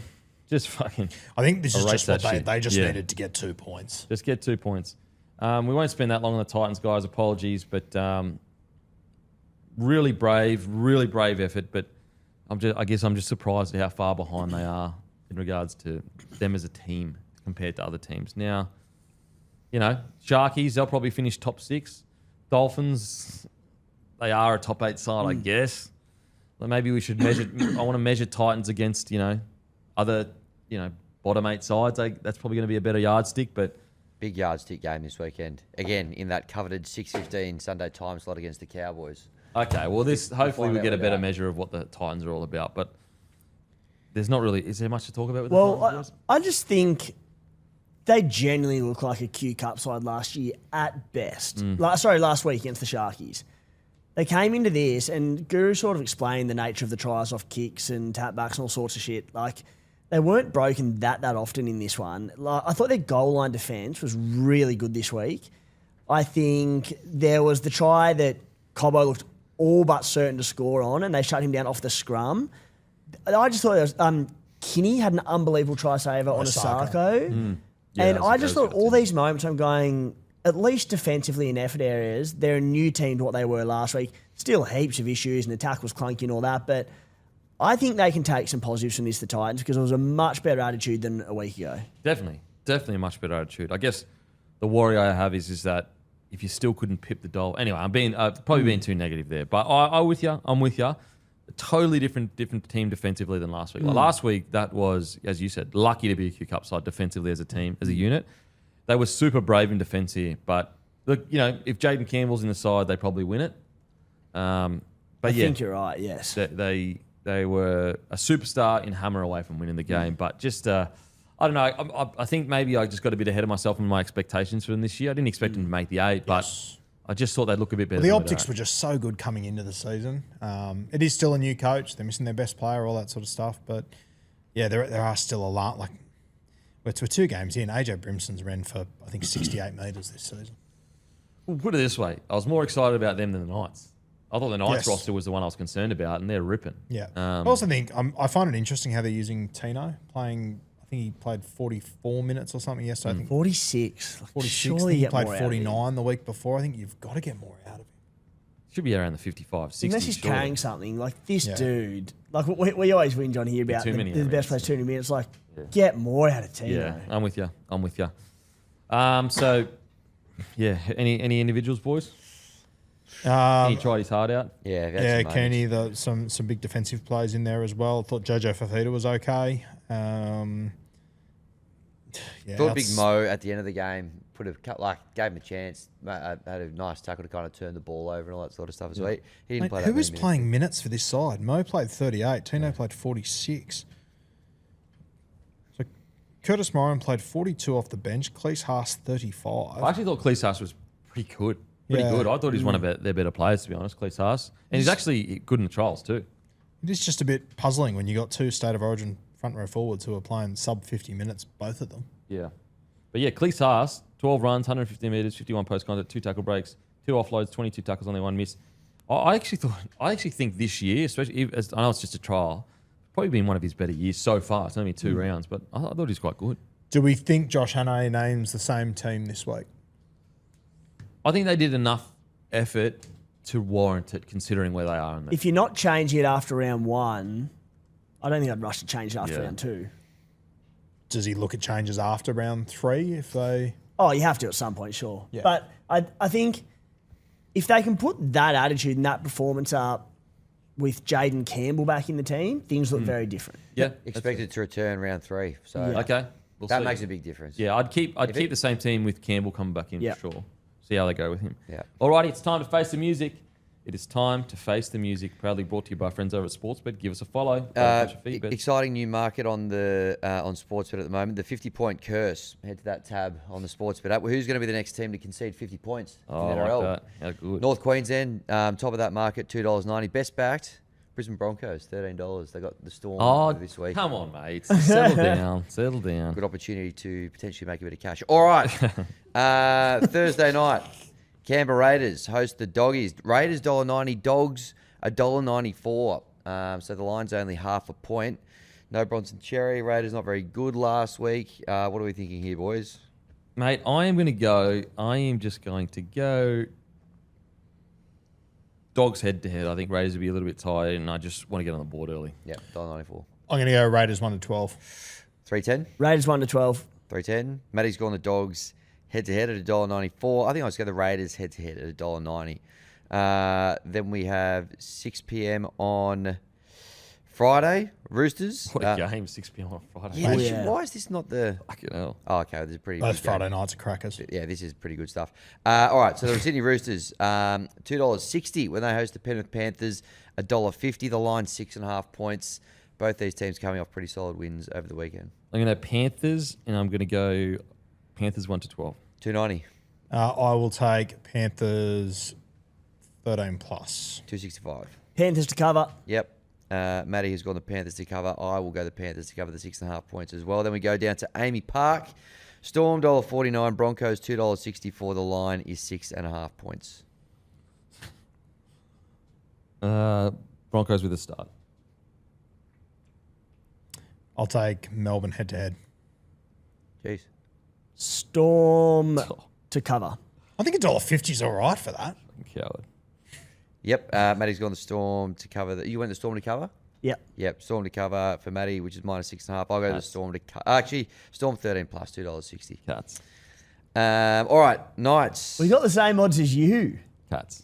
Oh, Oh, it's that was 260. heavy. I went Broncos head to head, didn't I? Oh, no, I went Broncos 1-12. No, you went Broncos. No, you went them at the Oh, start. sorry, with my the bad. start. Cats. Don't try and change it now. That's actually paying less than what we went with the Yeah. Storm to cover. So Cats. Yep. Pathetic. All right. Jeez. Then we go to Saturday, Super Saturday. The Newcastle Knights, 263, injury riddled. They host the New Zealand Warriors, $1.49. The line 6.5 points. Warriors 1-12. $3. I will go the Wars 13+. $2.50. Warriors to cover. Yep. Matty's gone the Warriors to cover as well. I too will go the Warriors to cover. Oh, man. See, I know what's going on here. Everyone's just doing the covering. Everyone's just doing the fucking $1.90 covers. I had the Storm 13+, didn't I? Yeah. That's what they all say. Go Storm. All right, Sharkies, $1.44 host the Dolphins, $2.80. It is 7.5 points is the line. I'm going Dolphins 13+. $7. I'll Feel like a go coward, mate. Dolphins with the start. Yeah, I'm purely for punting value. I'm going to go Dolphins 13+ as well. $2.45. Matty has gone the Sharks -7.5. I am going to take Dolphins head to head, $2.80. Rabbitohs. This one's up at Polytech Stadium at Gosford. Rabbitohs $1.59 host the West Tigers, $2.36. The line is 5.5 points. Rabbitohs 13+. $2.80. What a waste of a bet. We're going to Golden Point. Golden Point. Oh, he's full now. Okay. Okay. We're back. Rabbitohs to cover. Yep, Matty's gone Rabbitohs to cover. That'll be Tigers head to head for me, $2.36. Parramatta Eels, $1.43. They host the Dragons, $2.84. 7.5 points is the line on Sunday Arvo. Dragons 13+. $6.75. Ooh. Dragons 1-12. $4. I have no idea on this one. Drags 1-12. Yep, $4. Jeez, this is a tough one to pick. Matty's gone the Eels minus 7.5. I'm going to go the Dragons 1-12 as well, $4. North Queensland, they will host the Gold Coast Titans. North Queensland Cowboys, $1.57. The Titans, $2.41. And the line is 5.5 points. I'm going to go... I'll just go Cowboys head-to-head. Yep. Did you say Jaden Campbell's back? Yep. Or allegedly. Okay. Expected to return. I'll take a flyer on Titans 13 plus. Yeah, I'm going to Titans 13 plus. I'm joining you there. Matty's gone Titans with the start. Titans 13 plus will get you $5.60. Which is a little bit better than Kempy's $1.57, which you took. I've been going so big. I've been swinging for the fences on some of these runs. I just need a fucking little quick win. Back fence Kemp. Yeah. Otherwise, I'll be in a fucking clown outfit again. Alrighty, that's us done and dusted. Give Real a follow. Give Timmy a follow. Hammy a follow. Matty a follow. As usual, we'll go fuck ourselves. Thank you. What's gambling really costing you? For free and confidential support, visit gamblinghelponline.org.au.